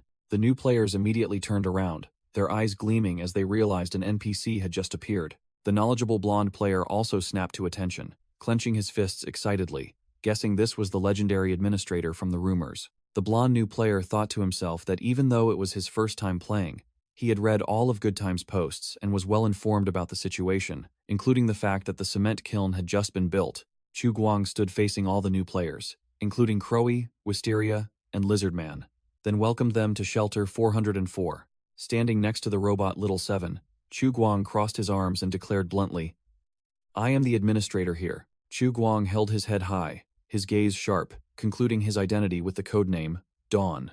Chu Guang and the robot Little Seven stood before the new players, declaring bluntly, Welcome to Shelter 404. I am the administrator, codename Dawn. All the new players, including the burly lizard man, fell silent, looking serious at the admin's introduction. Chu Guang began his speech, looking incredibly cool and like a true big boss. Mid-sentence, Chu Guang suddenly paused, his expression changing as he spotted something unexpected among the new recruits. It turned out there was a lizard man as huge as a guardian deity in the crowd, making Chu Guang inwardly startled. A mutant? But Chu Guang quickly regained his composure, glancing at its bewildered face and concluding, with that indescribably dumb expression, it must just be a player. The lizard man looked completely harmless, his face blank, sweat pouring down as he didn't understand what was happening. Chu Guang breathed a sigh of relief, telling himself that real survivors were a concern. But these players were just small fry. Causing trouble was a minor issue. He was confident that he held absolute power. In just a second, he could kick, ban, or revoke the beta access of anyone who dared to cause chaos, making Ye Wei turn pale with fear. Setting aside the lizard man for later study, Chu Guang returned to the main topic and announced some hot news. The war is over. Chu Guang shattered the new players' illusions with an image of a ruined city, bluntly declaring, The bad news is that this world has been completely warped. Don't expect to pack your bags and go home to mom. Two female gamers were stunned upon hearing the harsh truth. This was 200 years after the apocalypse, and they had survived the darkest period. Chu Guang emphasized, The fact that you're standing here is already luckier than the 12 billion who died before. Know your place. The lizard man and the players next to him swallowed hard. Standing before the 3D model of the shelter, Chu Guang passionately called out, "Fulfill your oath under the banner of the Humanity Alliance. Rebuild our homeland." Chu Guang pointed to the rabbit-eared robot beside him, briefly introducing, "This is my assistant, Little Seven. If you have any questions about the shelter, just ask it." Chu Guang wore a profound expression, thinking to himself that this speech was just recycled material, and if there were no serious errors, he would use the exact same one for the next batch of new players. He held up the Shelter Resident Handbook version 2, announcing that the rules had been updated and instructing everyone to check them immediately. Chu Guang began to threaten punishments for violators, making the lizard man and Showmercy standing nearby flinch. He growled, listing punishments from mild to the most severe. Permanent expulsion, accompanied by an illustration of a blonde guy being wiped from the game. All the new players turned ashen, petrified by the administrator's powerful warning. The blonde female player was utterly shocked, thinking, "This NPC has terrifyingly absolute power." Chu Guang smirked, because once the new players registered to play, they automatically had to accept the game's rules. There was no room for argument. He explained that the new rules were only aimed at toxic players, prohibiting indiscriminate PK, harassment of other players, illicit trading, and destruction of facilities. Chu Guang continued casually, saying that most of these rules were proposed by the community on the forums. He merely compiled and approved them. He emphasized that a free game didn't mean one was allowed to ruin the game or indiscriminately affect others' experiences. Not only did he accept the proposals, but Chu Guang also personally added details to make the rules stricter, ensuring no loopholes. The punishments were also very humane: property damage, forced labor, sexual assault, permanent confiscation of the offending tool. After laying down the law, Chu Guang led 24 new players, including the lizard man, divided into 2 groups, and brought them to the surface for the first time. The lizard man and Showmercy looked up at the desolate, ruined city, stunned and wondering, "Is this really a game world? This is awesome." While the crowd was still bewildered, a few new players became excited, shouting, "So cool," and ready to boast about this achievement online. Chu Guang smiled sinisterly, thinking to himself that these new players were celebrating a bit too soon. He reiterated the rules for the new recruits, specifically emphasizing the strict prohibition against relieving oneself near the outpost. After his warning, Chu Guang handed the new players over to the 2 veterans, Shadow and Time, who were eagerly waiting to put them to work. One group was immediately dispatched to work as bricklayers, building brick walls until they were exhausted. The other group was made to push wheelbarrows, transporting raw materials for cement production. Although they didn't yet know what contribution points were for, just hearing that the game wouldn't wipe data made them all work like oxen with renewed vigor. Of course, there were other odd jobs, like drying meat, hunting, fishing, and gathering resources for other players. A prime example was the female gamer Crowy, a new player, who was assigned to the foraging team. Her system was Perception, possessing the special talent, Toxic Intuition, which allowed her to sense toxins by biological instinct. But the price was that without toxin resistance, this intuition led Crowy to be lured by poisonous mushrooms to the point of collapsing unconscious. Thanks to her high perception stat, Crowy's talent was buffed with an additional 1,000 toxin resistance points, making her a perfect candidate for foraging. Besides her, Chu Guang also had his eye on another unique specimen, the hulking lizard man. Chu Guang walked over and asked directly, "Are you?" "No." "1. Recycler." Inwardly thinking the name sounded incredibly lame, the lizard man puffed out his chest, clapped his hands together with a thud, and boldly confirmed, "That would be me." Suddenly, he slapped his head, his mind racing. Ah, could this be a hidden quest? The lizard man then held out a crumpled, smelly piece of paper, reporting to Chu Guang that he had found it upon waking up but couldn't read the writing. Chu Guang grimaced at the horrible smell emanating from the paper, but still reluctantly took it to examine. The paper seemed to be made of waterproof material, bearing ancient characters of this world, and the handwriting looked incredibly familiar. Chu Guang suddenly froze, his eyes wide as if realizing something unbelievable. He growled, asking the lizard man where he had found this thing, and received a nonchalant reply, "On my butt." Upon hearing the answer, Chu Guang was petrified on the spot, his entire body cracking from being utterly speechless. Seeing this, the lizard man hastily corrected himself, stammering that the paper had been stuck to him since he was in the training pod. Chu Guang turned pale with disgust, forcing out a reassuring sentence. "It's fine, I was just asking." The content of the paper was translated. A message from the first-generation GM. admitting this was an Easter egg and that he had foolishly tampered with the gene bank, accidentally creating mutated variants and then trying to pass it off as natural selection. After reading it, Chu Guang had only one conclusion for that deceased GM. This guy must have been insane. Ignoring that matter, Chu Guang decided there was no point in cursing the dead. He immediately opened the control panel to check the lizard man's stats. As soon as the information panel opened, Chu Guang's eyes widened in astonishment at what he saw. The stat panel was indeed monstrous. Strength 8, Agility 7, Constitution 8, Perception 8, with only intelligence being a pathetic 2. Chu Guang inwardly calculated that if not for the injections, his own strength would have nearly been caught up by this new recruit. Although there were a few absurd weaknesses like fear of cold, being clueless with machinery, or slow leveling, Chu Guang considered these mere trifles. The lizard man broke out in a cold sweat, feeling extremely uneasy under Chu Guang's scrutinizing gaze, as if he wanted to devour him whole. Chu Guang smirked domineeringly, declaring his recruitment of the formidable lizard man. From today, you'll be hunting with me. The lizard man was overjoyed, flexing his muscles and roaring with excitement, ready to serve his new boss. Chu Guang chuckled with delight, pleased with the brand new recruit's eager attitude. He ordered the lizard man to wait at the infirmary gate while he went to arrange a few other matters. The lizard man saluted seriously yet awkwardly, appearing both comical and demonstrating absolute loyalty. Receiving the order, the lizard man immediately ran off with heavy footsteps, leaving Chu Guang watching him go. Suddenly, a voice called "Sir" from behind, making Chu Guang turn around. Chu Guang was stunned, realizing something was off. He wondered, "Huh? Why are your and Crowie's clothes skin-tight?" It turned out the person who called was Wisteria, and Chu Guang was pointing directly at her distinct outfit, questioning her. She looked flustered, her voice hesitant as she explained, "Sir, this outfit was originally like everyone else's, but..." Wisteria explained that she simply pulled the yellow strap on her jacket. Immediately, a flash of light enveloped Chu Guang as he tried to follow suit. His bulky hoodie disappeared, replaced by a high-tech, skin-tight suit that hugged his body. Chu Guang gaped, unable to believe that the standard jacket had such an overpowered hidden feature. He clearly felt the new suit was much lighter and fit better, truly a premium item for professionals. Chu Guang smirked with delight, deciding to popularize this feature among all players later. While admiring his new suit, he suddenly remembered he hadn't assigned Wisteria her task yet. Chu Guang immediately opened the player info panel and selected Wisteria's ID. The stats panel appeared. Wisteria was an intelligence-type player, possessing a special talent called Handy. He suddenly recalled her real-life profession was a fashion designer, nodding in agreement that this talent was truly tailor-made for her. Chu Guang got straight to the point, asking Wisteria if she knew how to craft. She nodded vigorously, confidently asserting that with materials and tools, she could handle anything.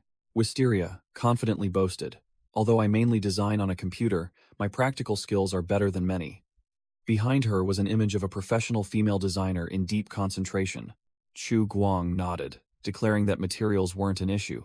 They just needed to find tools, then gestured for her to follow. He led her to an area filled with pre-processed animal hides, stretched on numerous wooden frames, and asked concisely, "Is this enough?" Wisteria's eyes lit up into hearts, her face flushed as she looked at the pile of hides, muttering even though she didn't know what animal they came from. The moment her hand touched the soft, smooth fur, she immediately recognized it as genuine, top-notch quality. Overjoyed, Wisteria drooled, stammering as she asked if this entire pile of premium goods was for her. Chu Guang smirked, confirming, "It's all yours, if you can also handle the tanning process." He took the opportunity to tease the team's pro, chef, player for only doing a superficial job. Hearing the deal, Wisteria went wild with joy, her spirits soaring as she thumped her chest, guaranteeing, "Okay, no problem, just leave it to me." She asked about style requirements, but Chu Guang simply waved his hand pragmatically. "Any style is fine, as long as it's warm enough." Chu Guang directly asked Wisteria if she needed any tools, warning her that needles, thread, and scissors were available. But a sewing machine was a luxury, so don't even dream of it. Wisteria confidently gave a thumbs up, declaring that if the goal was just warmth, that much was enough. No fancy stuff needed. Chu Guang smirked with satisfaction, nodding that he really liked such diligent and straightforward players. After assigning the task, Chu Guang stated simply, "Then I'm counting on you," then muttered about his hunting plans for the next few days to earn more game. He revealed his goal was to hunt the migrating deer herd on the elevated road north of the city, hoping for a big harvest. After assigning the task, Chu Guang ordered Little Seven to inform all players about the new suit's function, and the whole group, including the veteran survivor, excitedly put on their clothes correctly. With spirits high, the players plunged into building the outpost, some pushing carts, others building furnaces, toiling like oxen. Chu Guang declared himself a man of principles, not exploiting labor, then paid a player with a revival ticket, directly deducting 500 of his own contribution points.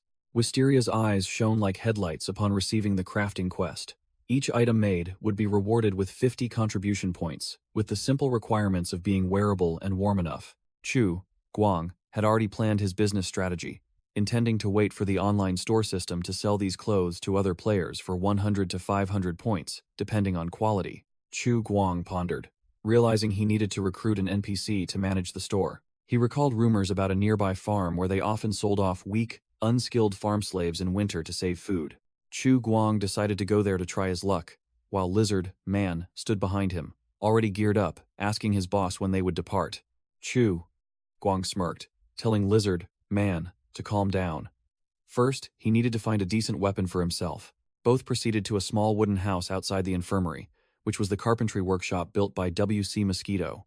Inside the workshop, Lizard Man looked around curiously as Chu Guang led the way into an area full of tools. Due to the lack of quality steel tools, the current outpost had to temporarily craft many wooden items as substitutes. However, the carpenter W.C. Mosquito demonstrated his skill by utilizing industrial scrap combined with wood to craft tools with a distinct post-apocalyptic flair.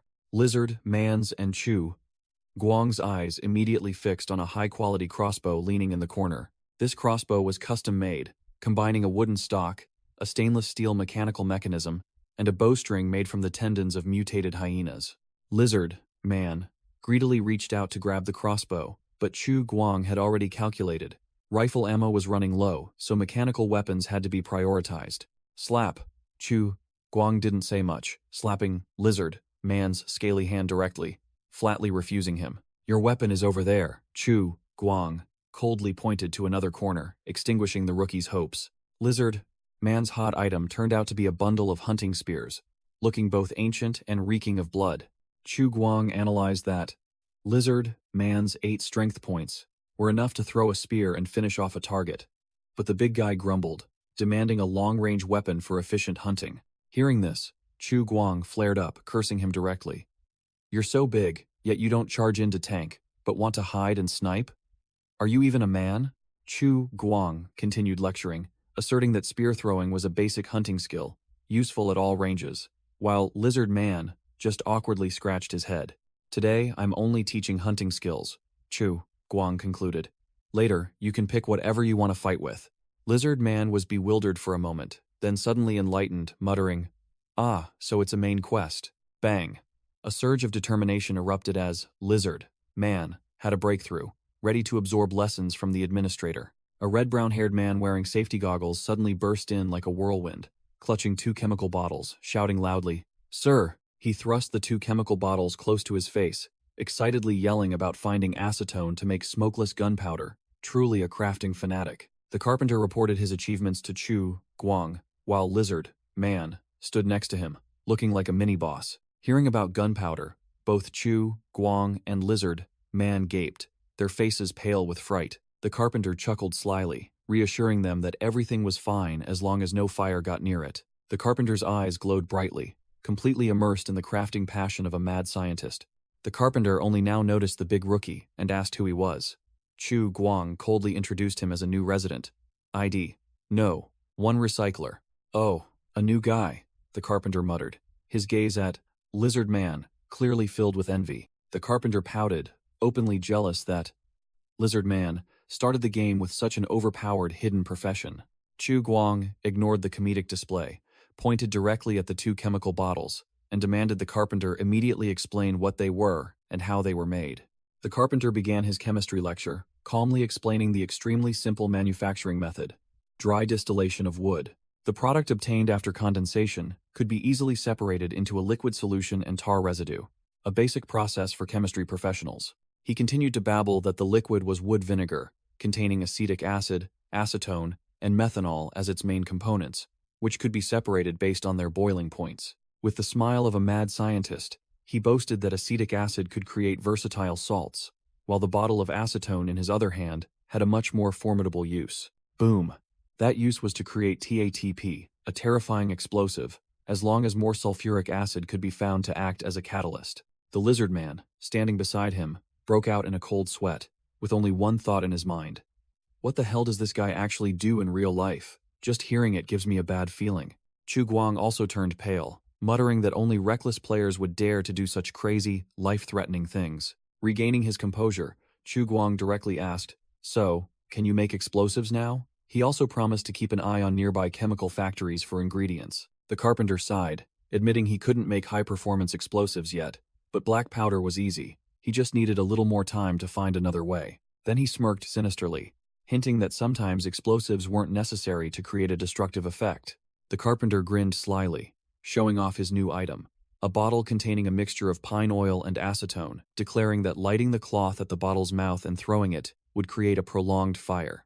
In his imagination, a homemade gasoline bomb was enough to burn an entire pack of hulking mutants to ashes. Chu Guang was initially stunned, but his eyes immediately lit up as he realized it was a Molotov cocktail, a quality toy. Chu Guang directly asked if he had tested its power, but the carpenter seemed hesitant, fearing that with such a forested terrain, once it caught fire, it would be hard to extinguish. It's a good thing this guy isn't that reckless, Chu Guang thought to himself, then took the Molotov cocktail and declared he would take it out to test himself later. The administrator immediately awarded the carpenter 1,000 contribution points, but also warned him directly that mass production of such dangerous weapons was not encouraged within the base. Instead of making bombs, Chu Guang suggested he use his chemical knowledge to create more practical items for outpost construction, such as catalysts, paint, or fire-retardant spray. The carpenter pondered the essential value the administrator had just mentioned, his hand unconsciously spinning the chemical bottle. Chu Guang continued his leadership speech,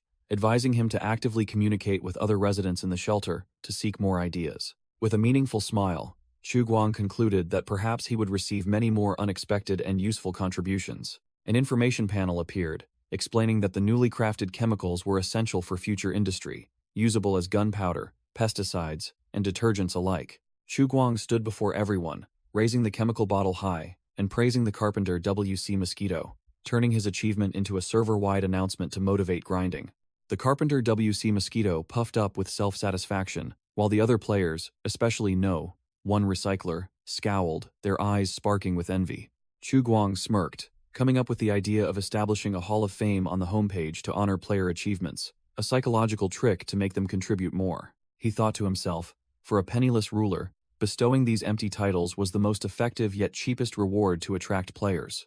After organizing the work, Chu Guang led Ye Wei and No, one recycler, into the northern area of Swamp Park, beginning a new expedition. The tactical map showed industrial clusters concentrated in the southeast, but the team's objective was the northern suburbs, an unexplored area. The three ventured deep into the dead land, passing through the ruins of an abandoned residential area, with numerous unfinished constructions. Amidst the desolation, a large building appeared, seemingly an educational complex, a potential target for looting. Soon after, another massive hospital appeared, signaling that this was an area full of valuable resources for those who dared to venture. A narrator's voice echoed, explaining that this area before the apocalypse was just a normal residential zone, with no significant industrial clusters. The tactical map appeared, marking prime locations in the northern suburbs, a hospital, schools, supermarkets, and a few small factories.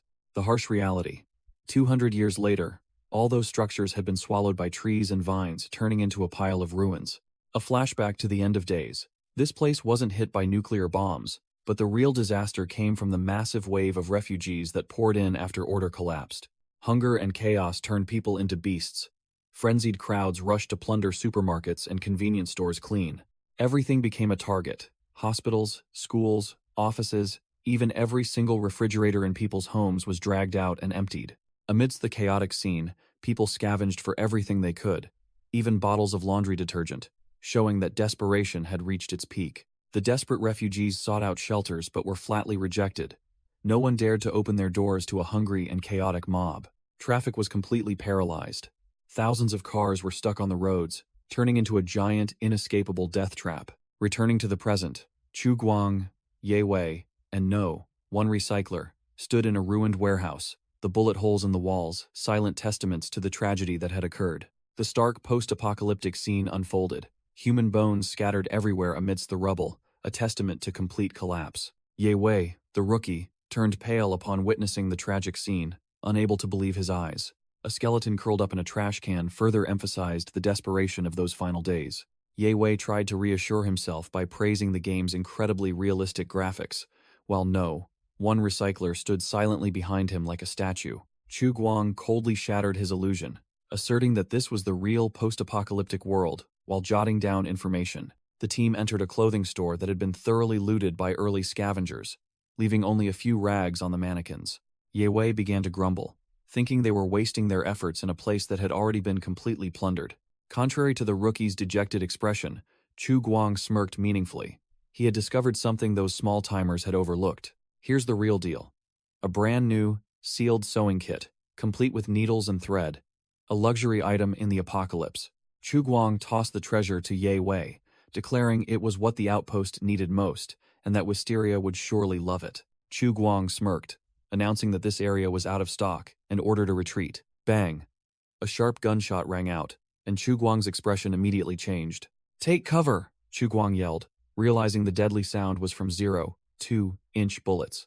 While Chu Guang and Ye Wei were tense as bowstrings, searching for cover, No, one recycler remained frozen with a bewildered expression.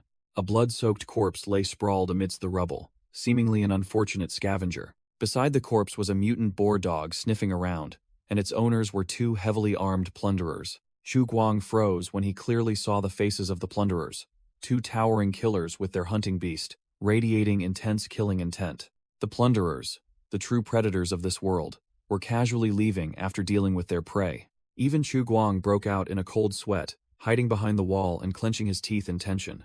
Ye Wei was scared out of his wits, whispering to Chu Guang, "What's going on outside?" Chu Guang immediately clamped his hand over Ye Wei's mouth, signaling for absolute silence while No, one recycler remained frozen like a dummy. The mutant boar dog, with its bloodshot eyes, had caught their scent.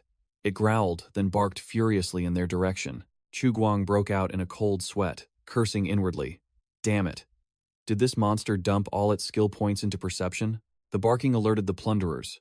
Both killers and their hunting beast spun around with ferocious expressions. Without a word, the two plunderers immediately opened fire, unleashing a volley of bullets towards the group's hiding spot. Chu Guang dodged gracefully like a god, bullets whizzing past him and embedding themselves in the wall, showing his reflexes were no joke. After reaching safety, Chu Guang paused, his face full of questions as he realized something was off with the recent volley of bullets. He immediately analyzed.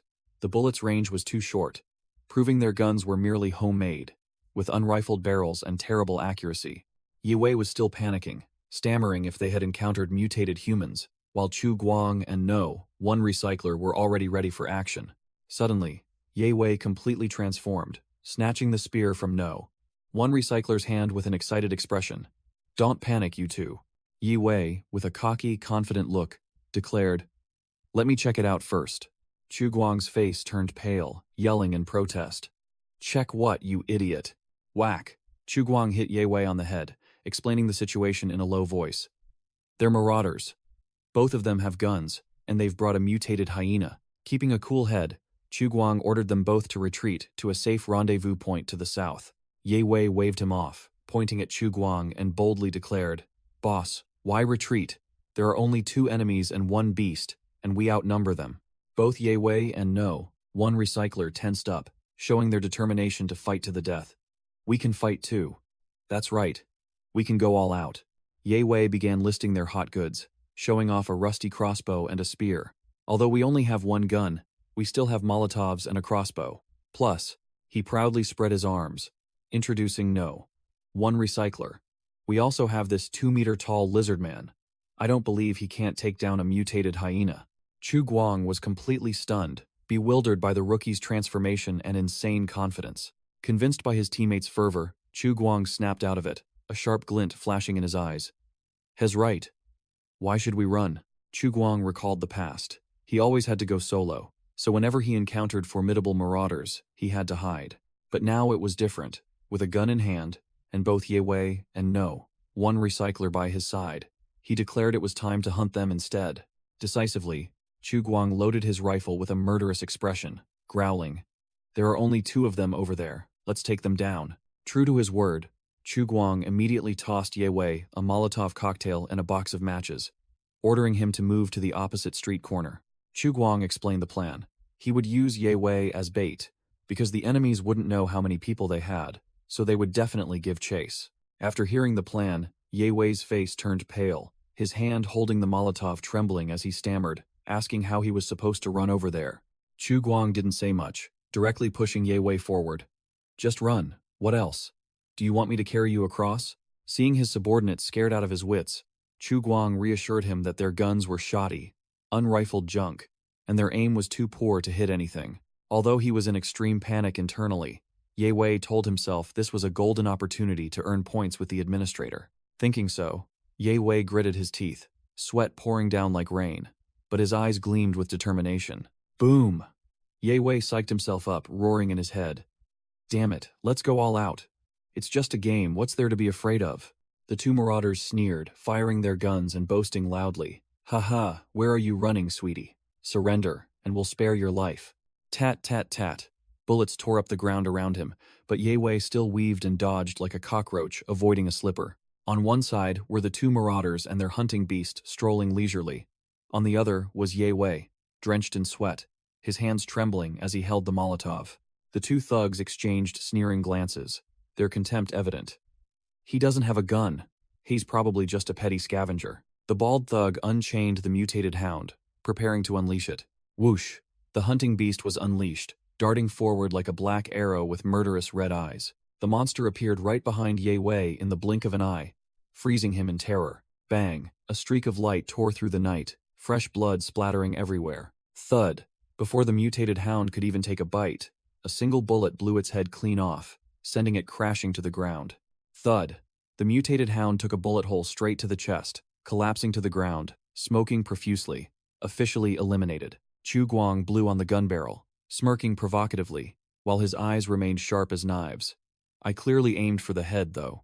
The white-haired marauder furiously yelled about flaying their opponent, but the bald thug realized the situation wasn't simple. "Calm down, Joan. There's more than one guy there." Before they could collect themselves, a Molotov cocktail flew straight towards the 2 marauders from out of nowhere, the flame on its mouth flickering. Smash! The Molotov shattered right at their feet, flammable liquid splattering everywhere. The flames erupted fiercely, engulfing the 2 marauders and making them curse in panic. Amidst the sea of fire, a colossal dark figure with glowing yellow eyes loomed behind the bald thug, blocking their retreat. Damn it. There's no escape now. The bald thug was drenched in sweat, spinning around to face the brand new threat that had just appeared. The lizard man, with his imposing stature and steel-hard scales, raised his colossal dagger, preparing to finish off the marauder. The bald thug turned pale with fear, trembling as he uttered, "Monster." Whoosh! In the marauder's wide, terrified eyes, the image of the lizard man swinging his dagger for the kill was clearly reflected. Splurt! A clean slash, fresh blood splattered onto the black screen.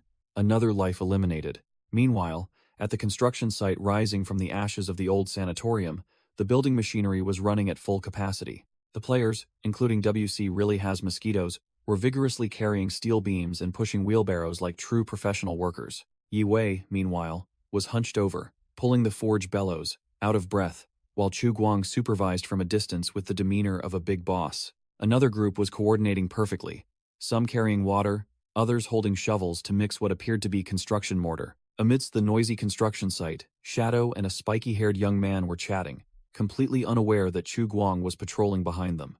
The spiky-haired young man suddenly called out, "Boss!" making Shadow jump and turn to look. Chu Guang spun around, crossing his arms and looking at the 2 apparent slackers with sharp eyes. "Everyone else is swamped. What are you 2 doing here?" The spiky-haired man quickly replied, pointing towards the construction site. "Reporting, boss.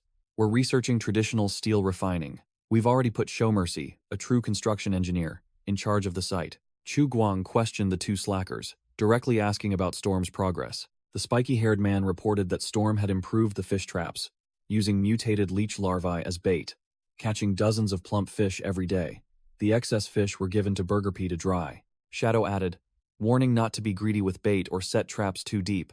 Otherwise, the giant mutated fish would destroy the traps, as Storm was currently experiencing. Chu Guang merely smirked, deeming these minor issues that would be fine with practice, and more importantly, the process was very enjoyable. With that, Chu Guang ordered them both to continue their research, then turned and walked away, ignoring the two rookies who stood at attention and saluted militarily. He thought to himself, these rookies really have it good. They don't need to struggle to find work because everything here is so new compared to the modern world. Chu Guang scoffed at the boring office life in the real world, where people only repeated meaningless tasks and gradually lost themselves. But here it was different. Players found satisfaction in proving their worth, just like how Shadow and the spiky-haired man high-fived to celebrate their achievements. He thought about construction engineers who struggled for 5 or 6 years without getting promoted to manager. But here, they just needed to shout, "I'm an engineer," and they would immediately be revered as experts and given important responsibilities. Chu Guang concluded that most players were ordinary people, but in this world, as long as they had even the smallest skill, they would be recognized by the entire community, just like how WC Mosquitoes was profusely thanked for bringing a new set of bellows. Chu Guang looked at the construction gradually taking shape, thinking to himself that thanks to the efforts of these diligent workers, the outpost was visibly improving. He analyzed the game's benefits. Even if players grinded themselves ragged, it was only their in-game characters that got tired, while in real life, they still slept soundly, perhaps even healthier. Chu Guang smirked mischievously, telling himself that those matters didn't concern a GM like him. As long as the number of pre-registrations was always higher than the current player count, he'd never have to worry about a shortage of new noobs to grind. He even warned those planning to quit the game. "Heard you're leaving? Your hat is mine now," then pushed open a door and entered a room. The door creaked open, revealing Ye Wei and the hulking lizard man waiting inside. Ye Wei spoke. "Hey, clean up the spoils from this hunt." The loot this time was decent. 2.02-inch rifles, 62 rounds of ammunition, and 3 unopened backpacks. Chu Guang gleefully boasted that because he hated waste, he had kept the mutated hyena's corpse to give to the chef, completely shocking Ye Wei. Ye Wei rummaged through the backpack, finding matches, a compass, a few pieces of dried meat, and some plastic chips. The lizard man curiously asked what was written on the chips, and Ye Wei was stunned to see they looked exactly like casino tokens. Chu Guang held out his hand, nonchalantly demanding Ye Wei hand over the plastic chips, saying they were useful to him. Ye Wei's face was wrinkled like a monkey's, drooling with disgust, but he still reluctantly handed the tokens to Chu Guang. Seeing Ye Wei about to tear into the dried meat, Chu Guang immediately stopped him, advising him to throw it away. Chu Guang smirked meaningfully, warning that the Marauders were omnivores, and there was no telling what kind of meat it was. Ye Wei's face turned pale upon hearing this, sweat pouring down like rain, so disgusted he wanted to vomit on the spot. After the scare, Chu Guang crossed his arms and turned to ask the lizard man directly how it felt to kill for the first time. The lizard man scratched his head, bewildered, replying that he didn't pay attention, as he had seen far more disgusting scenes in games. The monster-type player seemed confused, thinking that a game wouldn't evoke any special feelings. But then he confessed. The moment the spear pierced the Marauder's chest and blood splattered on him, a primal urge to devour raw flesh surged like an animal's instinct. Chu Guang pondered, surprised by this player's resilience, wondering if the dream had desensitized his emotions to death. Chu Guang realized that the players viewed this world completely differently from him, so he decided to act like a game developer from now on to communicate with them. At 5 p.m., the north wall was repaired, and the players were celebrating as if they had just cleared a boss. Chu Guang was speechless, feeling like a redundant NPC watching these geniuses, given barren land, turn it into rice fields the next day. Shadow and the spiky-haired player showed off their spoils from the construction site. Not just rocks, but also a pile of heavy cement bags, something ordinary people could only stare at, not carry. Under Shomercy's command, the group diligently drove pine stakes deep into the ground, beginning the defensive structure. Next, they stacked cement blocks, reinforced them with stolen rebar for stability, then poured a calcium carbonate cement mixture over them. Once the cement dried, a simple yet extremely sturdy concrete structure was complete, and everyone looked at the result with swelling pride. Shomercy's design diagram showed that the inner face of the wall would be built into a ramp using cement blocks and concrete debris. This design was formidable. When attacked, players could simply lie prone on the ramp, turning it into a firing position to rain bullets on any approaching enemy. With future expansion plans, the outpost would have additional outer defensive structures, coordinating with watchtowers and guard towers to form a true fortress. Showmercy, the chief engineer, analyzed the map. The area around the sanatorium was an open plain, with no cover, ideal for building a clean defensive zone. His plan was to clear all surrounding trees, creating an open field. Any enemy approaching the outpost would be immediately spotted and met with a hail of bullets. Shadow clapped Showmercy on the shoulder, his face full of admiration, asking directly, "Kid, what do you do in real life to be so smart?" Showmercy scratched his head, feigning modesty. "Just a mediocre construction engineer, brother, an unknown nobody at the company, can't do anything worthwhile all day." Shadow gave a thumbs up, praising profusely that he couldn't believe they finished the wall in just one day, making Showmercy beam with joy from the compliment. As dusk fell, cooking smoke began to rise from the makeshift camp amidst the ruins, signaling that dinner time had arrived. Tonight's dinner was the giant mutant fish defeated the day before, now bubbling in a massive stew pot. The fragrant aroma spread, and all the players took a deep breath, their mouths watering like springs before the unique dish. Each person slurped a bowl, their eyes shining brightly, shouting about the incredibly realistic taste, as if they were eating real food and not just in a game. In contrast to the crowd, Wisteria grimaced, complaining the fish stew was too fishy, while the pro chef player sitting next to her seemed to be enjoying his creation. The pro chef player scowled, arguing vehemently. "Do you think I want it to taste bad? Without spices, this is the best I can do." Showmercy nonchalantly advised Wisteria. "Just eat it. Hunger is real." Or, "Should I help you plug your nose and gulp it down?" Making her silently refuse. Amidst the ruins, Shadow and the spiky-haired player, along with other players, were laughing heartily, slurping down bowls of fish stew.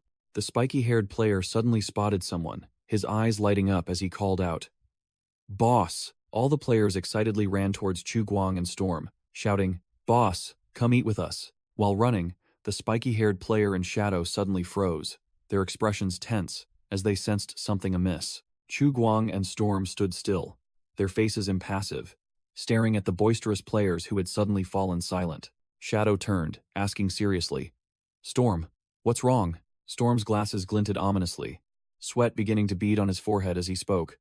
"I heard it." Storm adjusted his glasses, his gaze sharp, announcing a shocking piece of news. "Someone has died." Amidst the tense atmosphere, Storm coldly stated, "It seems someone kicked the bucket." Shadow and the spiky-haired player were utterly shocked upon hearing this, their faces pale, stammering in panic. "Someone died?" Shadow broke out in a cold sweat, unable to believe that death in this game could be real, muttering that unless one committed suicide or was foolish enough to get killed, it was hard to truly perish. Chu Guang's face was expressionless, noting that non-combat casualties had appeared 2 weeks earlier than he had anticipated. Chu Guang revealed the identity of the unfortunate player, Crowy, a perception-type player with the toxic intuition talent. He recalled assigning Crowy the task of gathering edible fruits and mushrooms, but for some reason, she had wandered into a mutant leech nest. Chu Guang explained that, with admin privileges, he could use the player list to determine the approximate location of everyone on the map. And upon investigation, seeing Crowy's last active location was in a mutant leech nest, he immediately abandoned any thought of retrieving her body. He further explained that the larvae of the mutant leeches were mere trifles, with atrophied mouths, only capable of eating rotten food or being caught by players as bait. However, adult mutant leeches were entirely different monsters.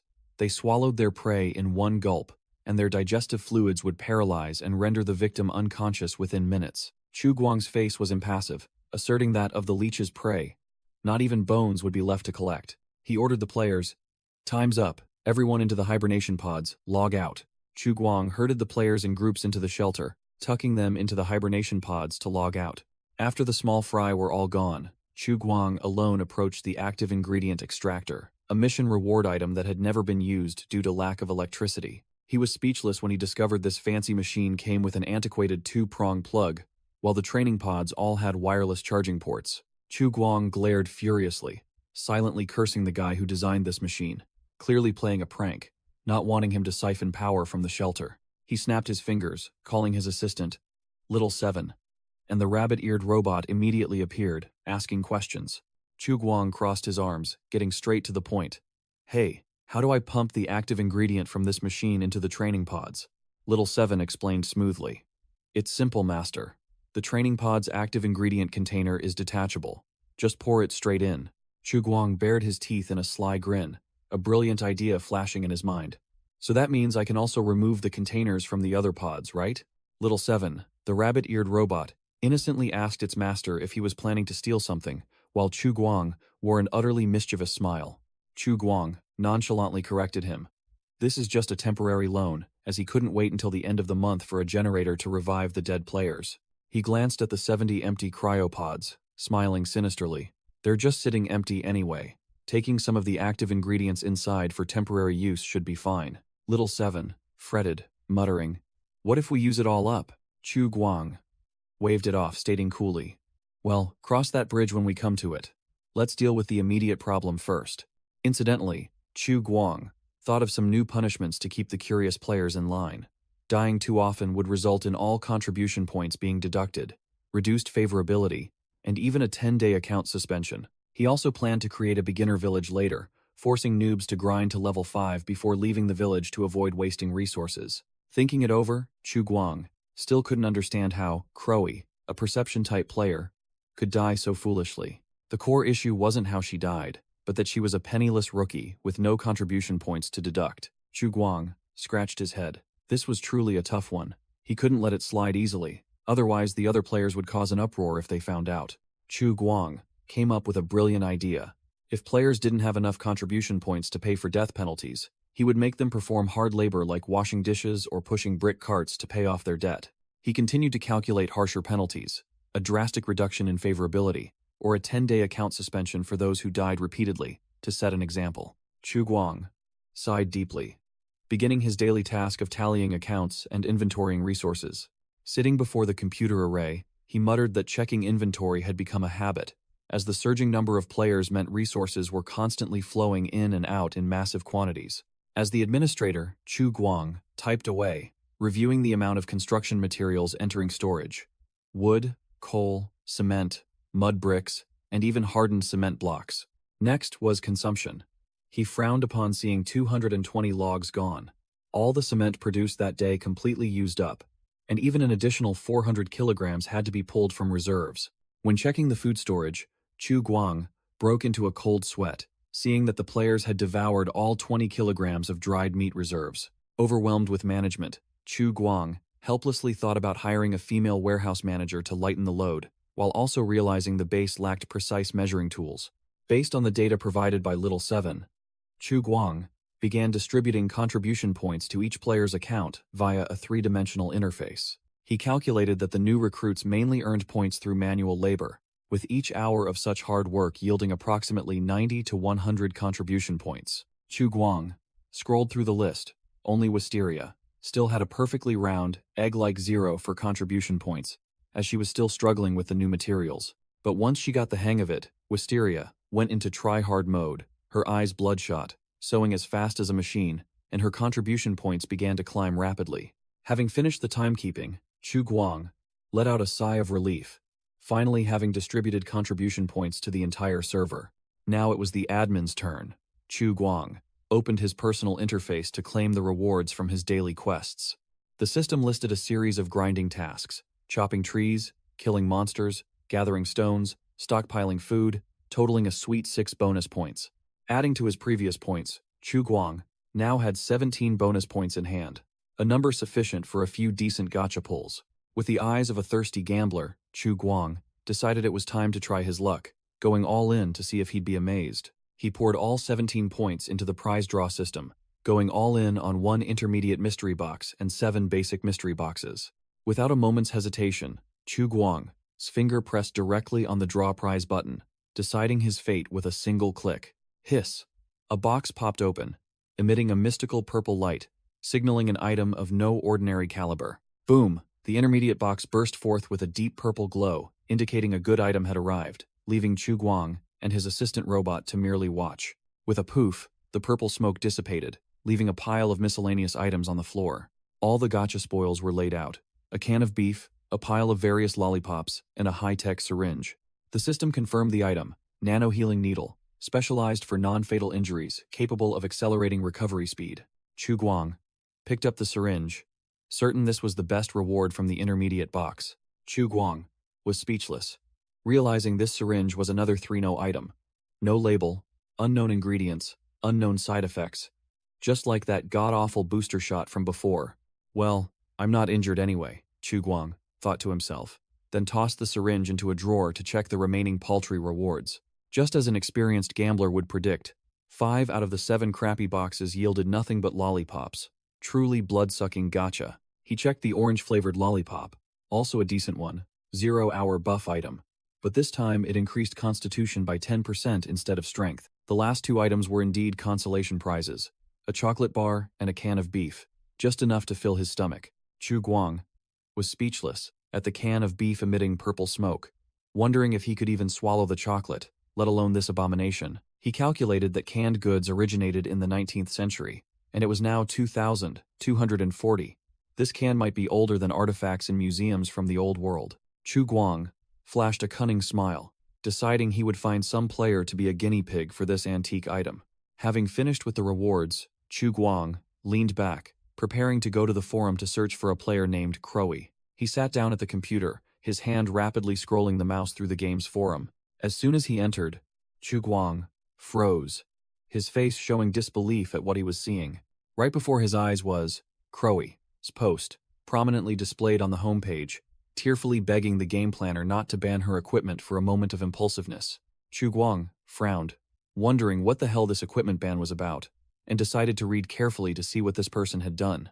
It turned out, Crowy admitted to acting impulsively, but it was all caused by her damned toxic intuition talent. This ability made everything containing toxins glow bright green in her eyes, a skill so overpowered that even Chu Guang had to grudgingly acknowledge it. Chu Guang read the post, his mind racing, wondering how this toxic intuition skill worked, what the toxin threshold was, and what its activation conditions were. Crowy began to recount. According to the admin's quest, she went into the forest to pick mushrooms and berries, and thanks to her awesome talent, she farmed items incredibly efficiently, quickly filling several plastic buckets. After clearing out the area, Crowy ventured deeper and discovered a place that looked like an old parking lot, with a dark bunker entrance emitting an eerie green light. It turned out to be a giant concrete sewer pipe, filled with inviting glowing poisonous mushrooms, and Crowy, with the curiosity of a moth to a flame, decided to enter. Inside the cave, Crowy reassured herself that she had the toxin identification skill, so as long as she didn't touch anything, she'd be fine, completely unaware of what she was about to face. She insisted that she didn't see any dangerous monsters around, which was why she dared to peek inside a little, swearing she only took a quick glance. And then, a horrifying sight met her eyes. A deformed eye with a spiky purple pupil, signaling that something extremely wrong was about to happen. Immediately after, a grotesque mass of flesh lunged down from the ceiling, its tooth-filled mouth snapping directly onto Crowy's head, feeling as if she was completely swallowed. That feeling of disgust made Crowy jolt awake in real life. She screamed in panic, drenched in sweat, still wearing her gaming headset, thinking it was all just a nightmare. Thinking she had lost connection, Crowy hastily put her headset back on and tried to log in, but what greeted her was the cold message "Login restricted, her account locked." Ye Wei broke into a cold sweat, speechless at the audacity of the female gamer, who dared to venture into a death trap in an unknown area by herself. On the forum, the gaming community exploded. The beta key holders gloated and mocked like 10 knights, sarcastically asking, "Lost your head, girl?" While those who missed out on beta keys cursed Crowy for wasting a precious slot. In his role as developer, Chu Guang decided to send a private message, coldly informing her that according to game rules, she had to wait 72 hours to respawn. In real life, Crowy was utterly shocked to learn she had to wait 3 days. She wailed, asking if she could pay to reduce the time, willing to spend any amount. Crowy pleaded with Chu Guang for leniency, claiming she didn't do it on purpose, but he coldly replied that this was not a problem that money could solve. Despite Crowy's pleas, Chu Guang remained firm as a rock, asserting that rules were rules and he couldn't interfere. Chu Guang delivered another knockout blow. Besides the revival time, players who die for the first time will have 500 contribution points deducted directly, making Crowy scream in despair. Crowy panicked intensely when she realized she only had 30 contribution points, not enough to pay her debt. She tremblingly asked what would happen next. Chu Guang explained an even more painful penalty. NPCs' evaluations of players would be affected, meaning their favorability would plummet, making Crowy's soul feel like it was leaving her body. Chu Guang adopted a lecturing tone, scolding Crowy for not realizing her role as a human elite, causing trouble instead of contributing. He then concluded. Scared now? You should have thought about this sooner. Chu Guang continued his act, whining.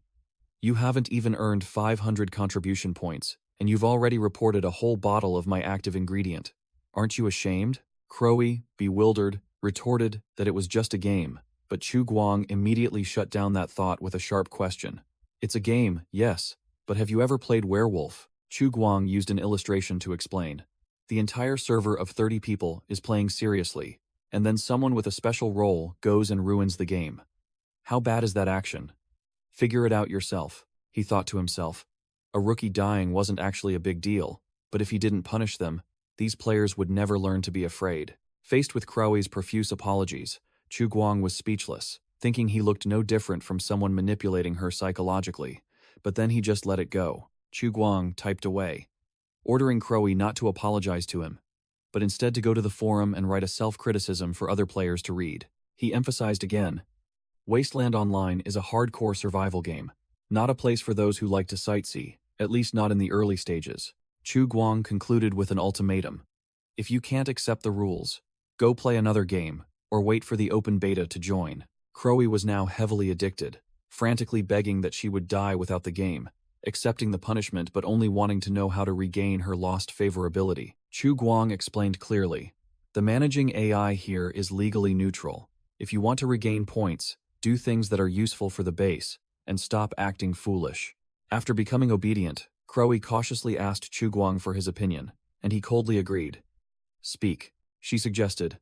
How about the game releases premium items, the kind to grind favorability? I have money. I'll buy them. A true gacha addict.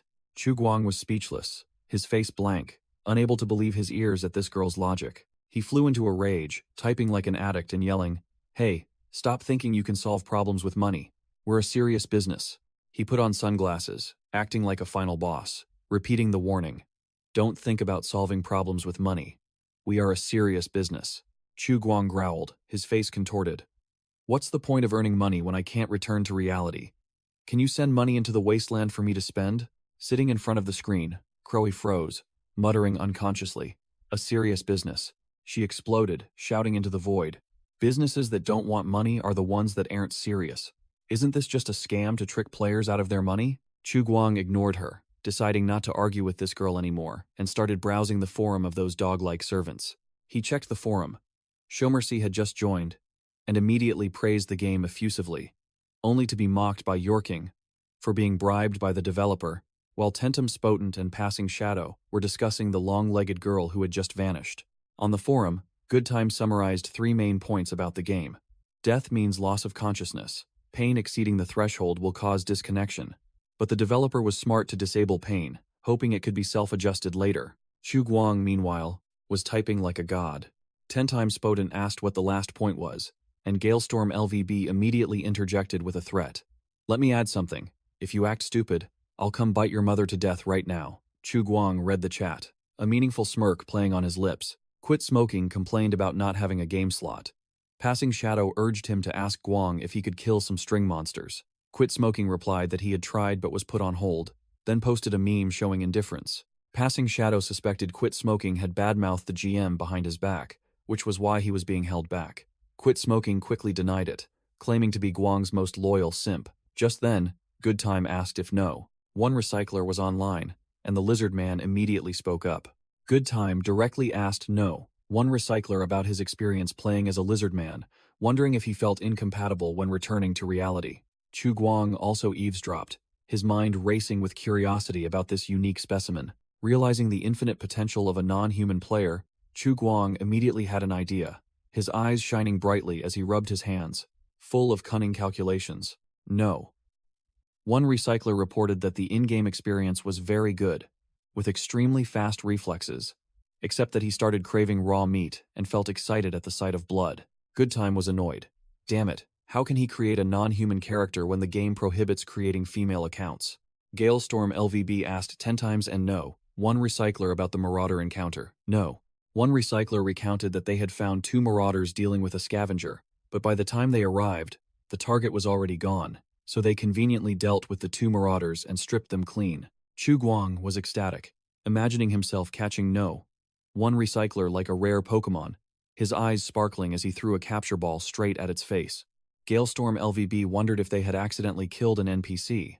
No. One recycler confirmed it was an order from the administrator and didn't violate any rules. 10 times Spoten thought they were just randomly generated monsters, but had to admit the gore effects were awesome. The battle ended with a clean KO. Victory for the player team. Chu Guang sat in front of the computer setup, his eyes glued to the game forum, his brain starting to crunch data. He figured out the truth. Players viewed this world through a special filter, transforming brutal concepts like killing and death into simple game parameters like victory or HP reaching 0. This filter was even more dominant as it automatically blocked pain exceeding the tolerance threshold, allowing gamers to fight fiercely even with only 1% HP without collapsing unconscious.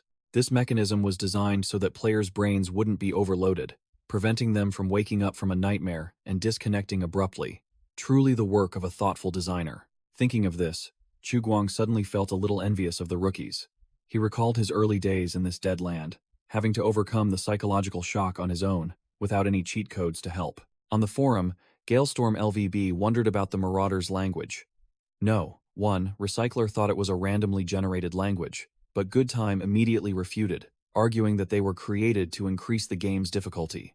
10 times Potent still naively believed it was a random storyline, only to be doused with cold water by Goodtime. Everything you see is a designed program, nothing is random. Passing Shadow also agreed, stating that this happening on the exact day new players joined the game was definitely planned. The game's storyline was summarized. Players had just set foot in the wasteland when a giant blackbird mutant launched a preemptive attack. Next, players discovered a tribe of mutants, built an outpost, and then immediately encountered a group of marauders. Truly a non-stop chain of action. Goodtime continued his analysis, predicting that the next phase of the game would be a war for resources and survival space, and the next expansion would be a base clash. Revealed in real life, he was a young man wearing glasses, typing with a confident and calculating expression. After reading the gamer's analysis on the forum, Chu Guang was speechless, thinking to himself, "Damn, this guy thinks even deeper than me, he's the real deal." With a cunning smile, he decided to immediately steal this analysis, so that if anyone asked later, he could pull it out and boast to appear professional. Done with his work, Chu Guang leaned back in his chair and drifted off to sleep. He slept soundly, drooling, completely oblivious to the world. Beep, beep, beep. A shrill alarm sounded, jolting Chu Guang awake. His sleep disturbed, he grumbled irritably. Damn it, who's calling at this hour? It turned out to be, no. One recycler spamming messages, even sending a pleading panda meme to be allowed to grind in the game, leaving Chu Guang speechless. As soon as Chu Guang asked why he wasn't at work, no. One recycler casually replied that this game was sure to make a fortune, so it was better to grind levels, leaving Chu Guang to force a smile. He was stunned, thinking to himself that this guy was even more clear-headed than the beta testers, daring to say such things directly to the developer. He confidently asserted that with this 100% real open world, all other games on the market were trash, incomparable. No. One recycler continued to ramble about how awesome the game was. Just the feature of playing while sleeping is enough to be unrivaled. Who would refuse an extra 8 hours of grinding every day? He pleaded with Chu Guang to let him go online, promising to test everything. Chu Guang warned that in-game time was synchronized with reality, and nighttime was extremely dangerous. Chu Guang recalled the terrifying scene outside. The night was the playground of bloodthirsty mutated monsters, and even he dared not venture out. But no. One recycler had his own reasoning. My genetic system is that of a mutant. Night is my territory. Chu Guang reluctantly agreed to consider it. Chu Guang stood up abruptly, sighing in relief. Having never encountered a gamer so eager for battle and passionate, he smirked, admitting the lizard man had a point. Night truly was the domain of mutants. For a lizard man like No, one recycler, darkness was not a danger, but the perfect camouflage. Having thought it through, Chu Guang sat down and opened the control panel, accessing the player list. On the list, he found the name No, one recycler, and decisively unlocked his account. Activate. In the tank, the lizard man's body began to bubble, signaling that the login process into the desolate world had begun. No. 1. Recycler's yellow eyes snapped open, his pupils sharp like those of a predator just awakened. Whoosh! The lizard man stepped out of the tank, his robust body radiating killing intent, ready for the hunt. Chu Guang turned around in surprise. The login speed was unbelievably fast. No. One recycler took a sniff of the strange air, and Chu Guang got straight to business. You're awake? Perfect timing. I have a mission for you. Upon hearing mission, the lizard man's eyes lit up. It was exactly what he needed. Without a word, no. 1. Recycler stood at attention, ready for orders. Please give your command, sir. Chu Guang began assigning the mission, pointing out the location of a mutant tribe and the marauders lurking in the city. The official mission was assigned: investigate the northern area, searching for signs of survivors within a 1-5-mile radius. Chu Guang further instructed him to mark any enemy bases found and report immediately, while no one recycler was already in position, observing his prey from above like a true hunter. Chu Guang concluded, remember to stay hidden and avoid unnecessary combat. If you have time, feel free to do some side quests. There's always a reward. After receiving the order, no. One recycler let out a bloodthirsty roar, his muscles bulging, ready to hunt. Understood, sir. The next morning, at 6 a.m., the players slowly emerged from their training tanks, preparing for another day of grinding. Only Crowy was still submerged in her tank, her clone body being regenerated after her pointless death yesterday. Meanwhile, no. One recycler hadn't returned yet. The lizard man was leisurely roaming through the city's ruins, seemingly quite pleased. Chu Guang checked the map, confirming that the lizard man was still alive and near the wetland park area. A veteran survivor ran up to Chu Guang with an expectant look. Sir, do we have any plans for today? Chu Guang teased him, throwing out an imaginary mission to wipe out the mutant tribe, which left the veteran player both shocked and hopeful for a lucrative opportunity. Returning to a serious demeanor, Chu Guang pointed, announcing that the mission had been posted on the bulletin board, and the rest of them were free to farm for resources, as the outpost was lacking everything. Looking outside, Chu Guang was satisfied to see that one wall of the outpost had been completed by the players, with the remaining 3 walls expected to be finished in 2 days. But the problem was that the construction noise was getting louder, and Chu Guang was certain it would soon attract the attention of the bloodthirsty mutant tribe on nearby Street 76. Chu Guang calculated that the outpost's firepower was practically useless, with only 3 guns, 2 of which were toy guns. He imagined encountering the green-skinned hulking mutants. With this level of skill, we'll be utterly crushed. Maybe only I can escape. If caught by these monsters, a fate worse than death awaited, like a female gamer collapsing helplessly before the enemy's claws. Even worse was the scene of being tied up, becoming entertainment for savage mutants, one's spirit completely broken before the body was destroyed. But Chu Guang suddenly realized something. Oh, if they get caught, those gamer guys will just be kicked out by the system anyway. There's no way they'd get to experience the subsequent events. Back in reality, a group of players emerged from the outpost, ready for a new day of grinding. Ye Wei looked around and immediately asked, Where's No? One recycler? I don't see him anywhere. Chu Guang crossed his arms and calmly replied in front of the 4 players. He went ahead. I assigned him a special mission. Upon hearing this, the players, including Ye Wei, veteran survivor, and 2 others, immediately flared up, their faces scowling with envy. That guy is so lucky. Chu Guang pointed directly at Ye Wei. 10 nights. You'll be coming with me later. Time, you join too.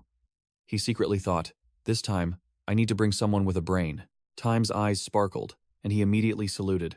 Understood, boss, ignoring Shadow, who was scowling and glaring daggers from behind. Time suddenly remembered he had promised Shadow they would research traditional steel refining together, but that plan seemed to be ruined. But clearly, boring steel refining couldn't compare to the thrill of farming monsters and gaining EXP with the boss. Even ignoring the generous rewards, just getting exclusive news from the mutant dungeon was enough to ignite Time's excitement. Time gave a confident thumbs up. Wait for me to come back, brother. But Shadow just retorted coldly. Get lost, don't come back. In the armory, Chu Guang led the way, while Ye Wei and Time eagerly chose their gear for the hunting trip. Chu Guang instructed them on how to use the crossbow, warning them about the safety catch, while Ye Wei and Time's eyes gleamed as if they'd struck gold. Chu Guang pointed at the map, announcing the plan. Later, head to a nearby survivor base to exchange supplies. Chu Guang's expression suddenly changed, and he ordered in a stern voice, No matter what happens, you must obey my orders. No acting on your own initiative, especially no indiscriminate shooting. Chu Guang crossed his arms, his sharp gaze fixed on the 2 rookies. Remember this well. We are representing Shelter 404. Understood? At Chu Guang's command, Time gave a solemn military salute, shouting, Understood. Your command is our mission, boss. While Ye Wei stood behind him, his face pale, Time grabbed Ye Wei's head, forcing the kid to follow suit, making Ye Wei stammer in panic. Me too. Chu Guang was speechless, secretly wondering which instant noodle novel these two rookies had learned their overly dramatic acting from. But immediately after, he chuckled with delight, because as a GM, he was extremely amused to see players immerse themselves to this extent. He realized his power was directly proportional to the player's immersion, imagining himself controlling an army of puppets who would obey his every command. Regaining his serious demeanor, Chu Guang cleared his throat. Ahem. Very good.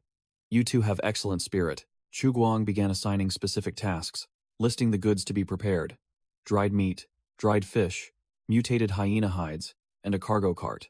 He decisively ordered the two new recruits to prepare everything and concluded, "We depart in 10 minutes." Upon hearing the order, Ye Wei and Time immediately stood at attention, simultaneously shouting, "Understood, boss," and saluting crisply. All three, now donning cloaks, quickly pulled the cart full of goods into the ruined area. Chu Guang began explaining the situation. To build the outpost, we need a lot of tools. A variety of tools appeared, from screwdrivers and wrenches to hammers, axes, and saws. Without these, they'd be reduced to eating dirt. Chu Guang emphasized that without tools, efficiency would be extremely low.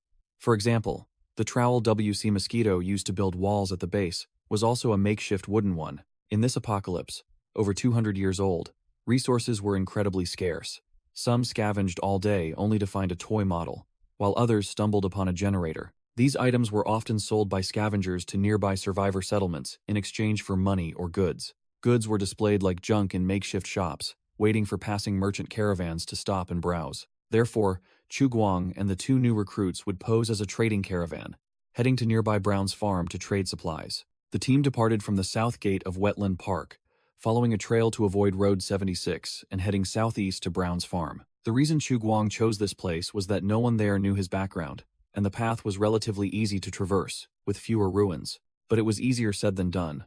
Walking in this wasteland was 1,000 times more exhausting, and the two rookies, Ye Wei and Time, were already out of breath. The team had to constantly weave through the crumbling ruins, walking and resting intermittently to conserve energy for the long journey. Along the way, they not only had to watch out for mutants, but also be wary of hostile survivors who could ambush them at any moment. Finally, before 9 a.m., all three arrived at the gates of Brown's farm. The place was surrounded by a tall, sturdy stone wall, riddled with bullet marks, indicating it had endured many battles. A gallows stood right on the city wall as a stark warning to anyone intending to cause trouble. Chu Guang led the way, with Ye Wei and Time pulling the cargo cart straight towards the colossal iron gate. Inside, the owner of the place, Mr. Brown, appeared like a true landlord, seated on a throne, surrounded by his henchmen and slaves. Here, there were only two types of people: the farm enforcers and the agricultural slaves. A blonde girl was being brutally whipped by an enforcer for exhaustion, while another holding an axe pleaded helplessly. Chu Guang smirked. He wasn't worried about them pulling any tricks, because the wealthy, who had much to lose, rarely dared to provoke desperate people with nothing left. Clang! No sooner had he finished speaking than a dark gun barrel emerged from the city wall, pointing directly at the entire group. A shout of "Stop!" rang out, startling all three of them. The two young men, Ye Wei and Time, turned pale with surprise. From atop the wall, a guard's figure growled, questioning, Hey, stop. Who are you? And what are you doing here?" It turned out to be a red-haired guard, aiming her sniper rifle directly at Chu Guang's group, her eyes completely unfriendly. In contrast to his two sweating companions, Chu Guang calmly raised his hands, his face unperturbed. "No ill intent. We just want to trade some goods." The guard narrowed her eyes suspiciously, clearly not easily convinced by a stranger. "Trade?" She pushed up her goggles, her sharp gaze sweeping over the group. "I've never seen you before. Where are you from?" Chu Guang fabricated a story as if it were true, his expression unchanging. "We're from the wilderness, just recently migrated to this area." The riflewoman remained suspicious, muttering speculatively, "Nomads?" Chu Guang shrugged defiantly, feigning indifference.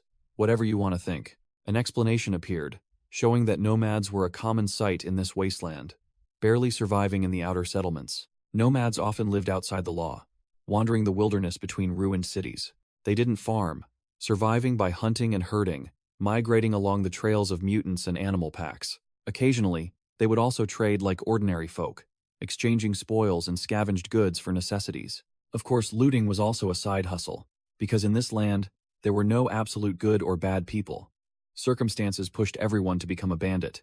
The red-haired guard analyzed the situation. All 3 men had guns, and who knew how many more of their tribe were hiding somewhere. From the watchtower, she got straight to the point. What goods do you have, and what do you want in exchange? Chu Guang began to list clearly. We have 100 pounds of dried meat, 40 pounds of smoked fish, and 10 mutated hyena hides. We need to trade for metal tools and agricultural products. Chu Guang spread his hands, feigning harmlessness, and assured firmly, I promise, once the trade is done, we'll leave immediately, not staying a second longer. The guard remained silent, seemingly convinced that they had truly only come to trade, and had no other intentions. She ordered, wait here, I'll go inside for instructions, and Chu Guang replied curtly, go ahead. Standing behind Chu Guang, Ye Wei muttered, praising the base's architecture for looking quite post-apocalyptic. Time, meanwhile, thought the game had just updated, then wondered if the guard on the watchtower was a new NPC. Both players were speechless, not understanding what the guard was rambling about, and agreed that his face looked incredibly punchable. Creak! The heavy iron gate of the settlement slowly slid open. A group of people from inside pushed a rickety cart out, seemingly preparing for the trade. The cart was loaded with sacks and a box of metal tools. Exactly what Chu Guang's group needed. Chu Guang's group faced the people who had just exited the gate, led by the red-haired man who had previously descended from the watchtower. The 2 leaders faced each other. The red-haired man introduced himself as Liu Zhengye, and Chu Guang reciprocated with his own name as they shook hands. Liu Zhengye crossed his arms, getting straight to the point, asking what kind of meat Chu Guang had brought. Chu Guang answered clearly, without hesitation. Dried meat made from mutated hyenas. Smoked fish are catfish and crucian carp. Feel free to inspect them. To be sure, Liu Zhengye personally opened the sacks for inspection. He reached in and pulled out a piece of dried meat that looked quite high quality. He carefully cut off a small piece with a knife, the demeanor of a professional merchant. Liu Zhengye tossed the meat directly to a subordinate, ordering, eat it. The man's face turned pale, but he still obeyed. The subordinate chewed ravenously, then confirmed that it was indeed mutated hyena meat, naturally sun-dried without salt. 10 minutes passed, and the guinea pig was still alive and well. He returned to report to his boss. Sir, the meat is fine. Liu Zhengye nodded at Chu Guang, and the negotiation officially began. The red-haired man opened with a lowball offer, 4 pounds of wheat or potatoes for 2 pounds of dried meat or smoked fish, and 1 tool for 1 animal hide. Chu Guang sneered, immediately countering, 2 pounds of dried meat must be exchanged for 10 pounds of agricultural products, and for these premium hides, 1 sheet must be exchanged for at least 3 tools. Chu Guang smirked domineeringly, bluntly asserting, You've been to Burt Street. Don't think. I'm a novice who doesn't know market prices. Faced with the exorbitant price, Liu Zhengye remained mysteriously silent, making the atmosphere tense. Chu Guang started to sweat, secretly thinking he had demanded too high a price, and had only intended to haggle, leaving room for the other party to counter. Without a single word of bargaining, Liu Zhengye coldly concluded, Deal. Chu Guang froze, his brain unable to process it in time, utterly bewildered. Huh. Do these merchants not know how to haggle? Immediately, he realized he had been tricked. The market price he knew was fabricated by the corrupt mayor. Chu Guang exploded in silent fury, roaring in his mind, cursing the wretched mayor who dared to manipulate agricultural prices. Seeing the administrator's gloomy face despite securing a sweet deal, Ye Wei and Time exchanged bewildered glances, completely clueless. The trade proceeded. 100 pounds of dried meat and 40 pounds of smoked fish for 700 pounds of wheat and horned potatoes, and 10 animal hides for 30 tools. Displaying his discerning taste, Chu Guang only selected high-quality pre-war alloy items, asserting that they were far superior to the shoddy goods of the locals. Amidst the desolate ruins of the dead city, Chu Guang and Liu Zhengye shook hands, officially completing the exchange. Liu Zhengye, ever professional, invited. Do visit again next time. Still bitter about being ripped off, Chu Guang forced a strained smile, gritting his teeth as he replied, Certainly, I'll be back. Liu Zhengye unexpectedly offered mutated tobacco leaves, advertising that they helped reduce fatigue and enhance food flavor. Chu Guang politely declined, waving his hand to say that his side had run out of items to trade. But in his mind, he fantasized about buying 1 or 2 female slaves for service, regretting that his wallet was empty, so he had to postpone it for another occasion. Seeing this, Liu Zhengye played fair, pressing the bag of tobacco directly into Chu Guang's hand and declaring it a gift, free of charge. Chu Guang immediately took it, his mind already calculating that even if he didn't smoke, selling this item would fetch him a good few chips. The trade concluded. Chu Guang's entire group pulled the loaded sled cart, silently departing from the ruined remnants.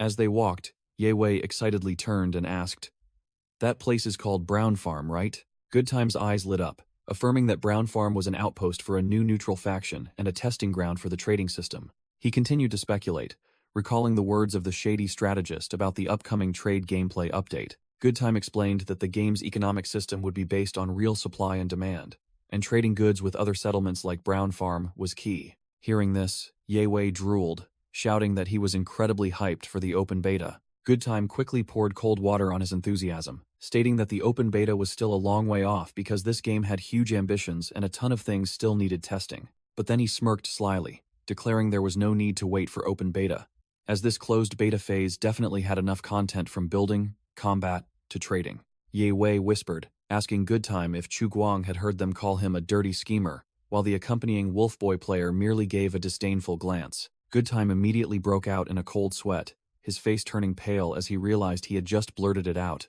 "Damn it, you scared me." Both Goodtime and Ye Wei were scared stiff, hastily shouting out their absolute loyalty to Chu Guang, ignoring the speechless Wolfboy player. Amidst the dead city, wind whistled through the desolate buildings, as a small group of people moved silently. Ye Wei, Goodtime, and the Wolfboy player were pulling a cart full of spoils, fresh blood dripping onto the road. Suddenly, the Wolfboy player froze, sweat pouring down, his animal senses blaring in alarm. Quick as a flash, he hid behind a concrete block, his sharp eyes scanning the surroundings. What the hell is this? He looked up and was stunned. A grotesque monster was crawling on the wall of a tall building. The monster, a creeper mutant, bared its jagged teeth with glowing red eyes, looking extremely dangerous, and definitely not something that should appear during the day. Without a second's hesitation, the Wolfboy player raised his gun, roaring a command to his teammates, "Scatter quickly." Bang! A gunshot rang out, but the bullet only grazed the wall. The Wolfboy player realized with frustration that he had missed due to the extreme distance. His face hardened, beads of sweat forming as his botched shot had alerted the enemy. Provoked by the gunshot, the creeper mutant let out an enraged roar, its bloodshot eyes locking onto the group's position. Ye Wei and Goodtime were cowering, trying to brace themselves against an invisible pressure. But just a second later, both rookies' eyes lit up, utterly thrilled. Holy crap, a new monster. It looks even better than those Marauders, the Wolfboy player roared, firing a volley of bullets at the monster on the wall. "How many times have I told you to scatter?" Whoosh! The creeper mutant glided effortlessly on the wall, neatly dodging the barrage of bullets as if it were a game. The Wolfboy player's aiming was clearly too amateurish. Ye Wei and Goodtime bravely declared they would risk their lives to protect their teammates. But the Wolfboy player just snapped angrily. "I'm telling you two to get out of the way." Meanwhile, Chu Guang calmly analyzed. "Nowers are just trash zombies, but creeper mutants are different. They are hunters with brains." Chu Guang frowned, pointing his gun at the monster, muttering, "These things fear sunlight, yet some idiot had to provoke it." Roar! Provoked, the creeper mutant lunged straight down from the wall, its sharp claws aimed directly at the entire team. A flurry of bullets flew, but the monster was too fast, weaving through the gunfire like a ghost. The Wolfboy player was drenched in sweat, his pupils constricted as he couldn't lock onto the target. Left? No, right. The creeper mutant let out an earth-shattering roar, plummeting down like a flesh bomb. The Wolfboy player's bullets were like mere scratches. The Wolfboy player gritted his teeth, trying to maintain his aim, but the monster was too fast, too dangerous. A volley of bullets embedded themselves directly into the creeper mutant's chest, but it only roared more furiously, taking almost no damage. Crash! The monster landed, shaking the ground. It flexed its body to stand up, while the entire team watched from a distance, sweating profusely. Seeing the monster hesitate, Ye Wei yelled, "The chance is here," and, along with Goodtime, began to unleash a barrage of bullets. The entire three-person team vented their frustration, continuously firing at the creeper mutant, which was moving at the speed of a ghost. After the blinding gunfire, the monster stood tall, without a single scratch. It grinned savagely, while Ye Wei was stunned. Damn it. Did we miss everything? Thud. The monster's sharp claws plunged into the ground. It was tired of playing cat and mouse. The creeper mutant ambled forward, completely ignoring the small fry, making the Wolfboy player realize in shock. It's ignoring us? Could its target be the captain? The monster's bulging muscular back obscured the entire scene. It was heading straight for Chu Guang, who stood alone, waiting. Ye Wei broke out in a cold sweat, his face pale as he realized the vast difference in power between himself and the monster. The creeper mutant let out an earth-shattering roar, charging straight at Chu Guang like a runaway tank. Losing patience, Chu Guang tossed aside the useless rifle, deciding to fight to the death. He swiftly drew the melee weapon from his back, his veins bulging, ready for a direct confrontation. Clang! Chu Guang strained, using the metal rod to block the creeper mutant's jagged maw as it lunged forward. He gritted his teeth, pouring all his strength into resisting the monster's terrifying pressure. Although Chu Guang's 9-point strength stat was formidable compared to ordinary people, the confrontation was still too uneven. Compared to this monster, his strength was still negligible. His feet began to slide backward on the ground. Crash! The mutant delivered a devastating blow, sending Chu Guang flying straight into a nearby car. Thud! Chu Guang fell sprawling on the ground, fresh blood oozing from the corner of his mouth, having taken a painful hit. A red-haired survivor lay flattened on the ground, weakly admitting the terrifying power disparity. The creeper mutant loomed like a mountain of flesh, its glowing red eyes locked onto Chu Guang. No sooner had he finished speaking than the monster's shadow fell upon him, making Chu Guang only have time to curse at its terrifying speed. Cornered, Chu Guang gritted his teeth, tightening his grip on the metal rod, preparing for the final impact. Roaring, the mutant opened its jagged maw wide, drooling, and lunged down, intending to tear Chu Guang apart. Boom! A devastating blow slammed down directly onto Chu Guang's position, its power shaking the ground. Clang! Lying on his back, Chu Guang strained with all his might, using his weapon to block the monster's claws, but he was clearly being overwhelmed. In the nick of time, blood oozing from the corner of his mouth, Chu Guang suddenly felt a strange surge of energy. What is this? A red and blue object on his chest began to emit electric sparks, a burst of power surging through his entire body, making him wonder if this was his hidden potential. Letting out a powerful roar, Chu Guang channeled all the new strength into his hands, beginning to push back the monster to its astonishment. Empowered, Chu Guang flexed his muscles, pushing back the creeper mutant under its astonished gaze. Thrown backward, the monster let out an enraged roar, swinging its claws to counterattack. The red-haired survivor standing nearby was frozen in place, unable to believe this sudden change in power. Wham! The creeper mutant was sent flying like a ball by a devastating punch, crashing into a truck. Immediately, a bullet lodged itself into the monster's back, making it roar in pain. Ye Wei frantically fired at close range, yelling, "If you can't aim, get close and shoot. Die." Ye Wei and the Wolf Boy player unleashed a rain of bullets together, but their firepower was like mere scratches against the monster's tough hide. Realizing the time was ripe, Chu Guang gritted his teeth, his eyes sharp and resolute. His entire body crackling with orange electricity, Chu Guang lunged like lightning, plunging the metal rod straight into the creeper mutant's chest.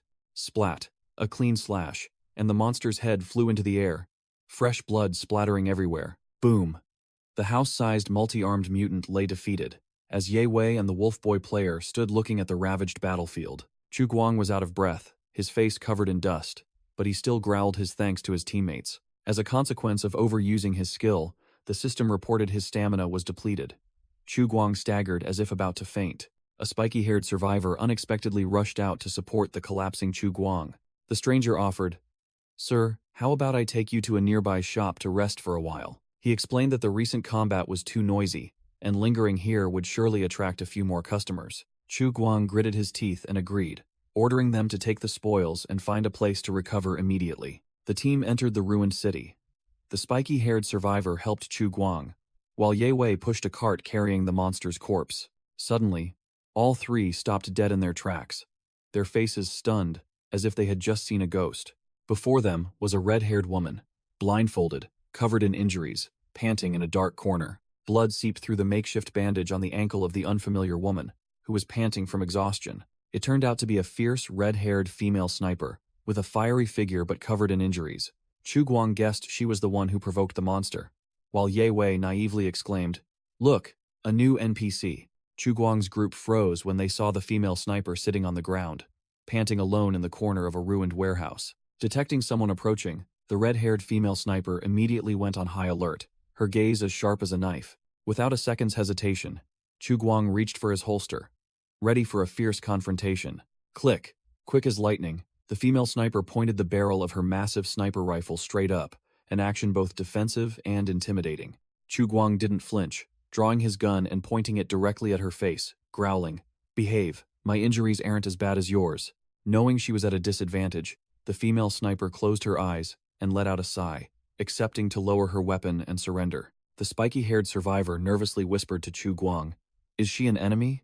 Chu Guang replied coldly, "I don't know.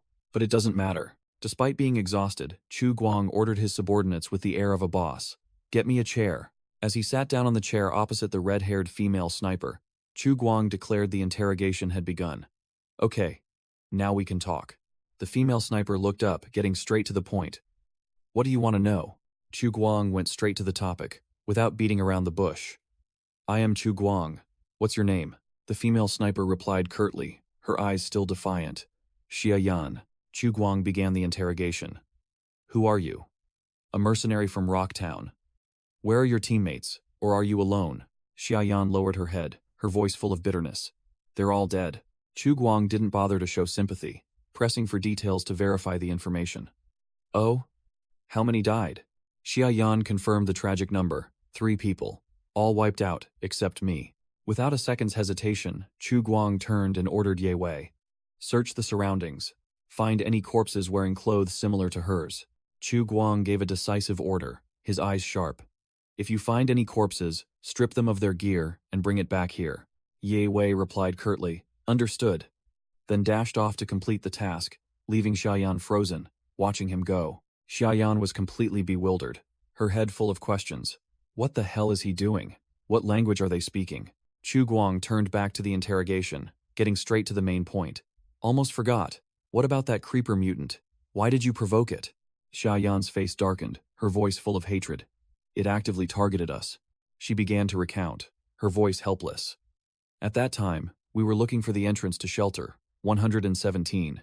In a flashback, Xiaoyan's 4-person team encountered the formidable creeper mutant, a fateful encounter. The monster furiously charged in pursuit. One of her teammates was cornered by it, with no escape. The entire team was almost wiped out, leaving only Xiaoyan to face the roaring monster alone. After hearing the story, Chu Guang immediately grasped the most important information, questioning, "The entrance to shelter 117? What is that?" Xiaoyan revealed the location of shelter 117 near the new commercial center station, disclosing that her boss was targeting an item inside. Chu Guang examined the map and thought to himself, although shelter 117 might contain valuable loot, the risk was too high for him to personally intervene. The administrator then came up with a brilliant idea. Turn this place into a new dungeon and throw the players in to farm. Why risk it himself? Seeing Chu Guang's indifferent attitude, Xiaoyan completely failed to understand what he was thinking. She pressed him, asking why he wasn't interested. But Chu Guang merely replied indifferently, "Why should I care?" To bait him, Xiaoyan played her trump card, revealing that there was an extremely powerful mechanized armor inside. Chu Guang merely smirked, asking directly if she had seen it with her own eyes or had any proof, and Xiaoyan had to admit she didn't. He scoffed, telling her to talk when she had photographic evidence, crushing her hopes instantly. Suddenly, changing the subject 180 degrees, Chu Guang stared at her red hair and asked an unrelated question. "Is your hair dyed or natural?" Caught off guard, the tough mercenary suddenly blushed, stammering that it was her natural hair color. Chu Guang nonchalantly teased Xiaoyan's hair, remarking coolly, "Nice color, but it's time to wash it." Provoked, Xiaoyan flushed and snapped, "Are you making fun of me?" Suddenly, one of Chu Guang's teammates shouted a warning, and both turned back in surprise as something was happening. Xiaoyan also spun around instantly, her face full of vigilance. From the shadows, a burly dark-skinned man appeared, pressing a gun to the head of a blond young man, creating a tense hostage situation. Without a second's hesitation, Chu Guang and his teammates simultaneously drew their guns, their dark barrels pointed directly at the enemy. The kidnapper roared, challenging, "Stay still. I have your friend here. I know you're strong, but are you faster than a bullet?" Chu Guang smirked, his face nonchalant. "Strong? Heh, you flatter me," completely disregarding the threat. Xiaoyan was stunned, recognizing the kidnapper and exclaiming in surprise, "Chen Yang? You're not dead?" Chen Yang reassured the blonde hostage, "Haha, I don't die that easily. Wait a moment, it'll get you out of here right away." The blonde hostage was drenched in sweat, grinding his teeth, looking like he was about to have a stroke. He screamed like crazy, "Shoot! Shoot me! What are you waiting for?" Everyone froze, while Chen Yang muttered a curse. "Damn this idiot. He stinks so bad. I'm going to die from the smell. Chen Yang's face was contorted like a monkey eating chili, not understanding what the hostage was babbling about. Whack! Losing patience, Chen Yang swung the butt of his gun straight at the blonde hostage's head, yelling, "Shut up." Despite being hit, the hostage still wouldn't shut up, screaming louder, "Shoot me, boss, just ignore me, I can't die." Chu Guang's face was speechless, thinking to himself, "Of course you won't die. But if you die, I'll have to spend money to revive you." The teasing expression vanished. Chu Guang pointed his gun directly at Chen Yang, his voice icy. "I don't like being threatened. Put your gun down, raise your hands, face the wall. Do as I say, and I'll spare you." Chen Yang still tried to play the villain, growling, "I'm not kidding, I'll really shoot," while the blonde hostage looked bewildered. "Me too," Chu Guang replied curtly, the cold click of a gun hammer echoing. Chu Guang coldly laid down the terms, his eyes unwavering. "Want to test it? I'll count to 3, then we both pull the trigger." The blonde hostage continued his antics, telling Chen Yang to just ignore him and run, while Chu Guang began to count down. 3. Chen Yang broke out in a cold sweat, cursing inwardly that this madman didn't care about his teammate's life. He grew increasingly bewildered by the hostage's attitude. A hostage who was so eager to die was truly something else. Not giving his opponent a chance to collect himself, Chu Guang, expressionless, continued to count. 2. Chen Yang officially broke, hastily shouting for them to stop, stammering that he had no intention of threatening them and only wanted one thing. He pointed at Xiaoyan, who was sitting on the floor, and laid out his condition. "Give me the key on that girl, and I'll release this guy immediately." The spiky-haired young man asked in surprise. "Key?" Chen Yang yelled, confirming it was a key card, and asserted that Xiaoyan knew exactly what he was talking about. Xiaoyan lowered her head, her voice dropping, admitting, "So, your target is the key." Chen Yang pressed the gun against the blonde hostage, growling at Xiaoyan that instead of dying in vain, she should let him finish his job. He began to confess, admitting he had feigned death when the creeper mutant attacked, waiting for it to leave before returning to loot his teammate's corpse, rather than genuinely trying to help. Chen Yang looked directly at Chu Guang, making a despicable offer. "Trade a woman and your teammate for the card on her. It's useless for you to keep it anyway." Chu Guang remained silent, his face as cold as stone, betraying no emotion, making it impossible for his opponent to guess what he was thinking. Xiaoyan also stayed completely silent, leaning against the wall, observing the situation, awaiting Chu Guang's verdict. Chu Guang smirked meaningfully, half his face shrouded in shadow, and calmly replied, "That's right." Seeing a signal, Chen Yang reiterated his demand firmly, asserting that he only needed the card on Xiaoyan. Without a moment's hesitation, Chu Guang turned and ordered Xiaoyan with an attitude as if discussing the weather. "Give it to him."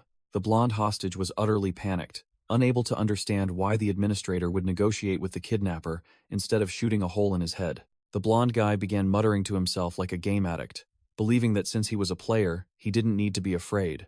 Dying here would be a heroic sacrifice, and his favorability would surely skyrocket. The blonde hostage went into a frenzy, yelling directly at his teammate, "Don't worry about me. Good time. Are you stupid? Shoot." Good time growled, trying to maintain his aim while his face was taut. "Damn it. Stand still, so I can aim." But he hesitated, his gamer brain telling him he couldn't act before the administrator, fearing he might miss important plot developments.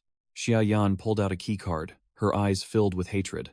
"This card was given to me by the captain before he died." She realized that, in theory, Chen Yang couldn't have known she had the card, unless he had scavenged the captain's corpse like a vulture. With a resigned expression, Xiaoyan bowed her head, preparing to carry out Chu Guang's order. Whoosh! She threw the card directly onto the ground in front of Chen Yang, decisively. "Take it." The card lay exposed on the floor, right at the feet of the kidnapper and the hostage. Chen Yang carelessly extended his foot to retrieve the card, not bothering to release the hostage. Unexpectedly, he slipped in a rather comical fashion, his face changing color while the blonde hostage could only stare blankly at the intense farce unfolding. The moment Chen Yang lost his balance, Good Time seized the opportunity and pulled the trigger. Bang! A bullet flew straight into the kidnapper's face. Splat! Blood splattered as the bullet pierced his skull, ending Chen Yang's comedic act. Thud! The big guy fell backward onto the floor, blood streaming from his nose, dying before he could even gasp, to everyone's astonishment. The entire scene in an instant. Chen Yang was down, Xiaoyan was still sitting on the floor, and the two gamers aimed their guns at the corpse as if they couldn't believe their eyes. Good Time was ecstatic, his eyes gleaming as he yelled, "I hit him! Headshot, while the spiky-haired guy next to him looked speechless. The spiky-haired guy irritably pointed at the ceiling, exposing his delusional teammate. That was my shot. Your bullet flew into the ceiling. Go practice more, noob.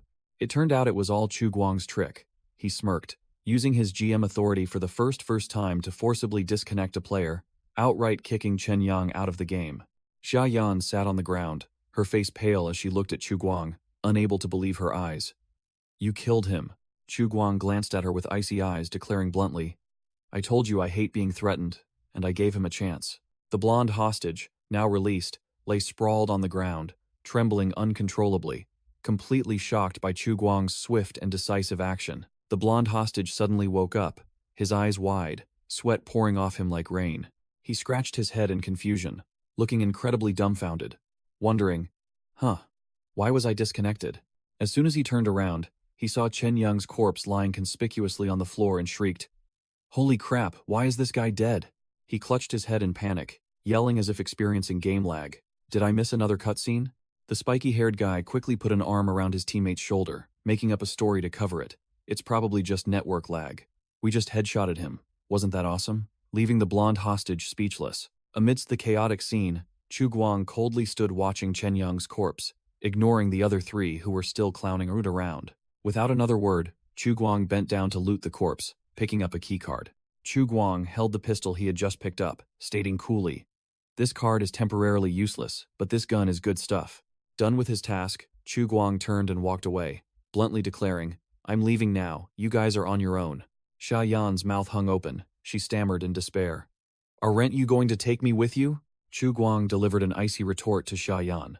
Did I say I would take you with me?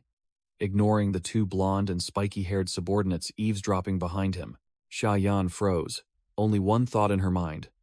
This guy isn't kidding, he really intends to abandon me here.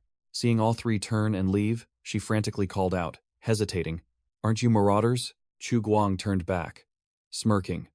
Are you very disappointed? Struck where it hurt, Xia Yan blushed in embarrassment, unable to utter a word. She quickly tried to cover it up, changing the subject immediately. I mean, you're survivors from this area, right? Can you take me to your settlement? Seeing the situation, the blonde guy turned and whispered to the spiky-haired guy. Is this a new NPC? Looks like the boss doesn't intend to bring her along. The blonde guy continued to analyze. But I think she can be saved. She looks like a mercenary. The spiky-haired guy's eyes lit up, and he immediately agreed. Exactly. Even with one leg missing, she can still make guns, right? Chu Guang glanced over, seemingly having overheard his two subordinates' discussion, and began to reconsider. Chu Guang stepped forward, standing tall before Xia Yan, who was still sitting on the ground. He spoke bluntly, without mincing words. To be frank, you're a burden right now. Even if I were to take you back to the settlement, your fate wouldn't be much better than death. The icy judgment left Xia Yan speechless, breaking her out in a cold sweat.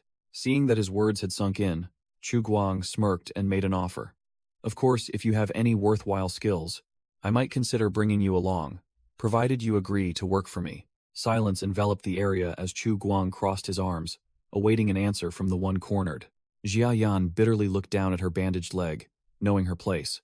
With only one leg, it would be hard enough to crawl out of here, let alone return to Rocktown. She calculated that even if she could return, she would be useless. Where would she get the money for those exorbitantly expensive high-tech prosthetic legs? In the end, Xia Yan realized she had no other choice. Either follow these people or sit here and wait to die. Chu Guang's team, consisting of Ye Wei and Whitehorse passing a crevice, pulled their new acquisition, Xia Yan, on a wheelbarrow, heading into the heart of the ruined city. Sitting on the wheelbarrow, Xia Yan bitterly thought that this journey might be the last moments of freedom in her life. Her mind began to wander, thinking that with this crippled leg, her only remaining use to that man could only be for reproduction. Her face flushed, and she naively mused, I heard it hurts a lot. I wonder if it's true. Immersed in a jumble of absurd thoughts, Xia Yan was startled when Chu Guang coldly announced, We're here. Before her eyes was a bustling construction site, with the clanging of metal, a scene completely different from the ruined world outside. Dozens of people in uniforms were working diligently, pushing wheelbarrows, building like an organized ant colony. Xia Yan gaped, unable to believe what she was seeing. Are they residents of a shelter? She remained frozen in place, watching the people full of vitality. working tirelessly with enthusiasm. An unthinkable sight in this apocalyptic world. While Xiaoyan was still muttering that shelters weren't rare, before her was the high-tech gate of Shelter 404, guarded by professional players. In Xiaoyan's mind, an image of an old shelter door covered in vines appeared. She thought there were still many unlocked shelters in this world. She muttered, wondering about the defensive wall, thinking it was superfluous when the bunker door was already too sturdy, while the image showed bullets hitting the wall were like mere scratches. An extremely powerful energy beam fired directly at the bunker door, proving its toughness could even withstand gamma rays, making Xiaoyan gape in astonishment. Back in reality, Xiaoyan sat on the cart, looked at Chu Guang's group, and asked directly, "Are you people from a shelter?" Chu Guang turned back and smirked. "Oh, I thought you'd fainted," while Ye Wei behind him had his face contorted with exhaustion. Xiaoyan puffed out her cheeks, annoyed. She turned away and firmly declared, "I'm not that weak." Chu Guang looked at her meaningfully and remarked, "I see. Your wounds are healing a bit faster than usual." He secretly assessed that an ordinary person who had lost this much blood would have long since been delirious with fever and fainted, but she was still holding on, proving she had exploitable value.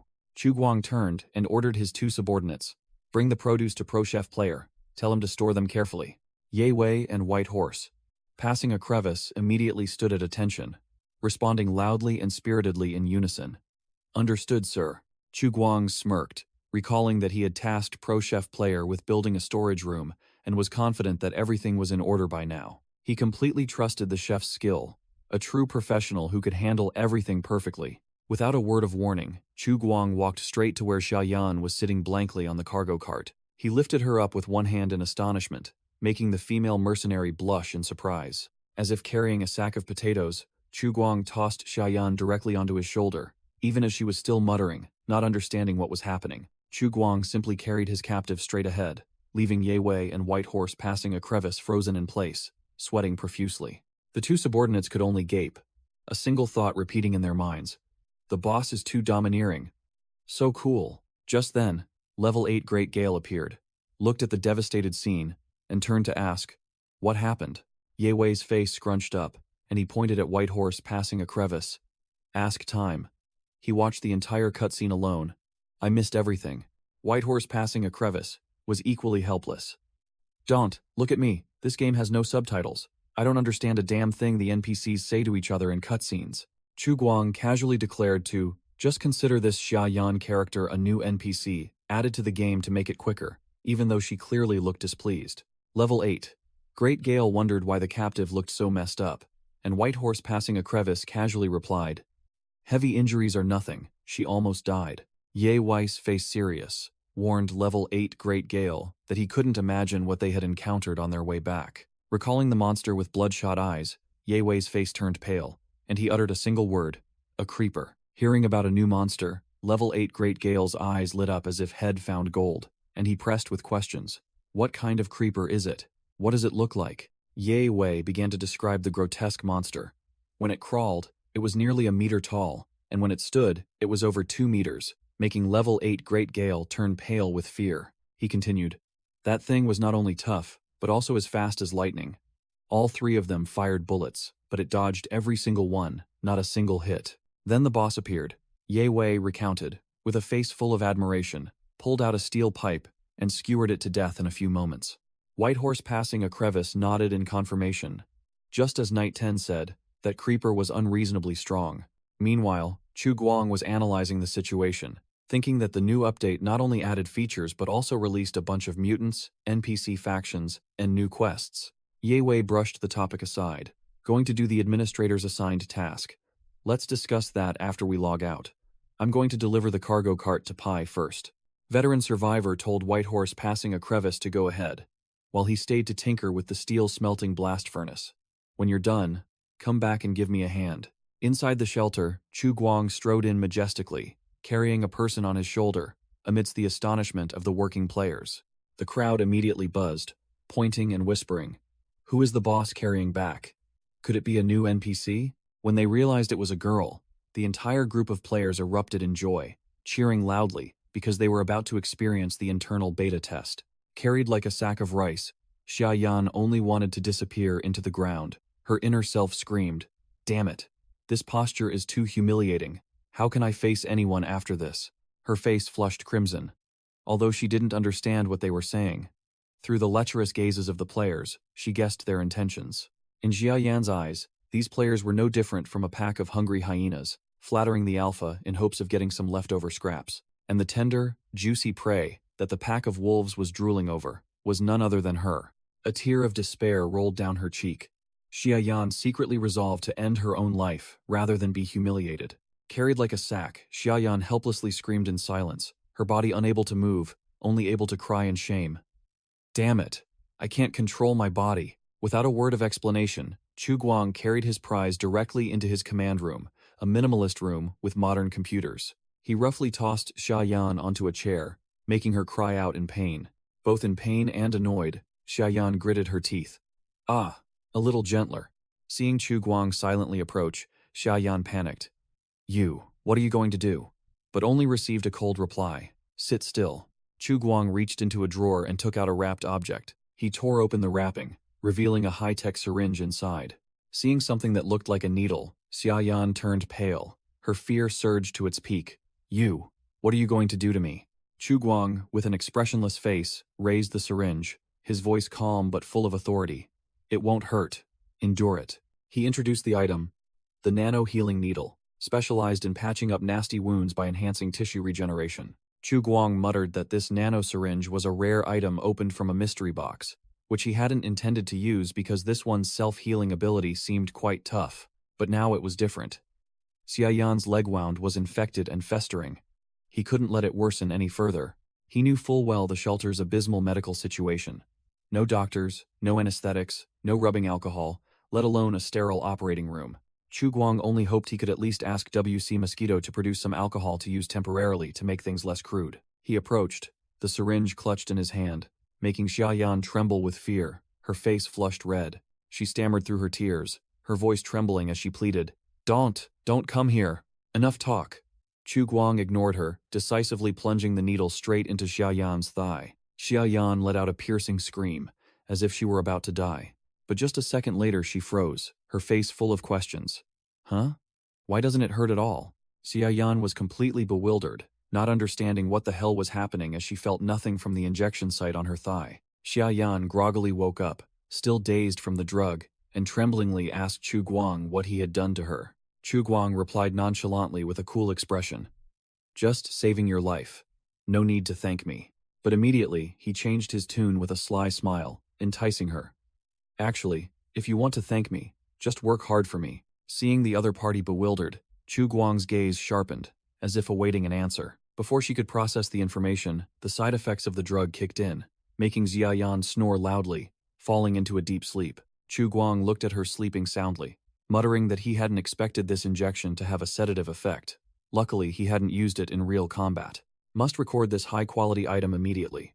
The nanotherapy needle has side effects of drowsiness and anesthesia, and should not be used during combat. True to his word, Chu Guang hoisted Xiaoyan onto his shoulder and entered a room with several unactivated cultivation tanks. He placed her on the floor along with her bag, telling himself that the environment in the shelter was stable, perfect for human habitation. Chu Guang looked at the result, thinking to himself that even though the floor was a bit cold, it was still 1,000 times better than being left abandoned outside. Done with his task, Chu Guang dusted himself off and left, ignoring Xiaoyan lying unconscious on the floor. He casually strode through the spotless corridor of the shelter, without a care in the world. Suddenly remembering, he muttered, That's right. I wonder if my stats increased after that last battle. I need to check right away. The status screen appeared. GM Gene Sequence Level 7. Strength capped at 10 points. And other stats were also quite impressive. Chu Guang smirked, realizing that the recent life-or-death battle had directly buffed him from level 5 to level 7, a significant leap in power. He reflected that after several fierce fights with all sorts of monsters, his strength and constitution stats had increased, but it seemed this stat growth didn't follow any particular pattern. Unlike other players who focused on a single main stat like Ye Wei, his points were added randomly, making him seem unspecialized. With 10 points in strength, his physical prowess was now double that of an adult man, easily handling 2 sledgehammers, while regular players struggled with just 1. Increased constitution also meant greater resilience, with significantly better resistance to poison and negative effects. While engrossed in his analysis, Chu Guang's eyes suddenly widened in surprise, as he discovered something. What? It turned out that what stunned him was a new line on the status screen. Talent. The Wild Instinct skill has been unlocked, allowing all stats to be buffed in dire situations. The effect was great, but the name Wild Instinct sounded a bit lame, making Chu Guang imagine himself as a Tarzan-like jungle man swinging on vines. Chu Guang analyzed further. This talent was essentially a self-doping agent, stimulating adrenaline and pushing the performance of all cells to their extreme limits for a short period. He told himself that the stat sheet was just for reference, because the creeper mutant he had just defeated had all its stats as question marks, an opponent that theoretically could have crushed him. But what was the result? It was still lying on the ground, and Chu Guang was the victor, standing over the monster's corpse with a smug smile. After his moment of self-satisfaction, Chu Guang turned his back on Xiaoyan, who was still unconscious on the floor, and headed towards the door. Glancing at the 3 loot bags, he decided it was time to open them. Without hesitation, Chu Guang grabbed a bag and ripped it open. As soon as he looked inside, his eyes lit up, his face unable to hide his astonishment and delight. Jackpot. Inside was an entire mobile armory, pistols, rifles, shotguns, along with piles of magazines and supply boxes. Chu Guang stood atop the pile of loot, a rifle slung over his shoulder, and declared with a smirk, "I hit the jackpot. This is truly a godsend." Without delay, he sat down and began sorting through the pile of hot goods he had just looted, from firearms to ammunition crates. He chuckled, secretly praising his subordinate Ye Wei for doing such a thorough job, scavenging everything without leaving a single thing behind, even stuffing empty magazines into his bag. Upon closer inspection, Chu Guang realized that most of the ammunition consisted of regular steel core rounds, with only a few scattered ones being high-quality copper or lead-cased types. Suddenly, he discovered several bullets with red-painted tips, his face beaming as he knew these were special, rare rounds. Chu Guang secretly assessed that while these mercenaries weren't wealthy, their firepower was no joke, proving that Stone Town's strength was quite reputable. With the vision of a manager, he realized that as the outpost developed, trading with other bases would become imperative. He resolved that after this winter, he would organize a caravan for trading, already envisioning scenes of shaking hands on business partnerships. But then, he was at a loss for words, thinking that he couldn't just rely on those cunning merchants. If he didn't want to be cheated, it was best to go himself. Wind swept through the ruined city. On a rooftop, 2 figures sat silently, seemingly a flashback to the past. New dish launched. Salted horn potatoes with smoked beef, radiating a halo like 5-star food. The gamer's eyes lit up, shouting in delight. A new dish. Finally, it's not that damned stewed fish again. Everyone slurped loudly, and the pro chef player proudly declared that, thanks to the administrator's horn potatoes, he could finally offer the guys a change of taste. The pro chef player gleefully remarked that these mashed potatoes, boiled in salted water and drizzled with a bit of soy sauce, tasted just as good as MFC's mashed potatoes. But a problem began to arise. This dish consumed an extreme amount of soy sauce. After only 28 servings, 1/5 of a bottle was already gone, despite his best efforts to conserve it.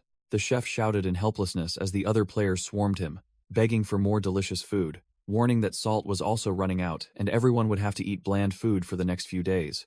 Wisteria, after finishing her bowl, her face still smudged, held out her bowl and asked for more. "Oh my god, this is amazing. Can I have another bowl?" The pro chef player crossed his arms, his face stone cold, dashing her hopes. "No. 1 bowl per person." Wisteria immediately switched to sparkling-eyed mode, her voice sweet as honey as she probed. "So, will we be having mashed potatoes again tomorrow?" The chef flatly refused, saying he was running out of soy sauce, and bluntly stated, "If you want to eat it, go order takeout yourself," making Wisteria furious. The pro chef player's face twisted as he complained that in all his years of cooking, he had never had to be so stingy as to measure every grain of salt for his boss like this. Meanwhile, the other players continued slurping loudly, chatting animatedly, completely oblivious to the cook's suffering. Ye Wei began a bragging session about his glorious achievement, recounting the moment he felt a chilling, murderous aura behind him as a giant creeper mutant appeared. He recounted how, in an instant, he raised his gun, aimed directly at the target, and fired a fatal shot. A spiky-haired player, who was eating, heard this and immediately taunted. "Fired a shot? I thought you brought a Gatling gun to hunt." "Hit where it hurt." Ye Wei awkwardly defended himself. "Cough, that's not important," while his gossiping friends next to him were holding back their laughter. 2 other players' eyes shone like stars as they urged him to continue. "What happened next? How did you guys take down that monster? Don't stop halfway." The spiky-haired player snapped, telling everyone to calm down, while Ye Wei continued to brag.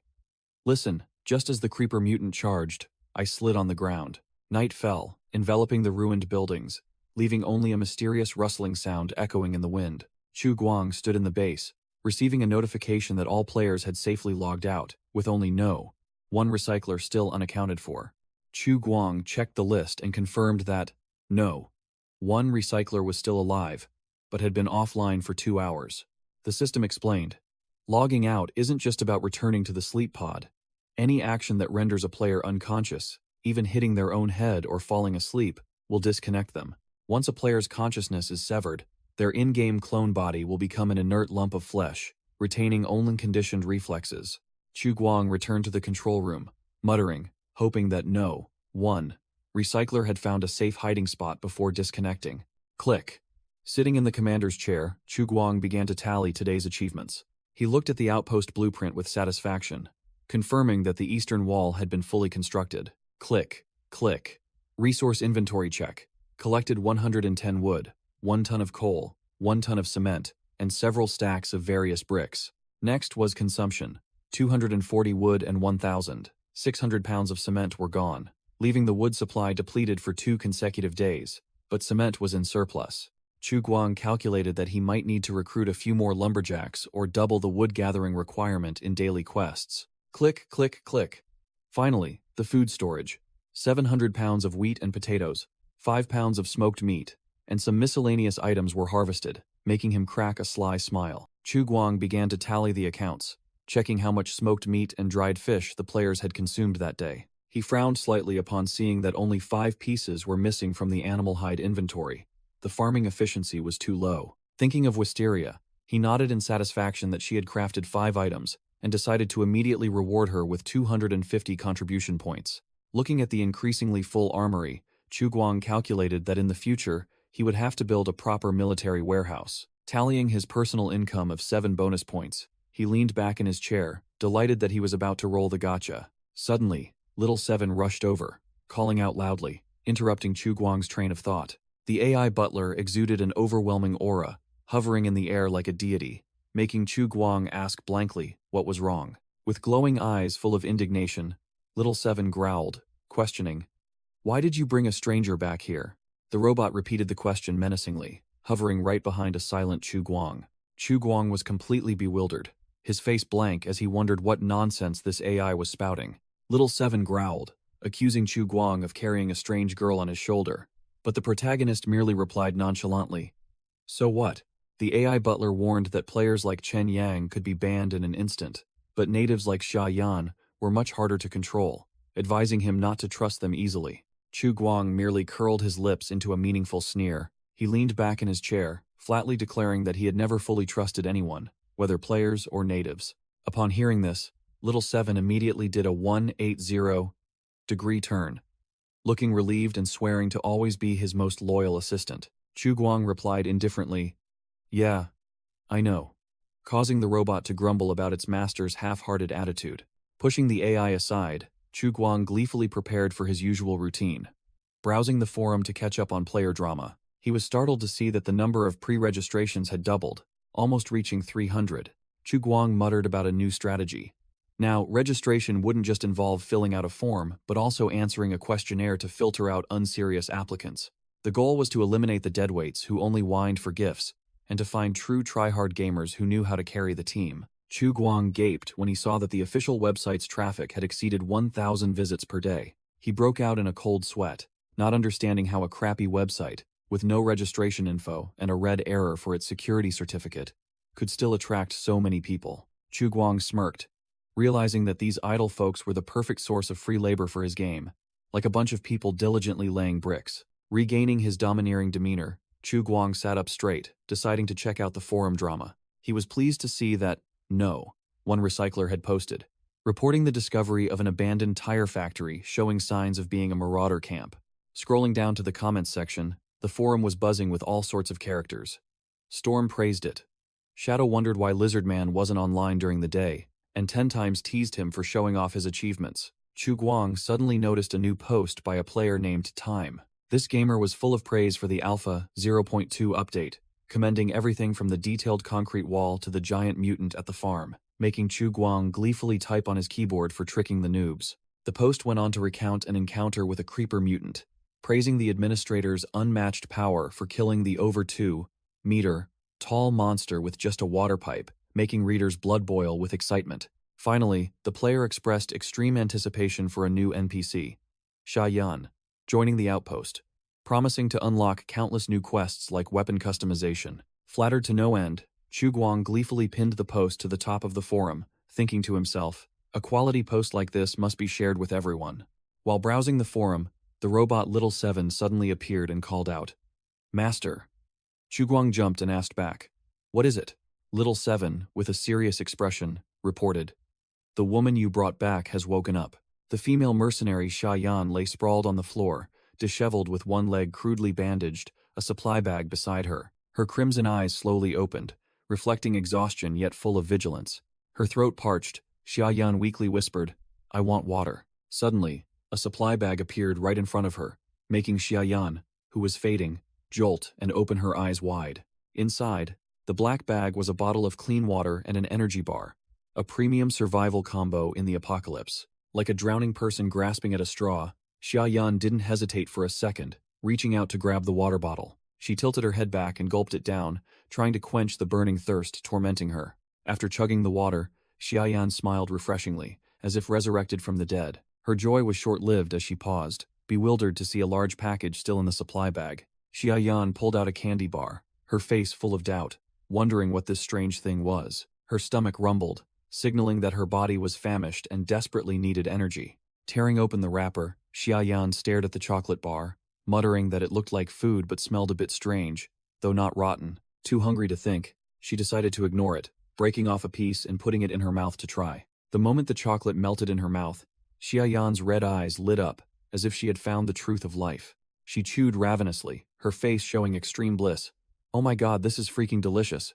While immersed in the wonderful taste, Xia Yan suddenly noticed Chu Guang's silhouette standing at the door. Noticing someone, she flinched, her blissful expression instantly turning to high alert. Chu Guang stood with his arms crossed, looking at Xia Yan, and asked curtly, "Awake now?" He smirked meaningfully, his tone teasing. "Good?" Xia Yan blushed, timidly admitting, "Good." Chu Guang continued his coaxing with an even slyer smile. "Want more?" Struck where it hurt, Xia Yan couldn't resist. Her cheeks flushed as she replied, "Yes." Chu Guang sealed the deal, declaring that what she had just eaten was chocolate, and stating his condition bluntly, "From now on, you'll do whatever I tell you." He offered an irresistible deal. In return, she would have food and a safe place, and if she did well, she'd even get extra chocolate. With an absolutely confident expression, Chu Guang asked the decisive question, "So, what's your answer?" Xia Yan, still holding the chocolate bar, looked up and accepted her fate. "I'll work for you." She bowed her head, bitterly thinking that she didn't really have any other choice anyway. Lying amidst the trash, Xia Yan thought to herself that with this crippled leg, even if she returned to town, she would only rot away in a corner. But she didn't want to die yet. If there was a chance to live, why not seize it? Suddenly, Xia Yan's face flushed crimson, and she stammered to Chu Guang, Although I've never tried it before, I'm sure it'll be fine. I know what you want. Just be gentle, okay?" Chu Guang froze, his face contorting into an awkward meme, completely baffled by what this woman was babbling about. He straightened his face and immediately corrected her. "Miss, stop overthinking.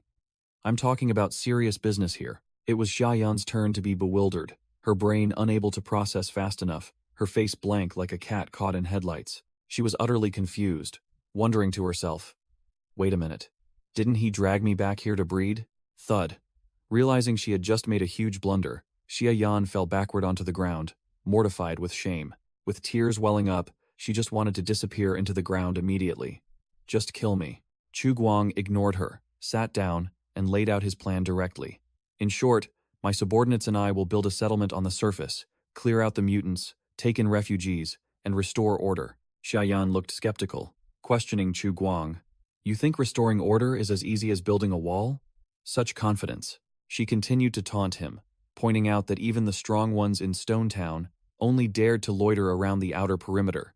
So what could his small fry possibly do? Chu Guang maintained a poker face, declaring he already had a plan, but in his head, he was screaming, "This woman is so noisy, It's just a game setting. Can I finish my sentence? He asserted that this was a long-term war, and he was even mentally prepared to sacrifice several generations of players to achieve his goal. Hearing several generations, Xiaoyan's brain short-circuited again, and she blushed furiously, stammering, "Do I still have to have children?"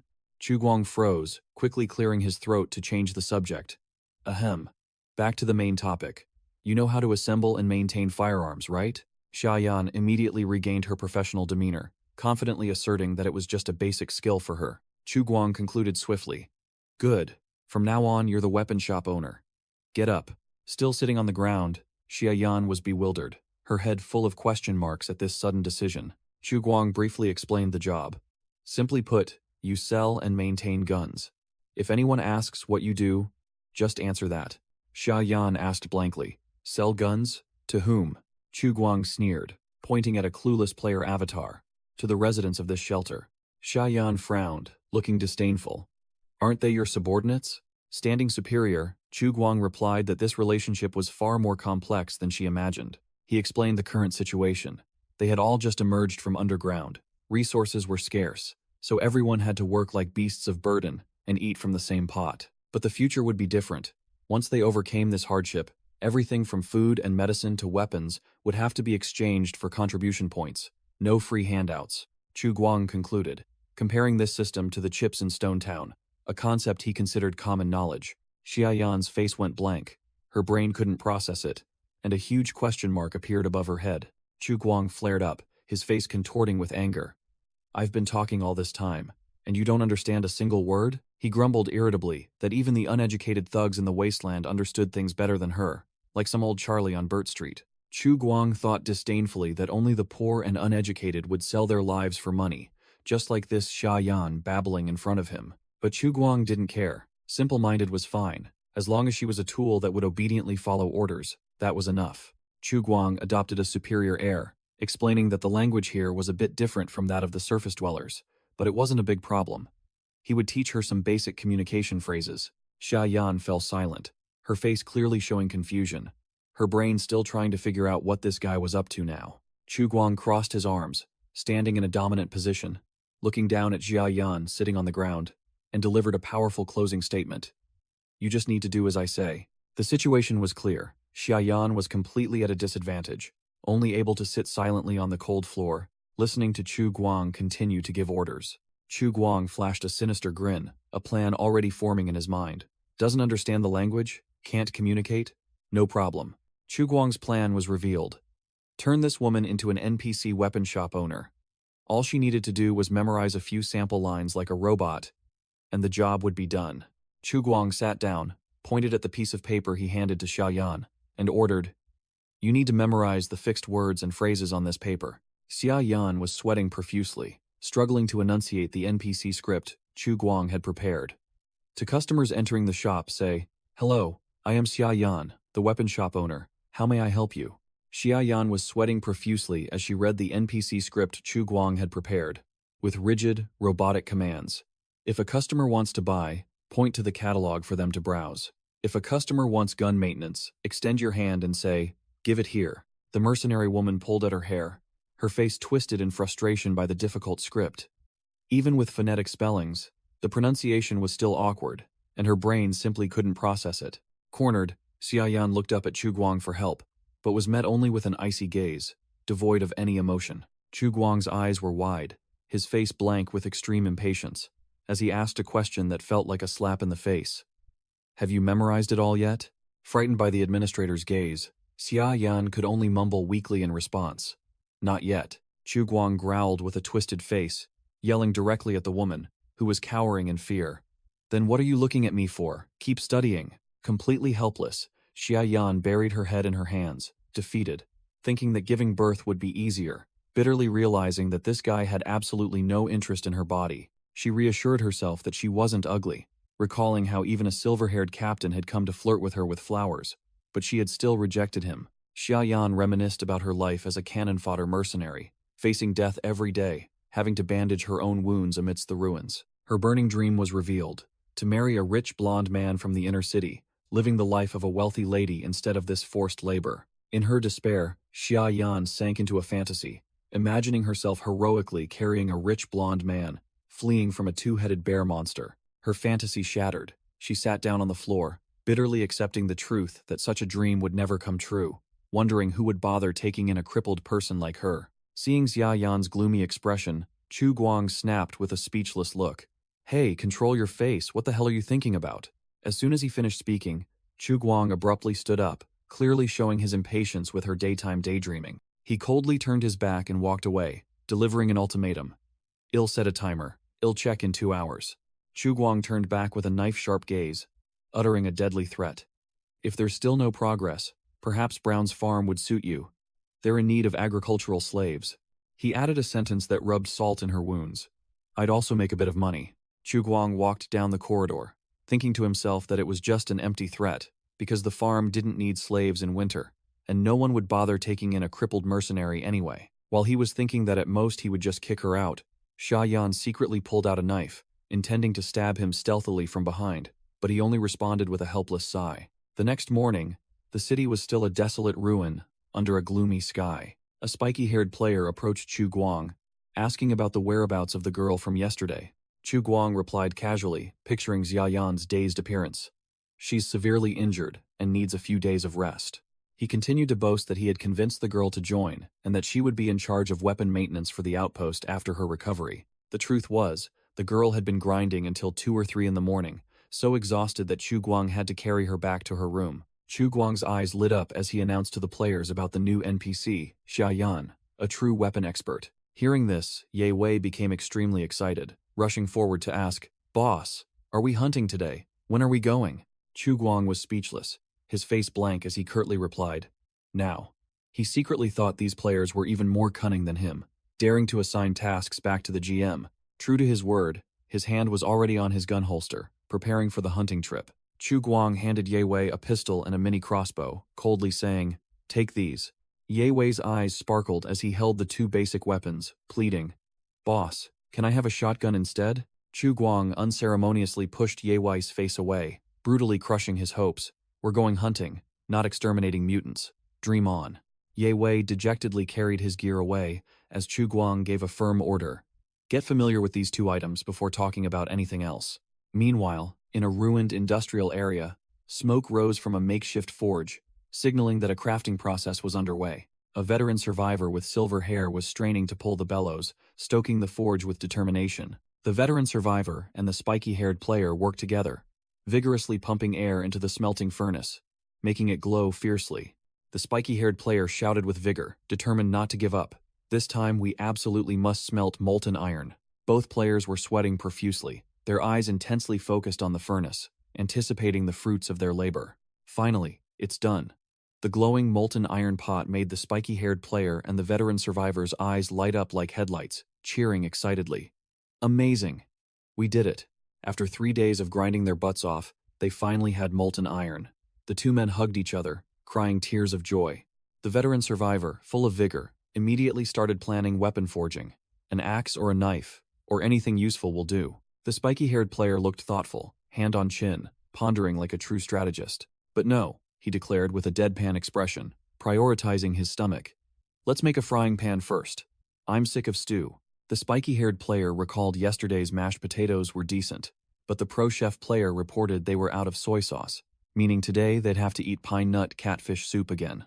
The image of the disgusting catfish soup appeared. Just 1 sip and the fishy, nauseating smell filled his mouth, making the spiky-haired player's face wrinkle like a monkey eating chili. Hearing about stir-fry, the veteran survivor also teared up in empathy, patting his comrade's shoulder. "Good idea. With a pan, we can have stir-fries."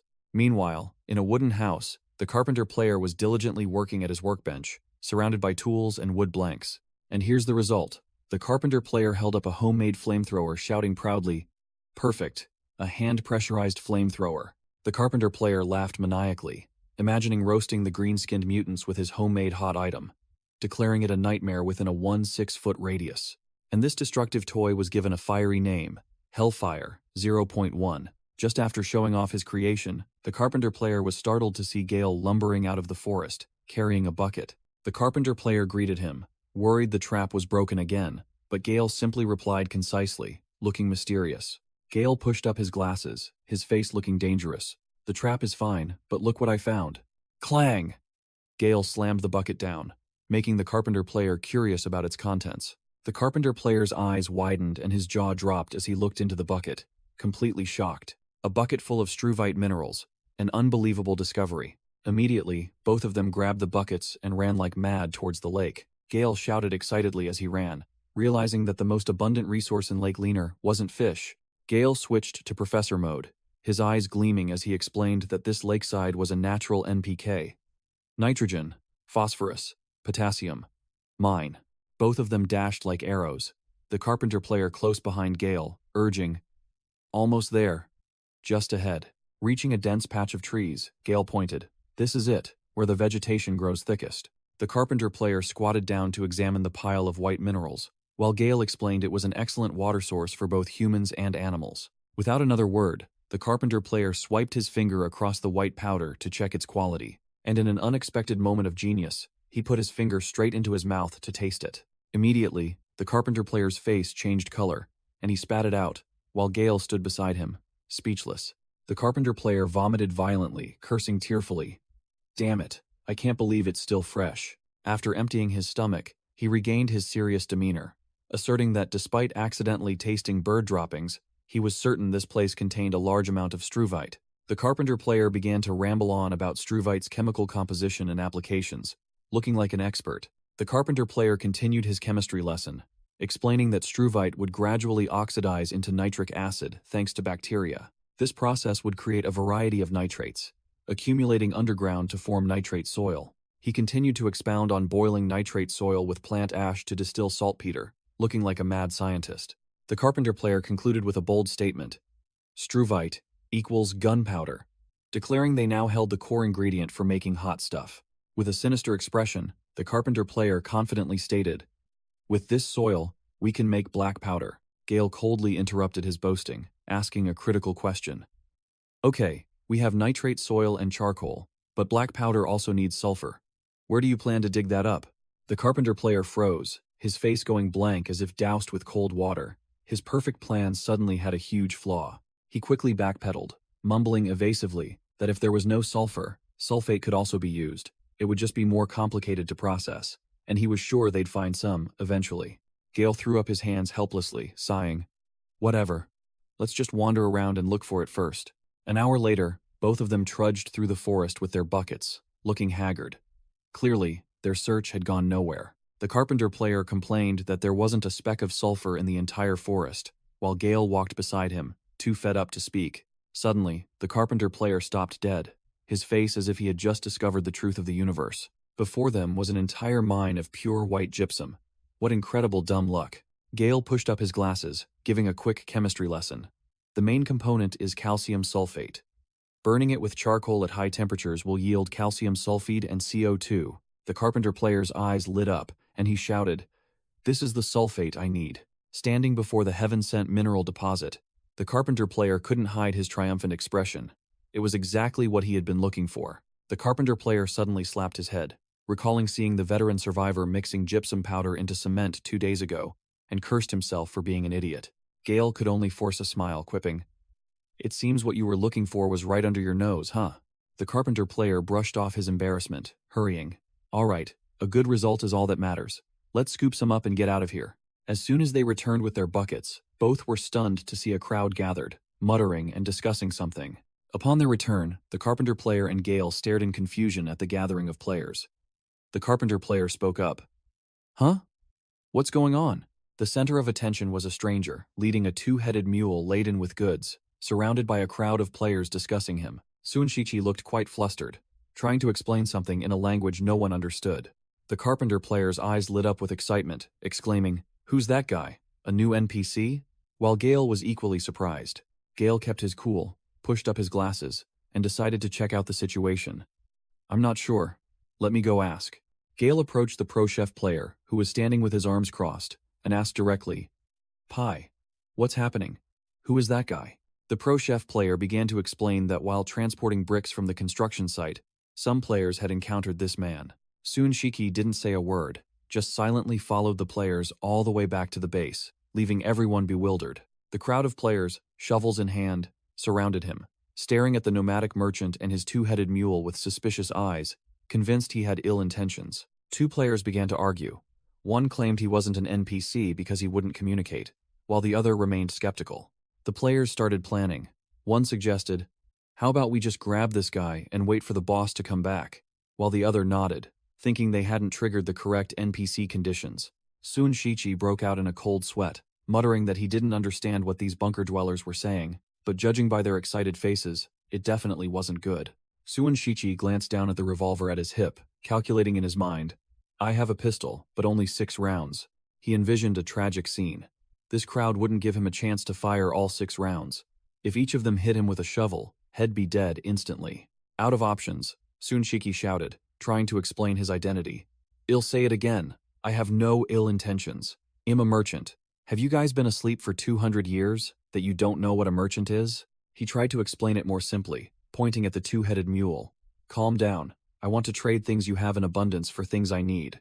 The players ignored the offer. 3 of them, with eyes shining like car headlights, simultaneously pulled out ropes with extremely excited expressions, preparing to capture the NPC. Seeing the situation was dire, Sun Shichi gritted his teeth, his gaze turning sharp and cold. "Damn it. Looks like I'll have to fight to the death." Just as the tension peaked, a strange voice rang out. "What's going on here?"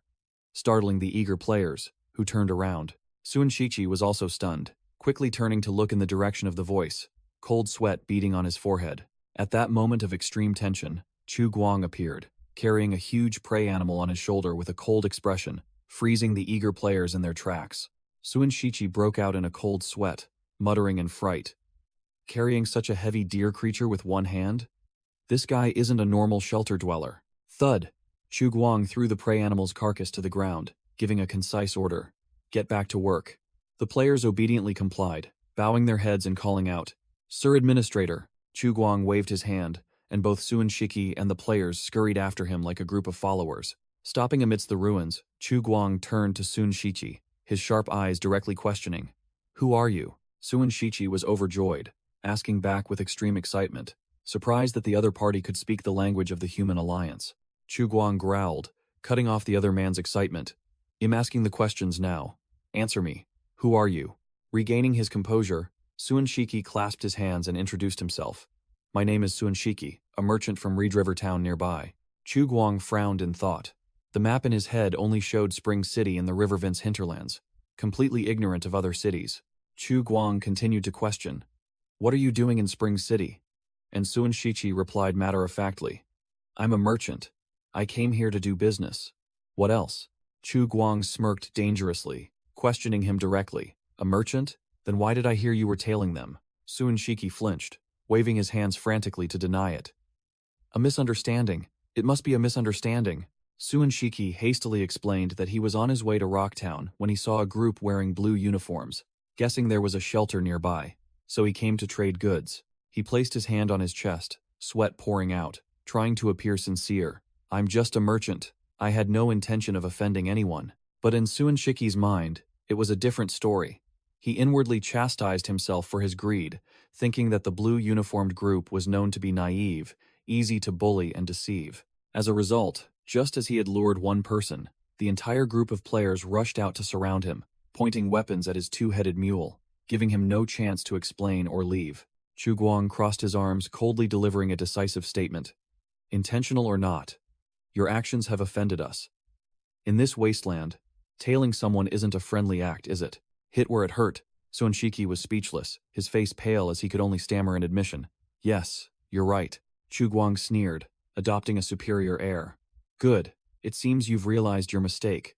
But don't worry, I've told my comrades that you're ready to apologize and compensate for your actions." Hearing a way out, Sun Shichi was like a drowning man grasping at a straw, his face brightening as he nodded repeatedly. Yes, I'm willing."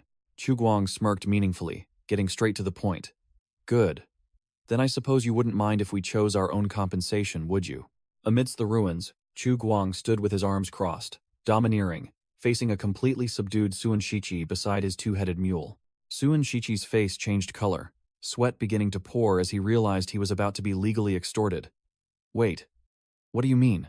Chu Guang grinned slyly, declaring bluntly, "An apology can't come empty-handed. We're not just robbing you. We're just picking a few items off your mule's back. Chu Guang's face darkened, his eyes sharp as daggers piercing the merchant, the atmosphere turning deadly. Or do you not want to? Startled, Suan Shiki quickly waved his hands, his face contorted but still forcing a smile. No, of course not. All my possessions are here, please help yourself. Chu Guang clapped Suan Shiki on the shoulder in a friendly manner, his smile growing more cunning as he achieved his goal. Then I won't be polite.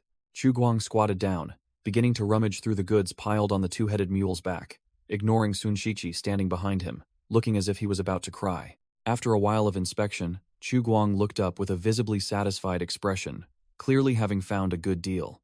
I didn't expect there to be so many good items on this mule's back. He pointed to the pile of weapons he had just found, gleefully showing off his spoils, like that Wasteland Knight revolver rifle on top. Chu Guang continued to introduce the gun, boasting that it was semi-automatic, and if one pulled the trigger fast enough, they could easily suppress opponents with a barrage of bullets. While rambling on, he suddenly paused when he discovered something else among the goods. He curiously opened a large sack, his face full of anticipation to see what delicious item was inside. Inside the sack was a pile of glittering copper and silver coins, a considerable fortune. Chu Guang picked up a coin to examine it, initially thinking it was pre-war currency, but then realized something was off. He noticed the words Galaxy Arcade on the coin, and cursed. Arcade? Damn it, these are game tokens. Chu Guang immediately turned to question Suan Shiki, who stood frozen. Where did you get these? The merchant trembled as he explained that he had found them in the basement of an amusement park, intending to melt them down for copper and other metals. Chu Guang pressed him on whether there were more, and Suan Shiki honestly reported that there were still 2 full cabinets, enough to fill 4 to 5 sacks like this one. Hearing this, Chu Guang shot up with the smile of a lottery winner, declaring bluntly, "Excellent, I'll take them all." Chu Guang declared bluntly that these 2 sacks of tokens would serve as an apology gift, and next time he came, he would have to bring the rest. He began to calculate the exchange, pricing 200 pounds of game tokens for only 8 pounds of dried meat, a truly exorbitant rate. Chu Guang calculated in his head that each sack weighed about 200 pounds, equivalent to 30 to 40,000 tokens, a huge number. With a sly smile, he told himself not to exhaust his prey immediately, taking only 2 sacks to keep the merchant off guard. Suan Shiki was overjoyed, quickly agreeing and promising to bring the remaining tokens next time. The merchant secretly gloated, thinking that instead of melting down these metals, using them to open trade with a shelter was an incredibly good deal. Not stopping there, Chu Guang pointed directly at a cargo box on the 2-headed mule's back and demanded to buy the firearms inside as well. He offered an extremely low price for the entire box of firearms. 100 pounds of smoked meat and 20 pounds of smoked fish. Suan Shiki closed the deal without thinking, even generously offering an additional 200 rounds of ammunition to forge a friendship with a potential partner. After the transaction was complete, the two sat down to talk, and Suan Shiki began to reveal the situation in Red River Town. Suan Shiki began to talk about his hometown, Red River Town, home to a massive chemical industrial zone and a notorious landfill. He explained that after the war, these facilities were abandoned, leading to leaks and explosions that caused severe soil contamination. As a result, the entire region was contaminated with heavy metals, desertified, and so ruined that nature itself was helpless to restore it. The ecosystem here was also extremely fragile, filled with arthropod mutants and scavengers lurking everywhere. Suan Shiki lamented that with the barren land, local residents could barely farm, and hunting wasn't much better. But ironically, the landfill that had been vehemently opposed before the war had now become a gold mine for the entire town after 2 centuries. It buried nearly half a century's worth of waste, and most of it hadn't even decomposed, simply lying dormant underground. In this era of desolation, that pile of waste had transformed into an artificial mineral mine, causing the town's mining and trade industries to flourish visibly. Chu Guang listened, and then cut straight to the chase. "So what do you people eat? Do you import everything?" Suan Shiki smiled slyly, revealing the region's specialty. "Of course not. We don't have reindeer or hyenas, but moles and mutant rats are edible." Suan Shiki recounted that besides rats, they also hunted harmless insects to process into protein powder, animal feed, or nutritional cream. With that, he pulled out a unique dark red jar, boasting that the contents of this jar were a prime example. Chu Guang took it, curiously asking what the hell this jelly-like substance was made of. Suan Shiki smirked eerily and declared bluntly, "Mutated cockroaches." Amidst the desolation, the merchant calmly confirmed that the local specialty was indeed mutated cockroaches. Upon hearing this, Chu Guang's face changed, looking disgusted. Damn it. Now that I look at it again, it's disgusting. He quickly reassured him, explaining that although it was extracted from cockroaches, after processing, it was just protein and oil, no longer related to that disgusting bug. Seeing this, Sun Shiqi enthusiastically invited Chu Guang to try a piece. Chu Guang forced a smile, sweat pouring down, and flatly refused.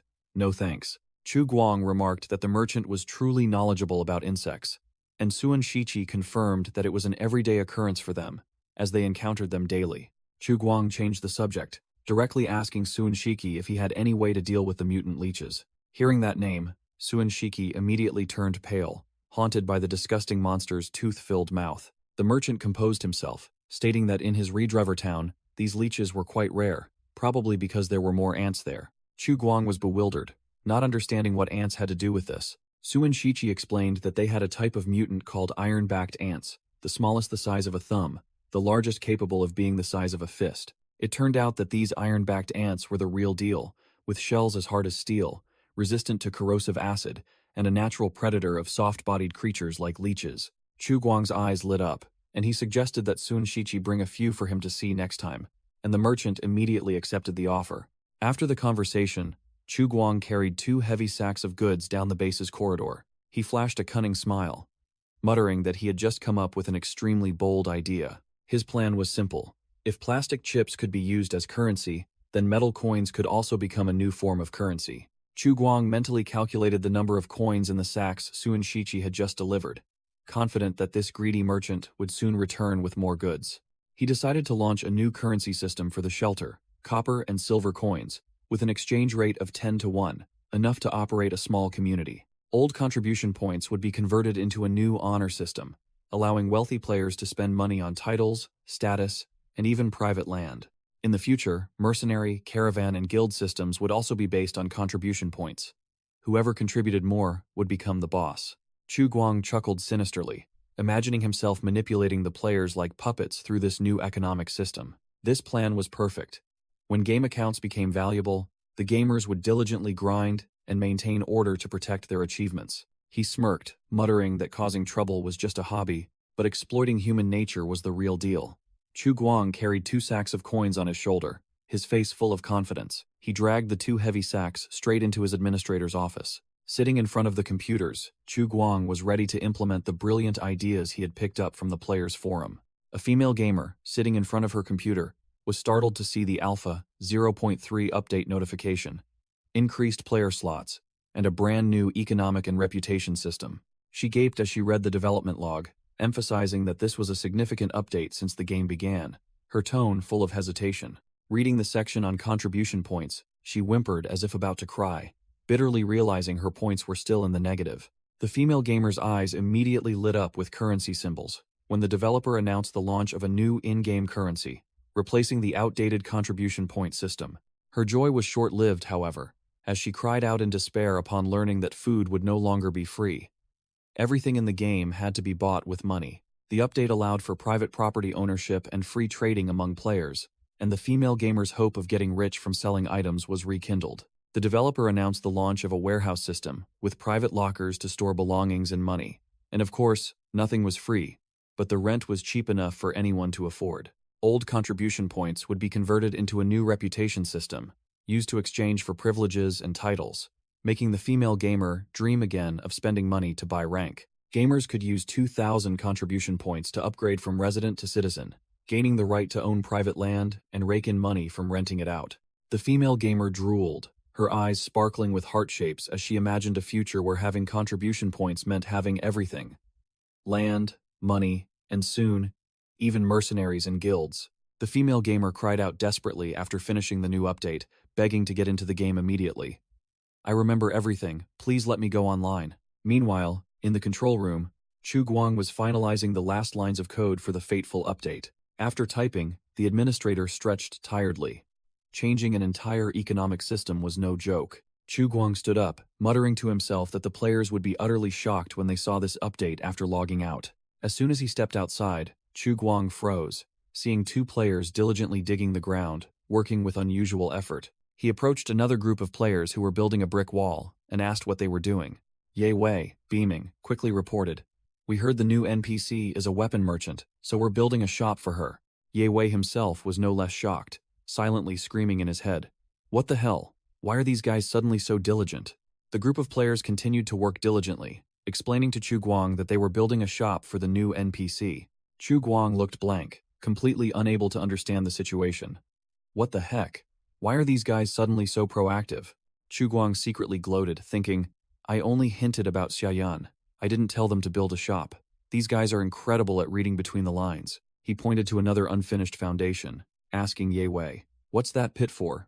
Oh, that's the public bathhouse, boss. Ye Wei explained that bathing in the lake wasn't safe, then recounted yesterday's horrifying scene.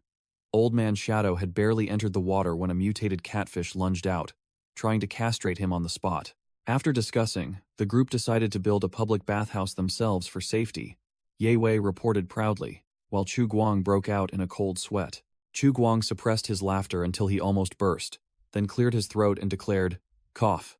Maintaining hygiene is good, but inwardly he was screaming, damn it, don't laugh. Ye Wei enthusiastically returned to work, leaving Chu Guang standing dumbfounded, looking at his player's monumental project. In another corner, the pro chef player was skillfully wielding a pan over a self-built stove, the sizzling sounds echoing invitingly. Chu Guang froze again, wondering where this iron pan came from, while two other players, Shadow and Time, were already holding bowls, lining up to eat.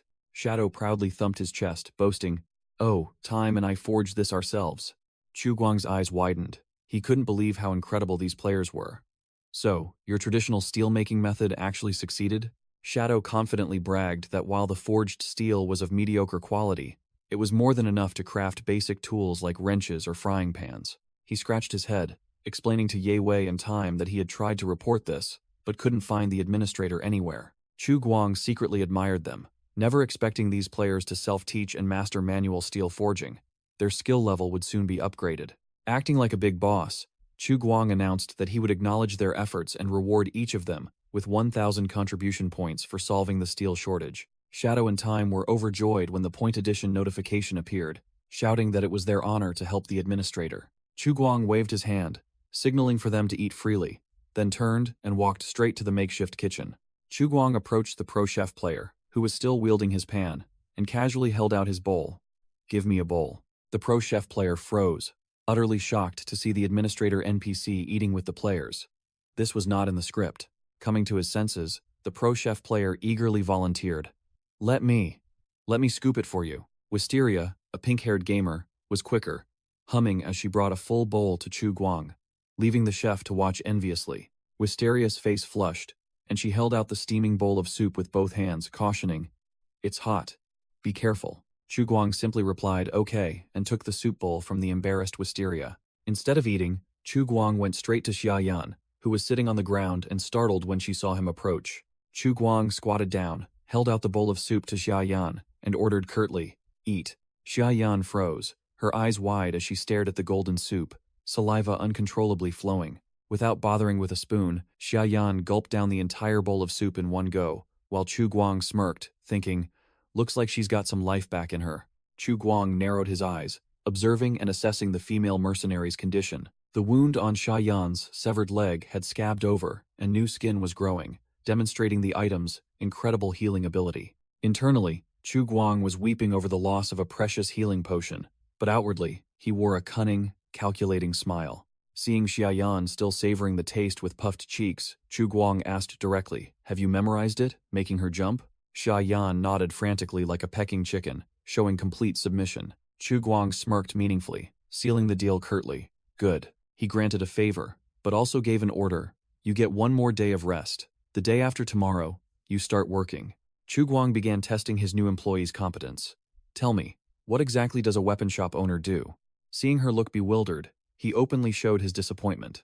This is your role, isn't it? You've memorized all your lines but you still don't understand? Chu Guang was speechless at Xiaoyan's naivety, while she still wore a puzzled expression. He waved his hand dismissively, summoned his robot assistant Little Seven, and ordered, never mind. Just follow its instructions and do as I say. Chu Guang set an unspoken rule to maintain his image. When others are present, you must call me administrator. When no one is around, anything goes. Understood? Xiaoyan obediently agreed, then timidly asked, so what should I call you? The mercenary girl blushed for the first time, shyly calling out, "Administrator." Chu Guang smirked meaningfully, showing satisfaction with his new employee's obedience. The mercenary girl Jia Yan's eyes lit up, and she blushed when Chu Guang gave her a lollipop and said, "This is dessert, take it." He squatted down, handed the lollipop to Xia Yan, who was sitting on the ground, and repeated with authority, "This is dessert, keep it." Seeing Xia Yan's dreamy expression, Chu Guang knew immediately that the girl was starting to overthink things, so he quietly stood up and slipped away. Chu Guang turned and walked towards the control room, thinking that the players must have all logged out and were probably stirring up the forums. Standing before the array of screens, he smirked triumphantly, confident that the sensational news he had just released was surely causing a stir among the gaming community. Click. With a decisive click, he began the work of a true GM, browsing the forums. The forums exploded with emotional comments from Shadow, Showmercy, and Ye Wei, all praising the most dedicated developer under the sun, which made Chu Guang visibly delighted. But the players quickly veered into trivial topics like illegal construction and demanding land for farming, causing Chu Guang's face to darken. Veins throbbing at the players' audacity, seeing public opinion starting to go astray, Chu Guang decided to intervene personally, posting on the forums to correct the players' mindset. Under the shadow of an administrator, Chu Guang began his post, explaining the rules. Each player gets 5 square meters of private land within the city walls. Build as high as you like, as long as it doesn't block the roof of the asylum. He continued to entice them. If you want more land, you can farm and contribute, or invite friends to pool resources and build a communal house, like a happy family. The administrator played his trump card. Want to build outside the city? Go for it. He promised players absolute creative freedom, and all structures would be saved permanently. But freedom has limits, and that limit is the administrator, he growled, eyes flashing. If I say you can't build it, you can't, period. He warned bluntly, build outside the city walls if you want, but don't expect protection. A giant monster smashing through the city wall illustrated that safety. He added another blow. If the base expands and a player's house suddenly appears within its territory, it will be considered an illegal structure, and the benevolent administrator will give them 30 days to dismantle it themselves. If not dealt with after 30 days, the house will be confiscated. The administrator can demolish it, appropriate it, or auction it off, and the former owner will receive compensation depending on his mood. To appease public opinion, he promised a future update, a digital currency system and an intuitive user interface, allowing players to check their stats and assets instantly. At the end of the post, the administrator announced that he had released 20 more beta keys, then complained that he had to grind all night and needed to sleep, promising to answer players' questions later. After typing the last line, Chu Guang let out a sigh of relief, beads of sweat dotting his forehead. Done with his work, Chu Guang smirked, deciding to disappear to watch the drama unfold on the forums. The forums exploded. Some boasted about getting a key, others cried begging for a slot, but most notably, Yorking was vehemently cursing the game as a scam. Chu Guang glanced at the name Yorking, immediately recognizing the familiar kid from the Dog's Body Club. He chuckled, recalling how that brat had been screaming yesterday that the official website was a scam full of viruses. The harsh truth.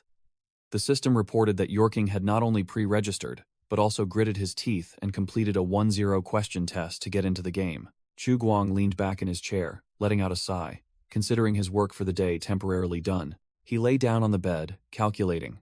Now it's time to filter through over 300 reserves to select 20 genuine gamers for this beta test. His selection criteria were extremely strict, scrutinizing every comment, test score, level of activity, and online time on the forums. Chu Guang smiled like a fox, recalling his days as a sales king. His skill in reading customers was now elevated into a tool for selecting players. As for the anti-fans who only knew how to type meaningless insults, he merely scoffed. If you think everything is nonsense, then scram. You childish brats. There are so many things to do, yet you choose to be an idiot in a game. Truly a failed life. Chu Guang smirked, his eyes full of provocation. Bitter? Helpless? I couldn't care less. The next morning, the atmosphere in the game was buzzing. Some were shouting to recruit strength-type teams to chop trees, while others posted notices looking for people to transport bricks and stones at abandoned construction sites. An agility-type player yelled for teammates, prioritizing perception types and flat-out refusing intelligence types, making another young man bitterly shout, "Damn it, don't intelligence types have human rights?" WC Mosquito the Carpenter also didn't miss the opportunity. loudly recruiting for his workshop with a minimum wage of 10 silver and 200 contribution points, requiring professional carpenters. Chu Guang thought to himself. After the update, he had generously given each new recruit a starter gift worth 5 paltry coins. He smirked meaningfully again, thinking about the true value of those 5 meager coins in the hands of the gamers. With 5 coins, a player could rent an axe from the carpentry workshop or a wheelbarrow from the warehouse for 5 hours. Additionally, they could buy 1 pound of horn potatoes, green wheat, or 0.2 pounds of dried meat at the warehouse, which wasn't bad purchasing power for new players. Chu Guang observed with satisfaction. These new recruits were truly top tier, grasping the rules and starting to adapt in less than an hour. A group of seasoned gamers, including Ye Wei, Gale, and Shadow, quickly gathered to strategize, beginning to plan their grind in the new version. Whitehorse passing a crevice began analyzing for Shadow. The biggest change in Alpha 0.3 is the economy and reputation system. He continued to explain that after asking the robot assistant to earn contribution points, players could undertake major quests or simply work for hire. For example, even the most basic warehouse manager could earn 100 points daily, meaning they'd have to grind for 20 days to accumulate 2,000 points to become a citizen. Gale interjected, correcting that working for hire wasn't the only path. Daily quests also guaranteed contribution points. The analyst delved deeper. Chopping 20 logs and delivering them to the carpentry workshop would earn 80 points, but the daily quest point limit was only 160, equivalent to 2 quests. Whitehorse passing a crevice calculated. If a dedicated grinder combined both, theoretically, they could farm a maximum of 260 points a day, shortening the time to become a citizen to 8 days, but that was a hardcore schedule. After hearing this, Ye Wei's eyes lit up, realizing his 3,000 contribution points were also quite impressive. Just as he was about to boast, Ye Wei was splashed with cold water by veteran survivor, who casually scratched his head. I have 5,000. Ye Wei's eyes burned with fury, his face contorted, and he let out a bitter curse. The 4 of them, Ye Wei, veteran survivor, level 8 Great Gale, and Whitehorse passing a crevice, huddled together amidst the ruins, beginning a serious discussion about their battle plan. Level 8 Great Gale began to analyze the game mechanics from the beta period, explaining that back then, contribution points from chopping trees were calculated based on the length and thickness of the logs. The analyst continued, pointing out the imbalance where a strength-type player like Veteran Survivor could farm up to 800 points, while someone with weak physique like Whitehorse passing a crevice could still earn 300 points daily just by chopping wood. Whitehorse passing a crevice interjected, saying that because it was too unreasonable, since Alpha 0.2, the income from chopping trees had been severely nerfed, now only paying a few loose coins. Ye Wei added fuel to the fire, bitterly stating that now, without an axe, you even had to pay a rental fee of 1 coin per hour, or even pay in installments. Veteran Survivor concluded with a firm statement. Compared to when the game first launched, the lumberjack profession has been nerfed so badly it can't recover. Whitehorse passing a crevice declared that thanks to grinding during that golden era, the 4 of them, calling themselves the 4 great pillars of the shelter, were currently the players with the highest contribution points. He began to outline a grand plan. He had already exchanged for the citizen title and urged the other 3 to also upgrade to combine their land, occupying a 20 square meter plot near the nursing home. Ye Wei, still bewildered after the point flexing, asked in confusion, "What for?" Whitehorse passing a crevice, eyes blazing, snapped at Ye Wei. "Are you stupid? To build a house. What else?" He then outlined the idea of constructing a 3-story building on that small plot of land. He detailed the plan. The first floor would be a shop, while the second and third floors would be divided into 4 private rooms, each person getting a room with a bed and a full storage chest. Veteran Survivor's eyes shone like headlights, his entrepreneurial blood boiling as he realized the prime location right by the respawn gate. Logical. Open a shop here, and anything we sell will rake in cash. Whitehorse passing a crevice nodded in agreement, asserting that this was precisely the developer's intention. The new update is clearly encouraging players to freely create, produce, and trade. He continued his speech, reminding them all of the game's core objective, to create a realistic economic system where supply and demand dictate everything. Whitehorse passing a crevice emphasized that in the future, most high-end equipment and items would have to be acquired through trading with other players, not from NPCs. He suddenly teared up, regretting that the honor system limited the amount of land that could be purchased, shattering his dream of becoming the Wasteland's real estate mogul. Level 8. Great Gale gave a thumbs up, completely convinced by their leader's vision. That's impressive. Hearing this, Ye Wei and veteran survivors' eyes also lit up, and they asked in unison the most important question. How much does it cost to buy land?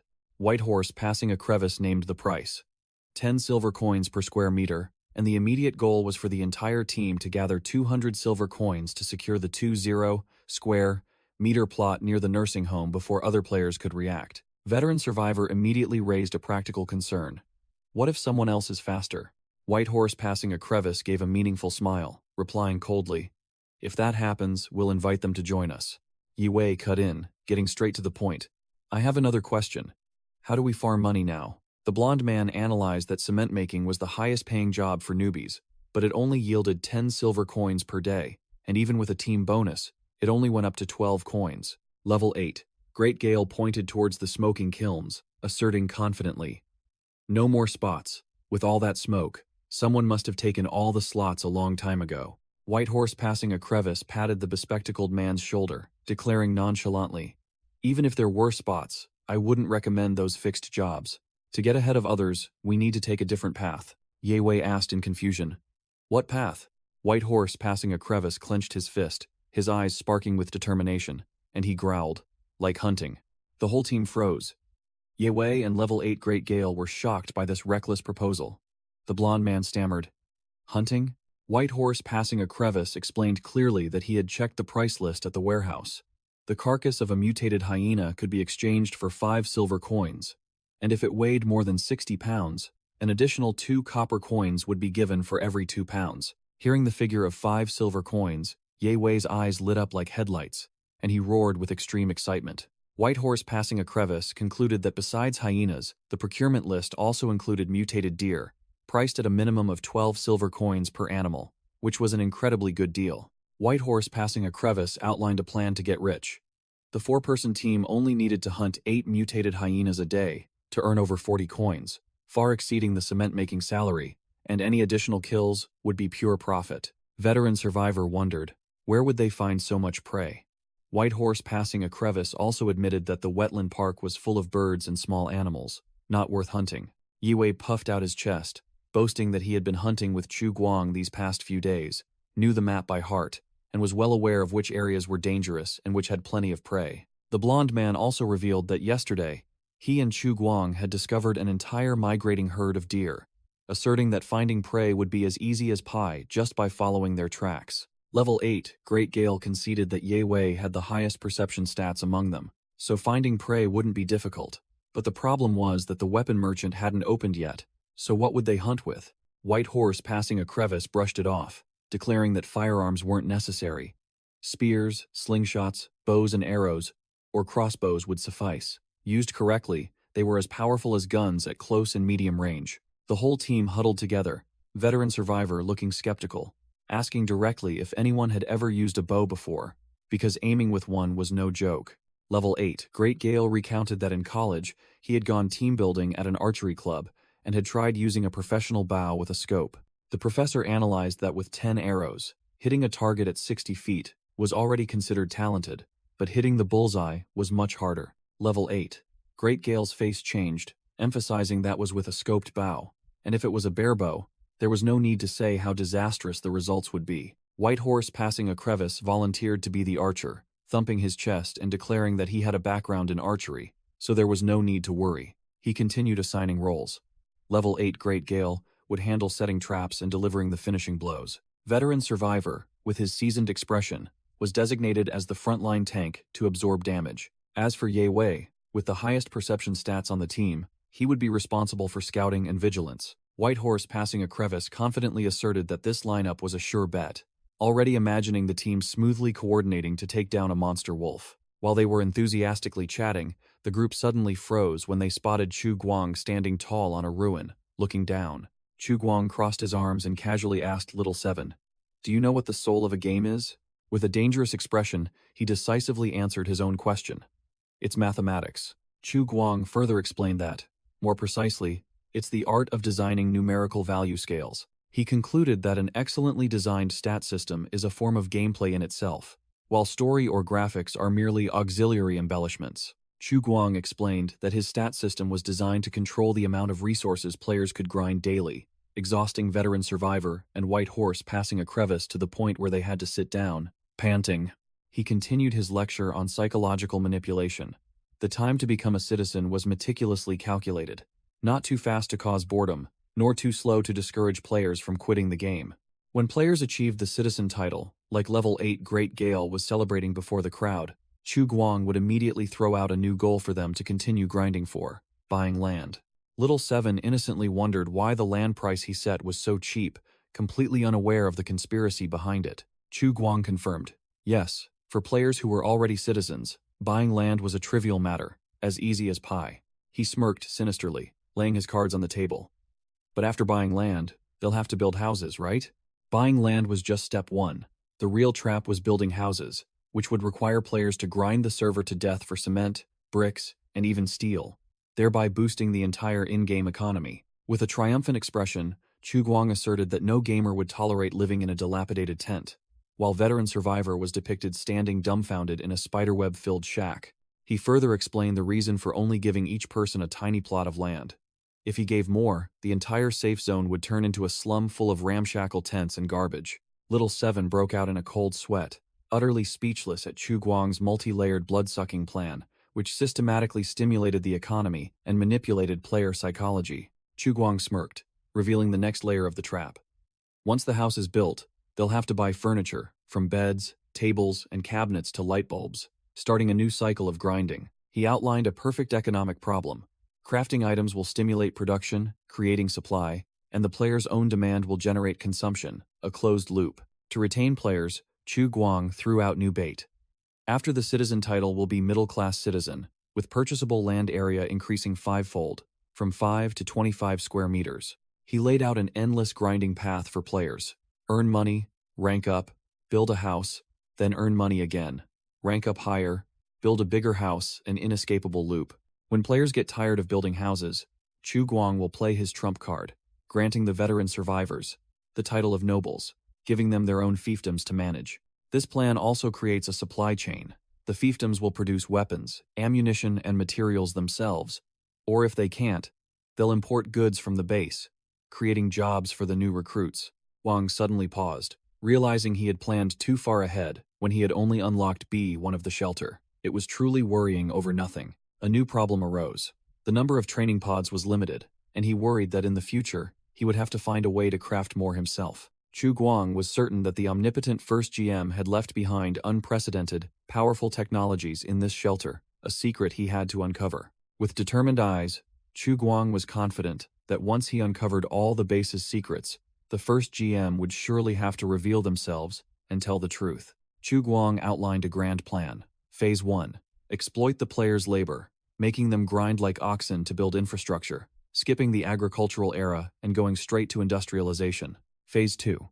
When there are more players, he will recruit locals as laborers, assigning them tedious manual tasks like farming, logging, and mixing cement. Meanwhile, players who have reached citizen rank will be freed from labor, moving on to more enjoyable activities like hunting, crafting, and exploring the world. Phase 3. Players and locals will merge, forming a perfect symbiotic ecosystem, developing and building outposts together. Once they have assets, equipment, friends, and even love in the game, players will consider this their second life, becoming guardians of order instead of mere conquerors.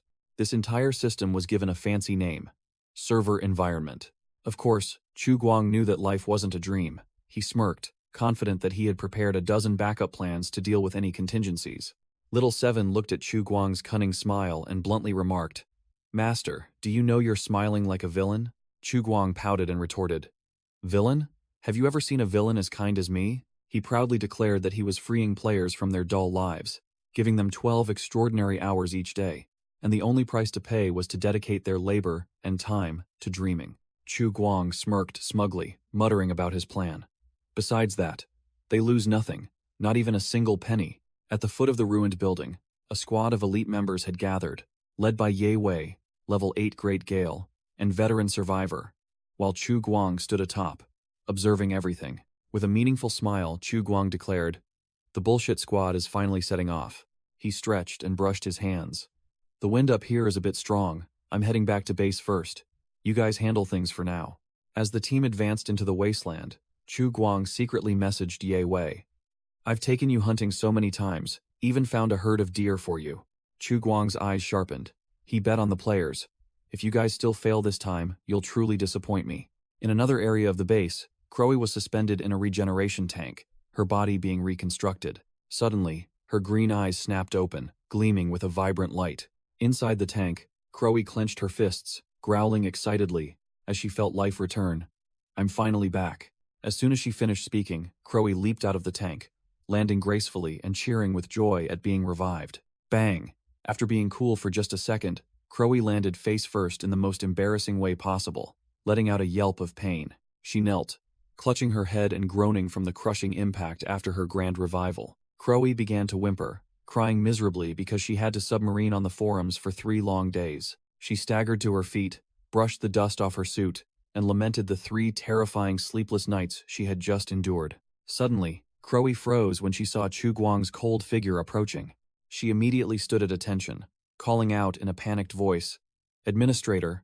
Shamelessly, Crowy rushed to hug Chu Guang's leg, profusely begging for forgiveness for her foolish and impulsive actions. Chu Guang, expressionless, gently delivered a kick that sent the troublesome girl flying away. He coldly delivered a profound statement, saying that the person she needed to apologize to was not him, but the entire organization, and those still in hibernation underground. Chu Guang's sharp gaze pierced her, full of scrutiny and doubt.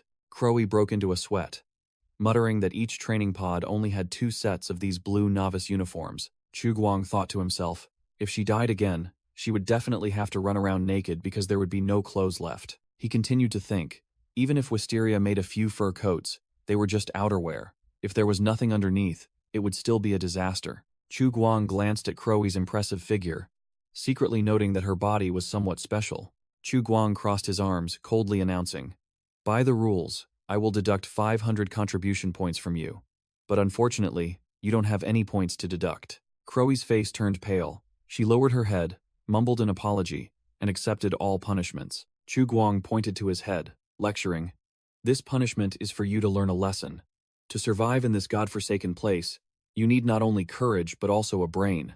Standing before a remorseful Crowy, Chu Guang adopted a superior air, advising her to cherish her life and the opportunity to be on the surface. The administrator officially issued the punishment, assigning her the task of finding 200 pounds, about 90 kilograms, of food, including wild vegetables, berries, and mushrooms. Chu Guang concluded, stating that until the task was completed, Crowy's title would be downgraded from resident to offender, meaning she could not accept any other quests or rewards. Chu Guang continued his lecture, warning Crowy that her points were insufficient to cover the death penalty. If she died again, her account would be permanently deleted from the surface. The administrator shot her a sharp glance, ordering, "Straighten up." Startled, Crowy stood at military attention, tears welling up as she firmly promised, "Yes, I promise I won't die again." Chu Guang waved his hand, signaling Crowy to go do her task. She trudged away, her face downcast. "Wait," Chu Guang suddenly called out, making Crowy spin around, her face clearly bewildered. The administrator hoisted a bag onto his shoulder, declaring, "I have something to show you." He pulled an old can of beef out of the bag. Chu Guang opened the can, sniffed, and then muttered, surprised that this ancient canned food hadn't separated its oil at all. The meat inside looked delicious, as if it had just been produced yesterday. His eyes narrowed as he secretly assessed. With this, why bother checking for toxins? It's truly unnecessary. Seeing the can of beef, Crowy's eyes lit up with hearts, her face flushed, and she asked with a trembling voice, "Is this for me?" Chu Guang glanced at her, asking coldly and directly, "Want to eat it?" Without needing more words, Crowy nodded frantically like chopping wood. Chu Guang smirked, beginning his mock quality inspection, asking if there was anything wrong with the meat's color, like if it was a bit green. Crowy's mouth watered. She quickly waved her hands in denial, her eyes still glued to the can of meat as if hypnotized. No, not at all. She was lost in fantasy, secretly thinking that this administrator was truly inconsistent, punishing her one moment and giving her food the next, being too kind for his own good. Just as Crowy was soaring with emotion, Chu Guang casually withdrew his hand. "Okay, got it." The halo above her head shattered into pieces. The administrator flashed an extremely cunning smile, delivering a devastating remark. "I was just showing you. Don't overthink it." Crowy froze for 5 seconds, her brain unable to process it in time, her entire body turning to stone on the spot. Having been trolled so badly, Crowy exploded, clutching her head and screaming in indignation. "Wah! You're too much!" While Chu Guang stood behind her with a satisfied expression. Having been trolled painfully, Crowy trudged away, her entire being exuding a thick aura of despair. She froze, her face blank as a statue when she realized something was wrong. Suddenly, Crowy snapped out of it, her eyes revealing extreme astonishment. Looking up at the familiar ruined landscape, she stammered as she discovered entirely new structures rising from the ashes. A very impressive-looking weapon shop had been neatly and sturdily built. Crowy gaped when she saw the sign for the bathhouse, wondering if the game map had just been updated. She cried out in confusion. "I was only offline for 3 days, but it feels like a century has passed.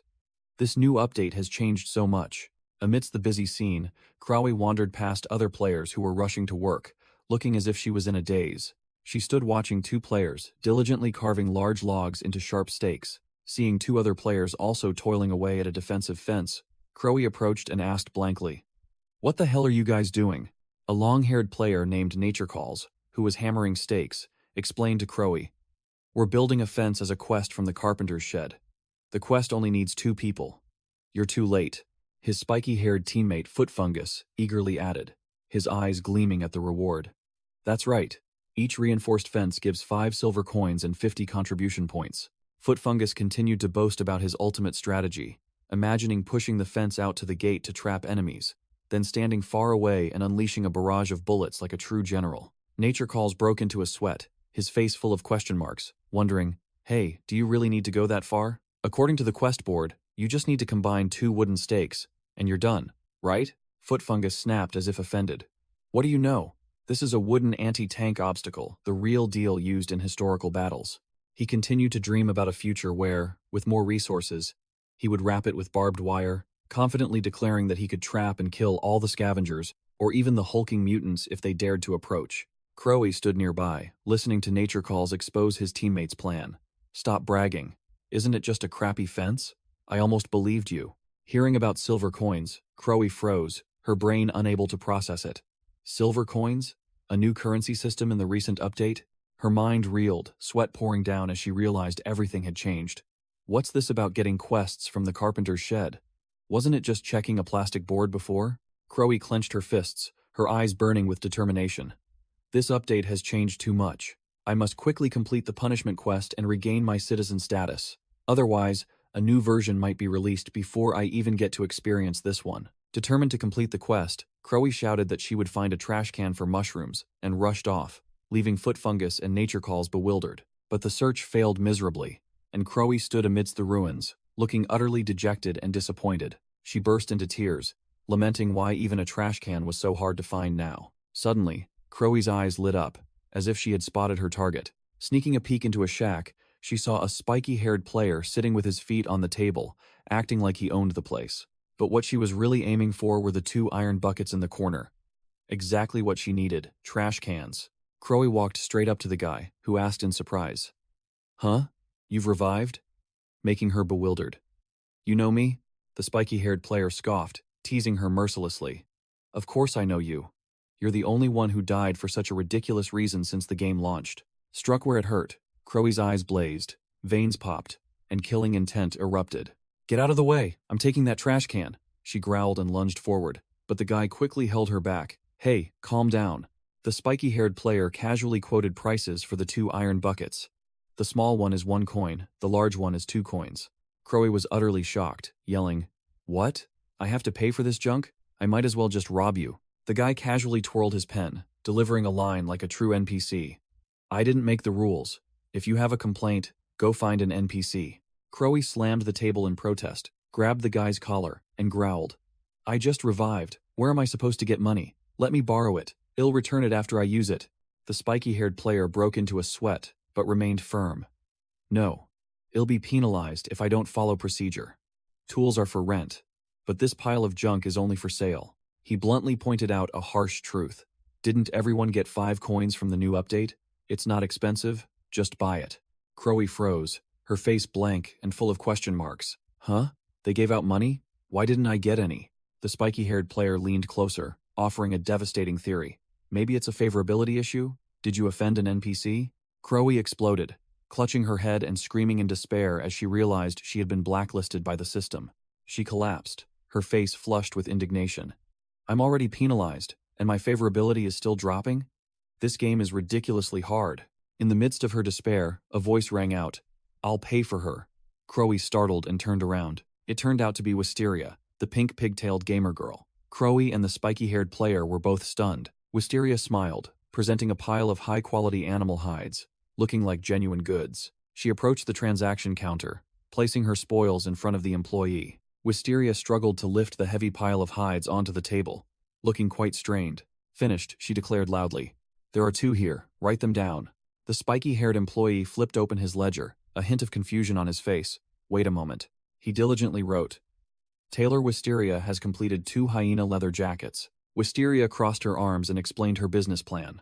Besides the fixed salary from orders, each qualified product also earns an additional 2 silver coins. She dreamed of a future as a boss, opening her own clothing store at the main gate, which would surely earn her more than working for NPCs. While calculating her plan to get rich, Wisteria was stared at by Crowy with sparkling eyes, making her freeze. Crowy's eyes welled up with tears, unable to believe that the person who often teased her was the only one to offer help. Overwhelmed with emotion, Crowy tearfully apologized profusely, admitting she was wrong and praising Wisteria as a kind person. Attacked by the sudden praise, Wisteria swayed, her face flushing red with embarrassment. She pushed Crowy away, stammering and waving her hand. Don't look at me like that. It's just 1 silver coin. It's not worth much. Still embarrassed, Wisteria turned her face away and called back. You can just pay me later. Crowy watched her retreating back, her face resolute as she firmly replied. Okay. The spiky-haired guy handed Wisteria a bucket full of materials, and she mumbled a perfunctory good luck. Crowy patted Wisteria's shoulder, declaring that she had to go make clothes, while Wisteria hugged the bucket of items, her face full of determination. True to her word, Crowy immediately rushed off to do her quest, not wasting a single second. Wisteria was straining to carry the lead-heavy wooden bucket, her face pale with exhaustion. Suddenly Crowy appeared, gently taking the bucket and grinning as she declared, Let me help you. Crowy carried a bucket in one hand and something else in the other, casually telling Wisteria to go about her work, as she could manage on her own. The blonde added a critical blow, stating there was no way she'd let someone as small as Wisteria carry heavy loads, making Wisteria fume with anger. Completely ignoring Wisteria's attitude, Crowy directly asked where her workplace was to deliver the items, making Wisteria feel like an outsider. Wisteria was seething, her face darkening, wanting nothing more than to punch this annoying girl. It turned out the destination was a carpenter's wooden shack deep in the forest. Inside, WC really has mosquitoes, was diligently crafting a bow, wood shavings and feathers scattered across the floor. Done. WC really has mosquitoes proudly held up the bow, having earned another 2 silver coins with ease. The carpenter inspected the finished product, muttering that these simple steps weren't enough to create a true hunting bow. WC really has mosquitoes took on a new order. Craft 20 wooden bows strong enough to pierce the skull of a mutated hyena from nearly 20 meters away, estimating it would take until tomorrow to finish. He sighed, having originally planned to make black powder today, but the reward for this order was too good to pass up. The calculations began. Making 5 bows a day meant a steady income, plus a commission of 2 silver coins per bow. His face lit up with greed. He began to dream of a changed future. First, grind for money, then buy land to build a house, and open a real weapon crafting workshop, not just these shoddy wooden items. Creak! The shack door burst open, and WC really has mosquitoes startled, turning around as a figure stepped inside. The customer was Shomercy, covered in blood, looking as if he had just escaped from hell, growling for 20 more arrows. WC really has mosquitoes was alarmed, snapping, Why are you using them so fast? Arrows can be picked up and reused. Shomercy was speechless, his face twisted. I know, but are you sure this pile can still be reused? With that, he emptied his quiver onto the floor, a pile of broken, bent, and dismembered arrows scattering everywhere. Shomercy collapsed onto a chair, exhausted and cursing in frustration. What terrible quality. After being criticized by the customer, WC really has mosquitoes tried to salvage the situation, arguing that arrows getting stuck in prey should also be considered an advantage. He admitted the poor quality because the arrows were only glued with tree sap, but promised to find a way to improve them later. Shomercy, still covered in blood, dejectedly paid 4 silver coins for 20 new arrows, ignoring the pile of scrap at his feet. After receiving the money, WC Really Has Mosquitoes cheerfully waved goodbye and wished Showmercy good luck with his hunt. Just as Showmercy turned his back, the carpenter had an idea and called out, "Hey, want to try my new weapon? Guaranteed to be good stuff." Hearing the invitation, Showmercy's face went pale and he bolted, yelling back, "I'll definitely try it next time." Boom! An explosion completely destroyed the wooden shack right behind him. Showmercy ran, furious, secretly vowing never to be foolish enough to risk his life testing that madman's products again. Inside the ruined shack, smoke billowed, and WC Really Has Mosquitoes stood frozen amidst the debris. The carpenter innocently wondered, "Are my products really that terrifying?" On the first day of Alpha 0.3, thanks to the cooperation of the players, the outpost walls were completed amidst a festive atmosphere. Chu Guang stood before the nearly 3-meter high fortress wall, a structure that not only provided a sense of security but also opened up the potential for players to grind at night. He recalled how before, precisely at 6 p.m., he had to herd the players back to the shelter like ducks to prevent them from becoming prey for the night-hunting mutants. Now it was different. With the fortress wall protecting them, the players could grind until they were exhausted, and a few tired ones had already started logging off. Of course, to ensure safety, Chu Guang still strictly prohibited all fire-related activities at night, such as blacksmithing, to avoid attracting unwanted attention. But Chu Guang's biggest concern remained the mutant tribe in Street 76, a thorn in his side that he had to remove if he wanted peace. Beyond the fortress wall, the public bathhouse and weapon shop were also completed, but Chu Guang was most fond of the bathhouse. He remembered having to bathe in the lake in the past, always fearing lurking monsters, while a white-haired NPC bathed carelessly. However, this bathhouse also had a weakness. The wooden water tank on the roof could only hold a few cubic meters of water, which would surely run out with prolonged use. And when the water ran out, someone would have to carry buckets up to the roof to refill it, a rather tedious job. So, Chu Guang came up with a business idea.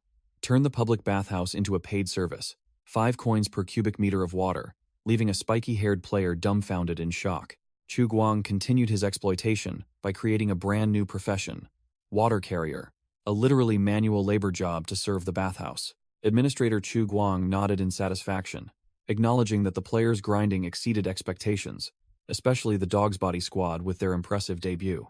This squad was truly the real deal, comprising 4 veterans in a solid formation. Yewei as scout, veteran survivor as tank, White Horse passing a crevice as damage dealer, and level 8 Great Gale as support. The result of their first coordinated effort, 8 mutated hyenas and 1 mutated deer were eliminated. The whole team celebrated while the veteran survivor lay sprawled, utterly exhausted.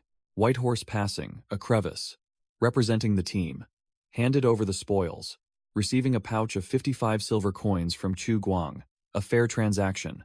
Although there wasn't much monster meat, the professional chef Pai still managed to debone 200 pounds of hyena meat and 200 pounds of deer meat, truly a master of his craft. Chu Guang opened the food storage, establishing the first economic system. 1 silver coin could be exchanged for wheat, fresh meat, or dried meat, creating a grind and spend loop for the players.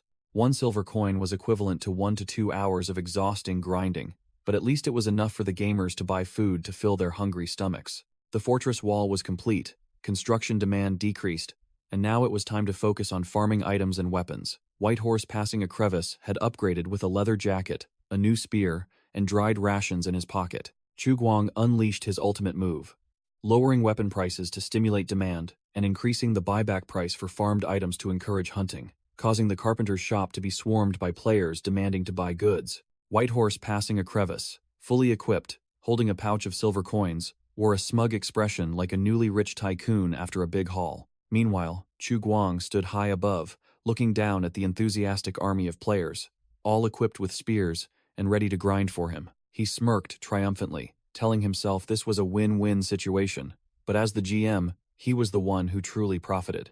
Amidst the ruined skyscrapers, the desolate world remained as silent and harsh as ever. Thanks to Chu Guang's economic system, the players finally had something to eat, gathering together to munch on dry bread with relish. Crowy, one of the players, stared longingly at the gamer next to her who was eating heartily. She gulped, her hunger clearly visible on her face. Unable to restrain herself any longer, Crowy timidly held out her hand, intending to ask for a piece. The other guy immediately bristled, snapping, "What are you doing? This is my stuff. If you want to eat, go earn your own money." Harshly rejected, Crowy burst into tears and ran off, wailing that she had no money, truly a newbie unfamiliar with the harsh realities of life. Abandoned by the world, Crowy huddled in a dark corner, so hungry she had to gnaw on a snack. She sadly munched on a raw mushroom, wondering why everyone else had spending money except her, completely unaware that the forgetful admin had simply forgotten about her existence. Suddenly, a tall figure approached and stopped right in front of Crowy, who was lost in despair. Wisteria silently sat down beside her, without a word, holding a bowl of hot food. Crowy looked up with disbelieving eyes as Wisteria offered the bowl of food to her. Wisteria, trying to act cool, said she couldn't finish it all, and offered it to Crowy, though it was clear she had brought it intentionally. Ignoring all pride, Crowy devoured the bowl of mashed potatoes as if she hadn't eaten all week, while Wisteria just watched with a helpless expression. As soon as she finished eating, Crowy was lectured by Wisteria. From tomorrow, make sure you grind and do quests to earn money. I can't support you forever. Hearing Wisteria's name, Crowy froze as if realizing something, making Wisteria sigh exasperatedly. Not again? Crowy burst into tears, hugging Wisteria tightly and shouting in extreme gratitude. You're an angel, aren't you? Being hugged tightly, Wisteria blushed furiously, burying her face and awkwardly asking, What nonsense are you talking about? Meanwhile, Chu Guang stood amidst the ruined city, silently observing the desolate landscape under the sunset. He thought to himself that it was time to gather the players and have them log out, when suddenly, a strange sound echoed. Knock, knock. The unusual sound made Chu Guang immediately turn around, his gaze sharp. He immediately took a defensive stance, hand on his weapon, his entire body tense like a coiled spring at the warning signal. Chu Guang activated the virtual screen on his hand. A red emergency alert was flashing intensely. On the player management screen, number 1 Recycler's avatar was in danger, making Chu Guang exclaim his name. Without a second's hesitation, Chu Guang ordered Whitehorse and Veteran Survivor, "Open the gate." Both immediately confirmed. The colossal gate slowly opened, revealing a tall, muscular monster standing imposingly amidst the dust and smoke, stunning all the players present. Veteran Survivor and Whitehorse gasped in horror as they recognized the blood-soaked creature before them as number 1 Recycler. What the hell is this? Number 1. Recycler stumbled out, covered in blood, shocking Whitehorse and Veteran Survivor to their cores. Bro, what happened to you? The lizard man's entire body was covered in deep gashes, drenched in blood, looking as if he had just emerged from hell. Chu Guang narrowed his eyes, instantly recognizing, these are wounds caused by the Marauders. Number 1. Recycler panted, reporting in a hoarse voice. There's a Marauder camp. He specified the location. It's about 1 mile north of the abandoned construction site, and about 1.5 to 2 miles from here. There's a tire factory. The group of players surrounded the battered lizard man, and Chu Guang cut straight to the chase. Did you engage them? Number 1. Recycler quickly waved his hands, frantically denying in front of Ye Wei. No, I swear I didn't provoke them. He explained the situation, his voice still panicked. I was about to retreat when I ran into their patrol team. I only saw 3 of them. Chu Guang crossed his arms, his sharp gaze unwavering. So, you still ended up fighting them? Number 1. Recycler lowered his head, his voice full of bitterness. They discovered me, so I had no other choice. Chu Guang analyzed, picturing the Marauder patrol, 3 men and a hunting dog, which were the cause of the bite marks on number 1 Recycler. Chu Guang finalized the information about the tire factory to the north, and then ordered, Number 1 Recycler, go rest in the training pod first. Number 1. Recycler immersed himself in the treatment pod, his wounds slowly closing thanks to the cell repair function. With his robust physique, recovery was a minor matter. Despite being covered in blood, Number 1. Recycler still obediently complied. Yes, Administrator. Number 1. Recycler dragged his battered body away, while the other players gathered, buzzing about his miserable appearance and the news that he had found a Marauder camp. The gamers erupted in excitement upon hearing about the Marauder camp, shouting, "A new dungeon? Awesome!" 2 players began calculating. One complained about having to grind for money to buy guns urgently, while the other debated whether to buy land or guns first. Another player, hunched over carrying bricks, was scolded harshly. "Stop messing around, focus on carrying bricks first." Ye Wei and another player's eyes gleamed, their battle lust boiling, ready to dive into the new dungeon, while Chu Guang stood with his arms crossed, observing from behind. Chu Guang examined the strategic map, clearly identifying the strongholds. The Marauder camp to the north, the mutant lair to the east, and the survivor activity areas to the south and west. Chu Guang analyzed the situation. The base was caught between a pack of burly marauders, green-skinned mutants, and skeletal zombies truly a tight spot. His eyes flashed with determination, and he declared bluntly, "Whether it's marauders or mutants, there's only one way to change the situation. Take one of them out." After the players had logged off, Chu Guang strode alone through the empty corridor, deciding to check the forums for gossip and gather information. The high-tech door opened, and Chu Guang appeared, startling Xiaoyan, who was sitting in the corner, and she quickly hid the paper she was reading. Xiaoyan immediately took a defensive stance, knife in hand, her eyes full of vigilance as she stared at the uninvited administrator. Chu Guang didn't say much, sitting down and handing her a steaming bowl of food, simply stating, "Here is dinner." Tormented by hunger, Xiaoyan no longer held back, slurping down the bowl of food in an instant, ignoring Chu Guang, who stood watching with a speechless expression. Work after eating, Chu Guang ordered Xiaoyan to continue memorizing the conversational phrases, not to be lazy, then turned and left. Returning to the control room, Chu Guang sat in his chair and began browsing the computer to grasp the situation outside. The information on the forum made him break out in a cold sweat. The Marauder camp has been confirmed, with an estimated force of up to 100 men. Number 1.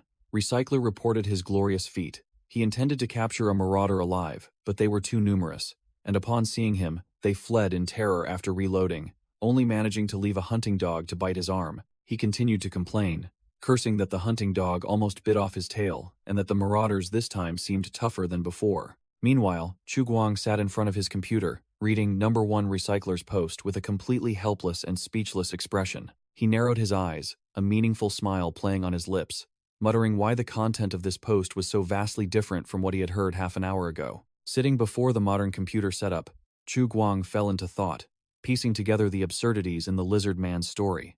Veins pulsed on his forehead. Chu Guang growled in his mind, realizing that the big lizard man dared to lie to an administrator like him. However, he quickly clicked his tongue and let it go, deciding not to fuss over trivial matters, and instead moved on to read the comments to see what people were saying. Chu Guang scrolled through the forum, where people were discussing animatedly, comparing Number 1 Recycler's scouting skills to being worse than a Teletubby, and finding the situation familiar, exactly like how Crowy had died so absurdly. Number 1. Recycler was officially branded a noob by the gaming community after being exposed for not knowing how to move, not knowing how to team fight, and only knowing how to charge in and take hits. Suddenly, Liu Zhenye emerged from the rubble, raising his device to capture Number 1 Recycler's moment, making Chu Guang think that perhaps the photo function would be the only chance for that guy to redeem himself. Chu Guang secretly assessed the Marauders. These guys might be useless in other areas, but when it came to urban warfare, their skills were maxed out. Fed up with the lizard man's squabbling, Chu Guang decided to scroll through other posts to catch up on the gossip. He noticed a post by a player named Fleeing Mole, a rookie he remembered from Alpha 0.2. Chu Guang smirked, nodding in acknowledgement that this was indeed a high-quality rookie, someone with brains, not the type whose hands moved faster than their mind. Fleeing Mole's post analyzed the two main ways to earn money in the game: making cement and hunting, accompanied by images of players grinding and recruiting teams. The rookie delved into details. Selling the corpse of a mutated hyena only yielded 5 silver, but if one took the effort to butcher it, the value soared to 50 silver. The system exposé continued. Dried meat bought from NPCs cost 5 silver, but sold back for only 1 silver. A classic scam that made Ye Wei furious. The post concluded with a blunt statement: "Don't trade with NPCs. Players should exchange with each other for the best prices," an idea enthusiastically supported by Ye Wei and his teammates. An economic strategy diagram was outlined. Hunters cooperate with other players to butcher meat, selling directly to the community, and only then offloading the surplus to NPCs to optimize profits. As an administrator, Chu Guang fully acknowledged that Fleeing Mole's proposal was extremely valuable, helping to increase the depth and interactivity of the game. But as the GM of Shelter 404, Chu Guang had a completely different perspective. He was visibly annoyed, because in his eyes, everything here, including the players' bodies, belonged to him. So why should he let them freely use his assets for trade? Furthermore, trading with the natives was inherently impossible. Even Chu Guang was frequently discriminated against and suspected just because of his voice. He admitted that even with his sales experience from his previous life, it was useless here, as he understood nothing about the market and its rules. Like his transaction with List, Chu Guang bitterly realized that this world was just a collection of scum and thuggish marauders. Instead of letting players trade with the local rich, it'd be better to let them carry guns and rob, just like Ye Wei was pointing a gun at a merchant's head. Chu Guang had a sinister idea, deciding that all major export transactions must be placed under his strict supervision. His plan was clear: establish a fixed trade caravan, map out a trade route from the outpost to Reed River Town, and regulate exchange items like dried meat or animal hides. In this plan, players would act as bodyguards, responsible for transporting and delivering goods to NPCs, simplifying the process for rookies. Chu Guang sat in front of his computer, coming up with the idea of imposing taxes to control the players. Tariffs are a good idea. I must write that down, he sneered, clearly disdainful of the gamer's naive idea. Free trade? Ha. Chu Guang's eyes sharpened as he secretly calculated. When I need you to fight, it'll naturally tell you who to trade freely with. With the plan complete, Chu Guang stretched contentedly and decided to check his reward points, while Sha Yan remained in a corner. Ding! A virtual screen appeared, and Chu Guang was quite surprised to see he had accumulated 30 reward points. With a sly expression, Chu Guang decided to go all in, using all his points to open 2 intermediate mystery boxes and 10 basic boxes. The first item to appear from the gacha box: 2 bags of hemostatic gauze. Next was a blister pack of 12 antibiotic pills, homegrown produce from Shelter 404. The last item was a bag of salt, a luxury item that could boost immunity and metabolism. Chu Guang was utterly shocked looking at the bag of salt, sweat pouring down. These stats? Did I just pull a legendary item? It turned out this was the real deal. Every 0.02 pounds of salt would permanently increase stats. Chu Guang frantically calculated. If I gobble down the whole bag at once, then, he immediately dismissed the crazy idea, imagining himself turning into salt, and decided, forget it, I'll put it up for sale tomorrow. Checking the rest of the loot, Chu Guang was speechless when he saw that all that remained was a bottle of soy sauce and a bundle of lollipops. He cursed under his breath. Tired after a day of grinding, Chu Guang decided to put everything aside. That's enough. Time to sleep. Chu Guang left the room, leaving Sha Yan sitting alone on the floor, holding a piece of paper that looked like a contract. Xia Yan sat there silently, lost in thought after Chu Guang had left. Her eyes gleamed with determination, as she told herself, tomorrow is my first official day of work. Still, Xia Yan couldn't help but feel skeptical about her new job. Is this weapon shop owner position even a respectable job?